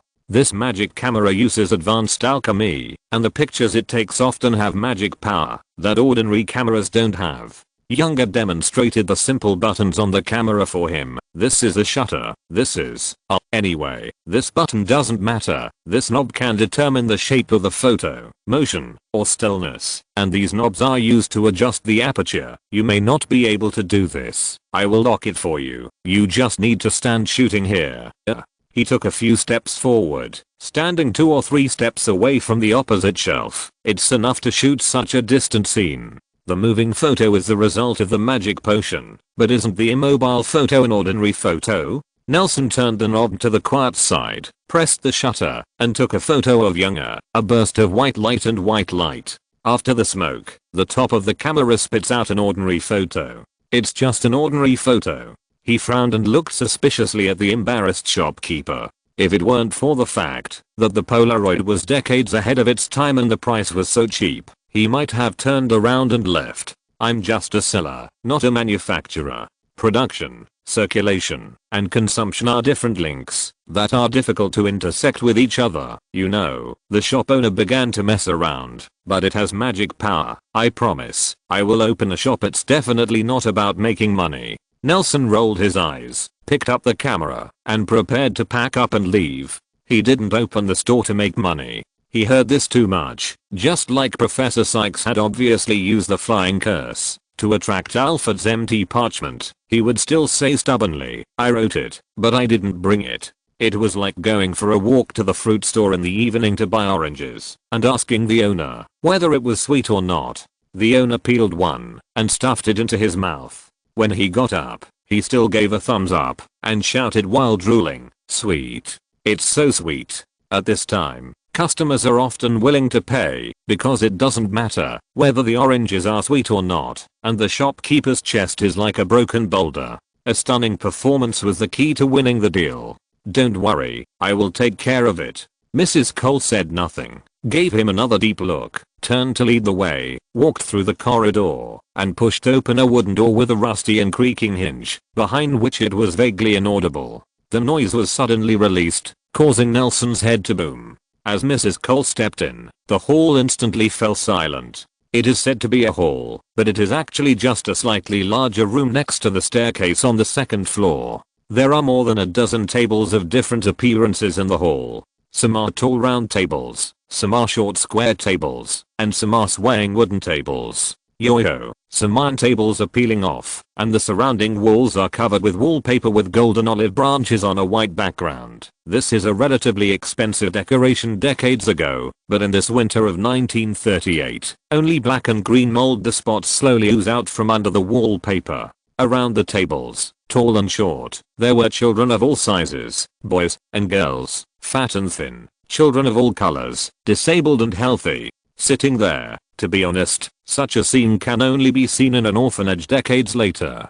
Tom twitched his nose with an imperceptible movement and quickly returned to normal. Nelson was also ashamed. Although he spent Christmas and other holidays at his aunt's house, he lived here on weekdays and often he ate at the restaurant, but he just came back after more than 4 months, and he couldn't stand the musty smell in the air. The children sitting around the table turned to look at Mrs. Cole with anticipation, and then noticed the two people beside her, looking at them with different expressions. "Come on, look this way," Mrs. Cole shouted, waving her hand, and she turned to ask, "Nelson, do you need me to call the paramedics in to take pictures?" "No need, you and Tom go for a pat, and I'll just sign my name behind my back. I don't like taking pictures." Tom took the sack full of chocolates from Nelson. Mrs. Cole heard the words, shook her head with a wry smile, and stood at the back of those tables. "Look at the camera, come, smile." Nelson pressed the shutter. Mrs. Cole patted the two of them on the shoulders and turned to arrange dinner today. They found a few people they knew before and walked to their table. After being seated, Tom fiddled with the cloth bag Nelson had brought. His face sank point. Although he is not sophisticated, he also noticed that the people who used to eat at the same dining table moved their stools to make room so stiff and raw. Although they had only been away from the orphanage for a few months, they seemed to have become two people of the world. No, they have indeed become two worlds. "Nelson Williams, I know you." A newsboy hat sitting opposite Nelson slowly lifted up, and Nelson recognized it. This was the little thief who stole his wallet in the alley, and he blew softly. Whistle. A little bee struggled to crawl out from the pocket of the little thief. "Ah, hello." Nelson was a little confused. How dare he take the initiative to say hello to himself? "I moved into your room later, and my name is Christian Jewel Christian. Is it a girl?" Nelson then looked at her carefully. Under the newsboy cap was dirty black curly hair, a pale face with thick dark circles under his eyes, and a thumb-length scar on the lower eyelid of his left eye running through his cheek. Although she looked arrogant, but when looking at people, he didn't look into their eyes. He just turned his face to the left and squinted at the forehead of the person opposite. "Okay," Tom interrupted Christian. He threw the cloth bag on the table, got up with a great movement, and turned over the chair behind him. "We don't want to eat at the same table with the thief. Sorry." After Nelson apologized in a low voice to the people at the same table, he also got up and went after Tom. Almost everyone around was indifferent and watched the farce. "Why are you coming back?" Christian stood up and shouted at Nelson. "You think you're doing well? Come and show us off." "Why should I listen to a thief? That sounds disgusting." Tom came back at some point and stood behind Nelson. "Do you think I'm trying to steal something?" Christian lowered his head, and when he looked up again, she seemed hysterical. Nelson noticed a crack in the teacup beside her, and the surrounding air began to surge. He stretched out his hand standing in front of Tom, turned around and shook his head at him. When he got home, He wrote to Dumbledore explaining the situation of the discovery of the little wizard. This kind of thing is still left to professionals. You can't stimulate her anymore. Young wizards with no magical education, especially Muggle-born wizards, can easily become silent due to mental stimulation. He whispered to Tom, who nodded and stopped talking.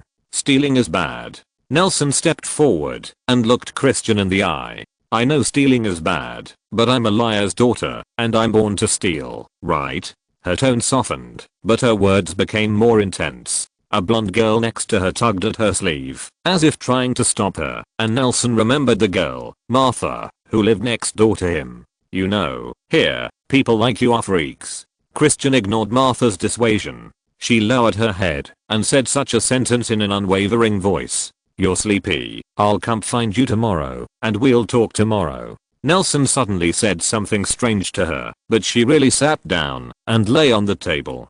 Come on, I'll have to write a note to the Ministry of Magic later. He turned to catch up with Tom, who was approaching the door, and whispered, Nelson. Nelson and Tom are walking through the iron gate, looking at the camera in their hands, trembling, and making the click sound of the gears twisting continuously. It seems that this large group photo of people will consume more paper and more ink generally. Hearing his name, Nelson turned and raised his eyebrows in surprise towards the dark courtyard. He looked at the small building. There was no one by the window. He thought it was someone's prank, and was about to leave, when he suddenly saw the small courtyard. In the thick darkness, a figure in a grey dress, panting. Masha chased after them. This little girl who was originally as thin as bean sprouts, and who was obedient to anything she did shouted behind them, and soon she was panting on her knees, because she was not physically strong enough. Nelson, you saved me, right? She straightened up, and looked Nelson in the eyes.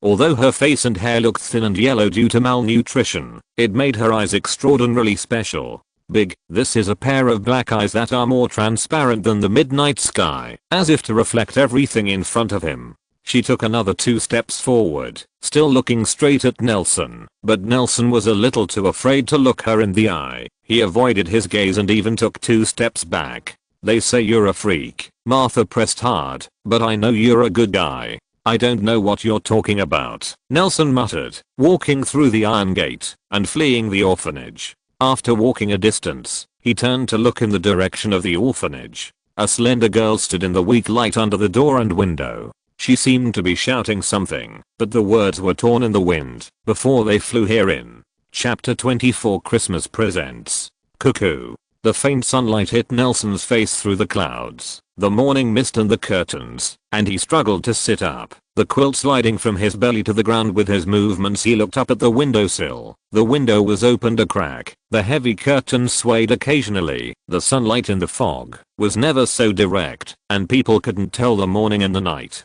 From the position of the sun, he reluctantly judged that there should be in the morning. Nelson reached out and touched the water glass on the bedside table. The cold touch made him remove it from his lips for the first time. Thanks to it, he finally woke up from the stupefied state and poured the cold water in the glass onto the windowsill. In the flower pot above, Nelson held the cup and felt the gradually satisfying, warm and even hot touch from the wall of the cup in his palm. He picked up the cup again, took a sip of hot water, and completely woke up.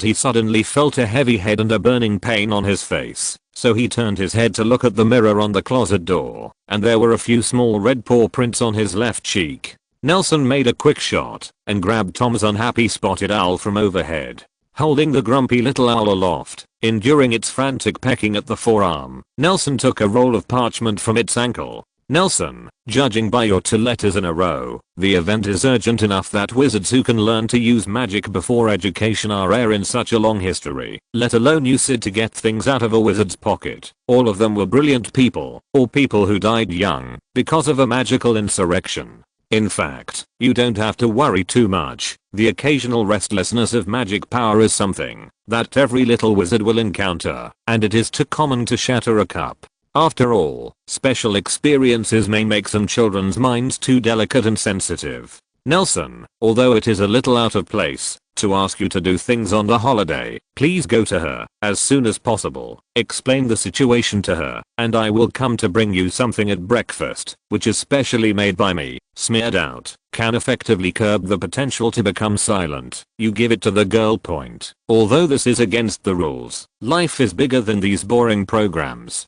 By the way, I kind of regret buying this owl for Tom. It's a little grumpy. Your loyalty, Albus Dumbledore. Nelson tried to identify what Dumbledore had painted out, but he had no choice but to give up. Point. He folded the quilt, opened the window, hugged the spotted-headed owl, and threw it out, stuffed the parchment into the pocket of his pajamas, put on his clothes, and slipped on his slippers to go downstairs to wash. As soon as he got out of bed, he tripped over something. Nelson looked down and saw that it was a huge red and white striped wool sock over a meter long. He bent over and picked it up and tucked it at his waist. There seemed to be a stick or something in it. He smiled. Only Jonas would do such a thing. Now, your hair really looks like a bird's nest right now, Tom quipped vaguely as he brushed his teeth in front of the mirror when he saw Nelson standing in the bathroom door. Because it did make a bird's nest just now. Nelson was about to say hello, but suddenly yawned again, resulting in a strange sound. He took out his toothbrush from the cabinet and squeezed toothpaste on it. Merry Christmas. After washing up, the two walked down the stairs to the living room. The automatic refilling pen is very useful. Jonas on the sofa raised his head from the newspaper and showed his white teeth at the two of them. Do you like Christmas gifts? Tom pulled out a slender silver chain from his neckline, inlaid with some slender green gemstones, and engraved rune letters all over the chain, which seemed to be some words of blessing. On his neck, and at the bottom, there is a black stone set in a silver ring, which is Tom's shade. In the light of the living room, the black stone resembles Tom's eyes, and gleams in the backlight of the fireplace. HUI. It's a good match for you, Tom. Jonas praised sincerely. Thank you. Tom shyly tucked the necklace back. Nah. Did you like your present? Nelson grabbed the oversized sock in his hand and shook the stick inside out. A cane dropped onto the sofa. Nelson's mood at the moment is very complicated. It is difficult to say that this cane is not beautiful, but in fact it is very luxurious. It is about 1 meter in length, and the black handle is slender and straight, almost non-reflective, and you can't tell what kind of wood it is, but after holding it, you can feel a cool and delicate touch. It is solid in weight and uniform in texture. They all want to have a good stick to pick up and wave for themselves. The tip of the stick is wrapped with a thick layer of frosted brass, and the top of the stick is surrounded by a circle of golden metal strips, which are finely engraved with the content of the Tower of Babel in the Book of Genesis. Looking up, the head of the staff wraps its orange yellow amber in a crown-like structure. Nelson believed that, if he took it to the streets of London, he would be the brightest star in the night sky. As a literary and artistic worker, Jonas cleared his throat and shook his head slightly smugly. I know English culture very well. What do you know? Bella came out of the kitchen in her apron, carrying a basket of bread, biscuits, and hot milk, and a few bottles of jam in the frame, and she picked up her cane, waving and swish. The action touched the hearts of the other three in the room, and they couldn't wait to take their place, picking up the cane and waving it. It's not just nah. I ordered one for Tom and I know every gentleman in London needs a cane, not only for them to get around, but for Jonas continued smugly. The words were quickly broken by Bella with a stick. Every gentleman in London needs a walking stick. Bella poked Jonas angrily. Do you know when this was popular? Back in my grandfather's day. Who else but old men carry this stuff? Son, do you want them to go to school and be laughed at? Actually, Aunt Bella, Tom began, things like canes are quite popular in the wizarding world. Bella looked suspiciously at Tom, then at Nelson. Yes, Nelson agreed. The wizarding world seems to have a slower aesthetic than the Muggle world. There seems to be unimaginable network delays in the spread of fashion element, and men in medieval stockings and velvet shorts can sometimes be seen in the shops of Diagon Alley. In such a place, if you can walk out with a gorgeous walking stick, it will truly become the brightest star in the night sky. It's because of my foresight. Jonas felt better and asked for credit again, and was smashed by Bella with a stick. Christmas breakfast started in such a lively laughter. Now, why are you looking around? Jonas looked at Nelson, who kept turning his head and seemed to be restless, with some confusion. Can't find anything? I'm waiting for Dumbledore. Nelson's eyes moved back and forth between the fireplace and the door. He said he wanted to deliver something. Is he coming to London for Christmas? Tom played with his cane, swishly waving it, and looked at the fireplace while chewing a slice of bread. How come? Flu powder? That's what I'm curious about. Nelson looked up at his watch. He has something to do these days. I guess it might be a messenger, or a clone, or just get out of the telegram. Huh. Bella stood up. Is Dumbledore coming? I'll make a pot of tea. No need, thank you. Dumbledore's voice came from behind Nelson. He turned around and saw a huge silver white bat waving its wings and leaping in from the window. Professor Dumbledore. Nelson and Tom stood up. The big bird in front of them had already folded its wings and stood on the back of an empty chair by the table, combing its feathers with their heads lowered. Merry Christmas, Mr. Nicklaus, Mrs. Nicklaus. Dumbledore nodded to Jonas and Bella. Merry Christmas, Mr. Dumbledore. Jonas stood up and wanted to reach out for a handshake, but as if thinking of a bird in front of him, he quickly retracted his hand. I'm sorry, I didn't know who Nara and Tom's teacher was. Phoenix. The silver white big bird spoke slowly, with glowing feathers falling from its body, rising up again, and dissipating into the air as a ray of white light. To be honest, I'm actually a person. One person and one bird suddenly laughed in the confused eyes of others, as if they had just said some funny joke. This is the Patronus charm, an advanced use of emotional magic. Dumbledore's Phoenix Patronus spoke slowly. If you are interested, I can teach you when you are in 3rd grade. Thank you, Professor. Okay, time is limited. Nelson. Phoenix turned to look at him, spit out a nut from his slender beak. Bring this to that child. Okay, I'll go in the morning. Nelson nodded, picked up the nuts, and put them in his pockets carefully. Thank you for your hard work. Phoenix turned to look at Jonas and Bella again. I'm sorry to borrow your precious nephew to help me at Christmas, but this involves a poor girl. I don't have time. When I have time, I will definitely come to visit in person. Phoenix fluttered from the back of the chair and hovered in the air of the restaurant. Mr. Nicklaus, I think we should be able to chat. Okay, Mr. Dumbledore. Jonas reached out and shook the Phoenix's outstretched paw. Dumbledore's Patronus radiated a brighter light. He turned his head to look in the direction of Tom and Nelson. He didn't know what he was looking at. Pieces went out. Let's eat, boys. Jonas handed them a plate of sausages. Let's go on the road when you're full, and there's a poor girl waiting for you to rescue. Chapter 25 Christian Duel. Merry Christmas, Mrs. Cole greeted anxiously, standing in front of the office door. Come in and sit. Nelson, Tom. After sitting down, she looked at the two of them and said sincerely, I'm sorry, I didn't expect something like that to happen last night. You don't have to apologize, ma'am. Nelson looked at Mrs. Cole sincerely across the desk.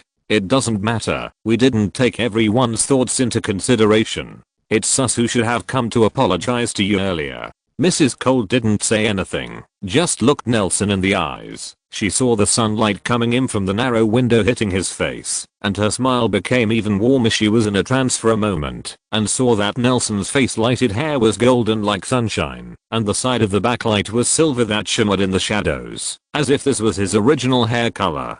Christian is not easy, even in a place like the orphanage. She is a poor girl. She blinked her dry eyes, and Nelson sat up straight in front of her, and her whole body entered the sunlight, becoming a with a golden hole. She defended palely. Actually, she is a kind and good child. I don't think people who have seen her think so.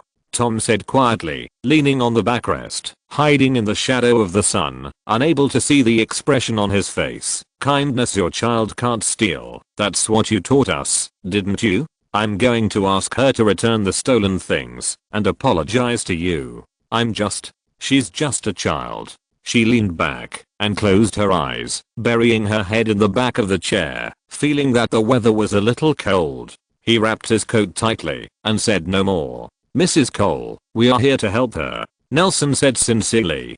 Professor Dumbledore, you have seen him. He has a lot of research on the psychology of teenagers, and we all hope that the children of the West City Orphanage will be healthy growing up. Okay. Mrs. Cole seemed to feel a little warmer, not knowing whether it was out of trust in Dumbledore or Nelson. She forced a smile and stood up. That child is a little sensitive. I'll show you, go find her. No need. The scene was exactly the same as when Dumbledore came to find Tom. After the door of the office opened, a figure in a newsboy hat stood outside the door, fearlessly raised his head, and looked at Nelson, who was standing at the front, like a wounded little beast guarding his last territory. Nelson also lowered his head, and looked at Christian. He wanted to put on a smiling and friendly expression like when Dumbledore came to him, but he couldn't. He could only stare at her calmly and openly. Looked at her face carefully. Christian seemed to have just come out of a chimney or a boiler room or something, with soot rubbing against her wrinkled nose and cheeks, and her face was cracked from the wind and frost, showing from under the black stains. An imperceptible child's ruddy, although her jet black hair was clean and bright, it was messed up by the tattered newsboy cap, and looked a little disheveled. A child of this age was naturally active, and it was all her mother's follow-up. Grooming behind the ass, and sadly every kid here has lost their mother. Nelson saw a series of complex emotions such as doubt, fear, strength, stubbornness, and disdain in her jet black eyes, which made this indifferent girl look more vivid, and this malnourished pale face was very much like earlier Tom at that time. He had also looked at Nelson coldly with such suspicious and stubborn eyes. Oh, Christian. After an unknown amount of time, maybe a few minutes, or maybe only a second, Mrs. Cole took out a handkerchief and touched Christian's face. She seemed to resist such contact, ducking her head, leaving Mrs. Cole's hand frozen in place. I'll pay you back. She took the lead in avoiding the eyes that met Nelson's, threw a purse into his arms, turned and ran across the corridor to the stairwell. It's okay, we'll help her. Tom shook Mrs. Cole's frozen hand and went out to catch up with Nelson, who ran upstairs after Christian. Trust Nell. As Tom ran upstairs, he saw the two facing off in the doorway of Nelson's former room. Come and settle the account with me? Christian glanced at Tom, who was standing next to him, and blocked the door with his arms crossed, neither going out nor letting the two of them in. Tom looked at her figure and stood beside Nelson without speaking. I said, I'll pay you back the money. She tried her best to put on a condescending attitude, but she looked a little ridiculous and pitiful, because she was not tall enough. You two big men are stuck here, don't you think shame? My name is Nelson. Nelson Williams. Nelson held out his right hand. Williams, yes, you are a big man in the West City. Christian was a little excited. Yes, I stole your things. I admit it. I will return the money to you. Are you still not satisfied? I'm here to help you, Christian. Nelson didn't withdraw his hand, but tried his best to show his affinity. You can't go on like this. I can't go any further. I think I'm fine. You can stand proudly on the dry bank and watch us drowning in the water. She didn't shake hands, but whispered word by word. An unpleasant roar squeezed out of his throat. Why are you? You have to mind my own business. Christian. Nelson remembered the times his uncle read at breakfast. The front page news was police catch child trafficking gang on the run for years, reminding Mrs. Cole that the police station sent several children. He seemed to have guessed the girl's origin point. Even in the modern society as we know it, such abhorrent criminal acts are repeatedly prohibited. A random purse from the road and a few pounds and pennies didn't matter to the wizard. But the look in the girl's eyes was more pitiful. Don't look at me with such disgusting eyes, like those disgusting priests in the church. I'm a thief. She was a little hysterical, unable to control her emotions. She slapped Nelson's hand open. No, he then shouted at him in a suppressed voice. Your eyes are as disgusting as looking at a prostitute in a red light district. The electric light above her head, which was not powered by money, swayed slightly, and the shadow on the ground suddenly became bigger and smaller. Tom felt the difference between her and the other children in the orphanage from the words of this girl. She seemed to understand a lot. She really lived in the twilight, in the sunless stitch of the British Empire's splendid whitewashed splendor, or lived there. Why do you help me? Why do you look at me like that?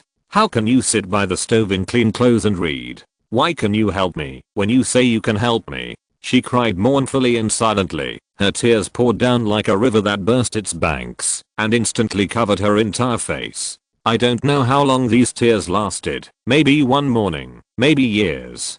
The children in the surrounding rooms heard the shouts in the corridor and carefully pushed open the door to probe their brains. When they saw the scene in front of them, they immediately shrank their heads back in fright. Why do you? Do you think I don't want to be like you? Do you think I want to be a thief? How can you people born with golden spoons understand me like a bug in the sewer? You can imagine a 7-year-old would a girl be sold as a prostitute if she didn't steal 3 purses a day? Can you imagine a person who is not only a thief, but also a freak? She raised her arm and let out an unimaginably strong explosion. The chirping echoed in the hallway, the ash from the overhead lights fell, and the air in the hallway became unbearable. Williams, you have family, so they envy you. Riddle, they're afraid of you. But what do I have? It's clean. You know what? Christian was crying and laughing, unable to control her excitement. The wall covering of the corridor beside her was distorted by some kind of enormous pressure, cracking and peeling off layer by layer. Go away. Go away. Don't come near me anymore. Christian's eyes widened, her voice suddenly muffled, and she shouted sharply and weakly, "Run, I can't control it anymore." Nelson pulled out his wand and was about to stun the girl in front of him when Tom, who had been silent for a while, suddenly stepped forward and stood in front of him. Not silent, just emotional. Tom walked to Christian calmly, looked down at her, and said without a hint of tone, "I stole something."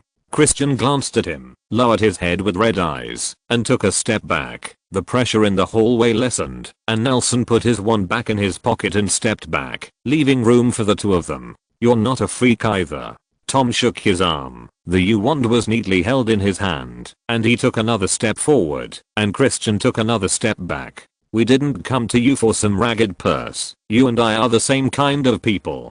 Tom raised his wand and skillfully drew a circular arc in the air, and in his left hand appeared a crown that was the same as the top of the girl's head, but new newsboy cap. He took another step. "You have the talent for magic, Christian Jewel. You are a wizard." Christian didn't back down. She raised her crying face and looked up at Tom, with more hope and more fear in her eyes. Tom tapped her on the head with his wand, and the shabby newsboy turned into a cloud of black smoke, quickly rising and dissipating. He put his brand new hat on the girl's head, straightened it with a frown, walked sideways past her into the room, and skillfully pulled out a chair from under the table. Christian turned his head to look at Tom, who seemed to have entered his own house. The strangeness in the corridor had completely subsided, and the Porskins did not have to worry about leaving their home. "Aren't we invited to come in and talk?" Tom kept his frowning expression before he spoke. End of this chapter. Thank you very much for reaching the end. Don't forget to like. Looking for more exclusive content and immediate access? Subscribe to our Patreon. Remember, every like, subscription, or donation encourages us to continue. Thanks to everyone. See you in the next video.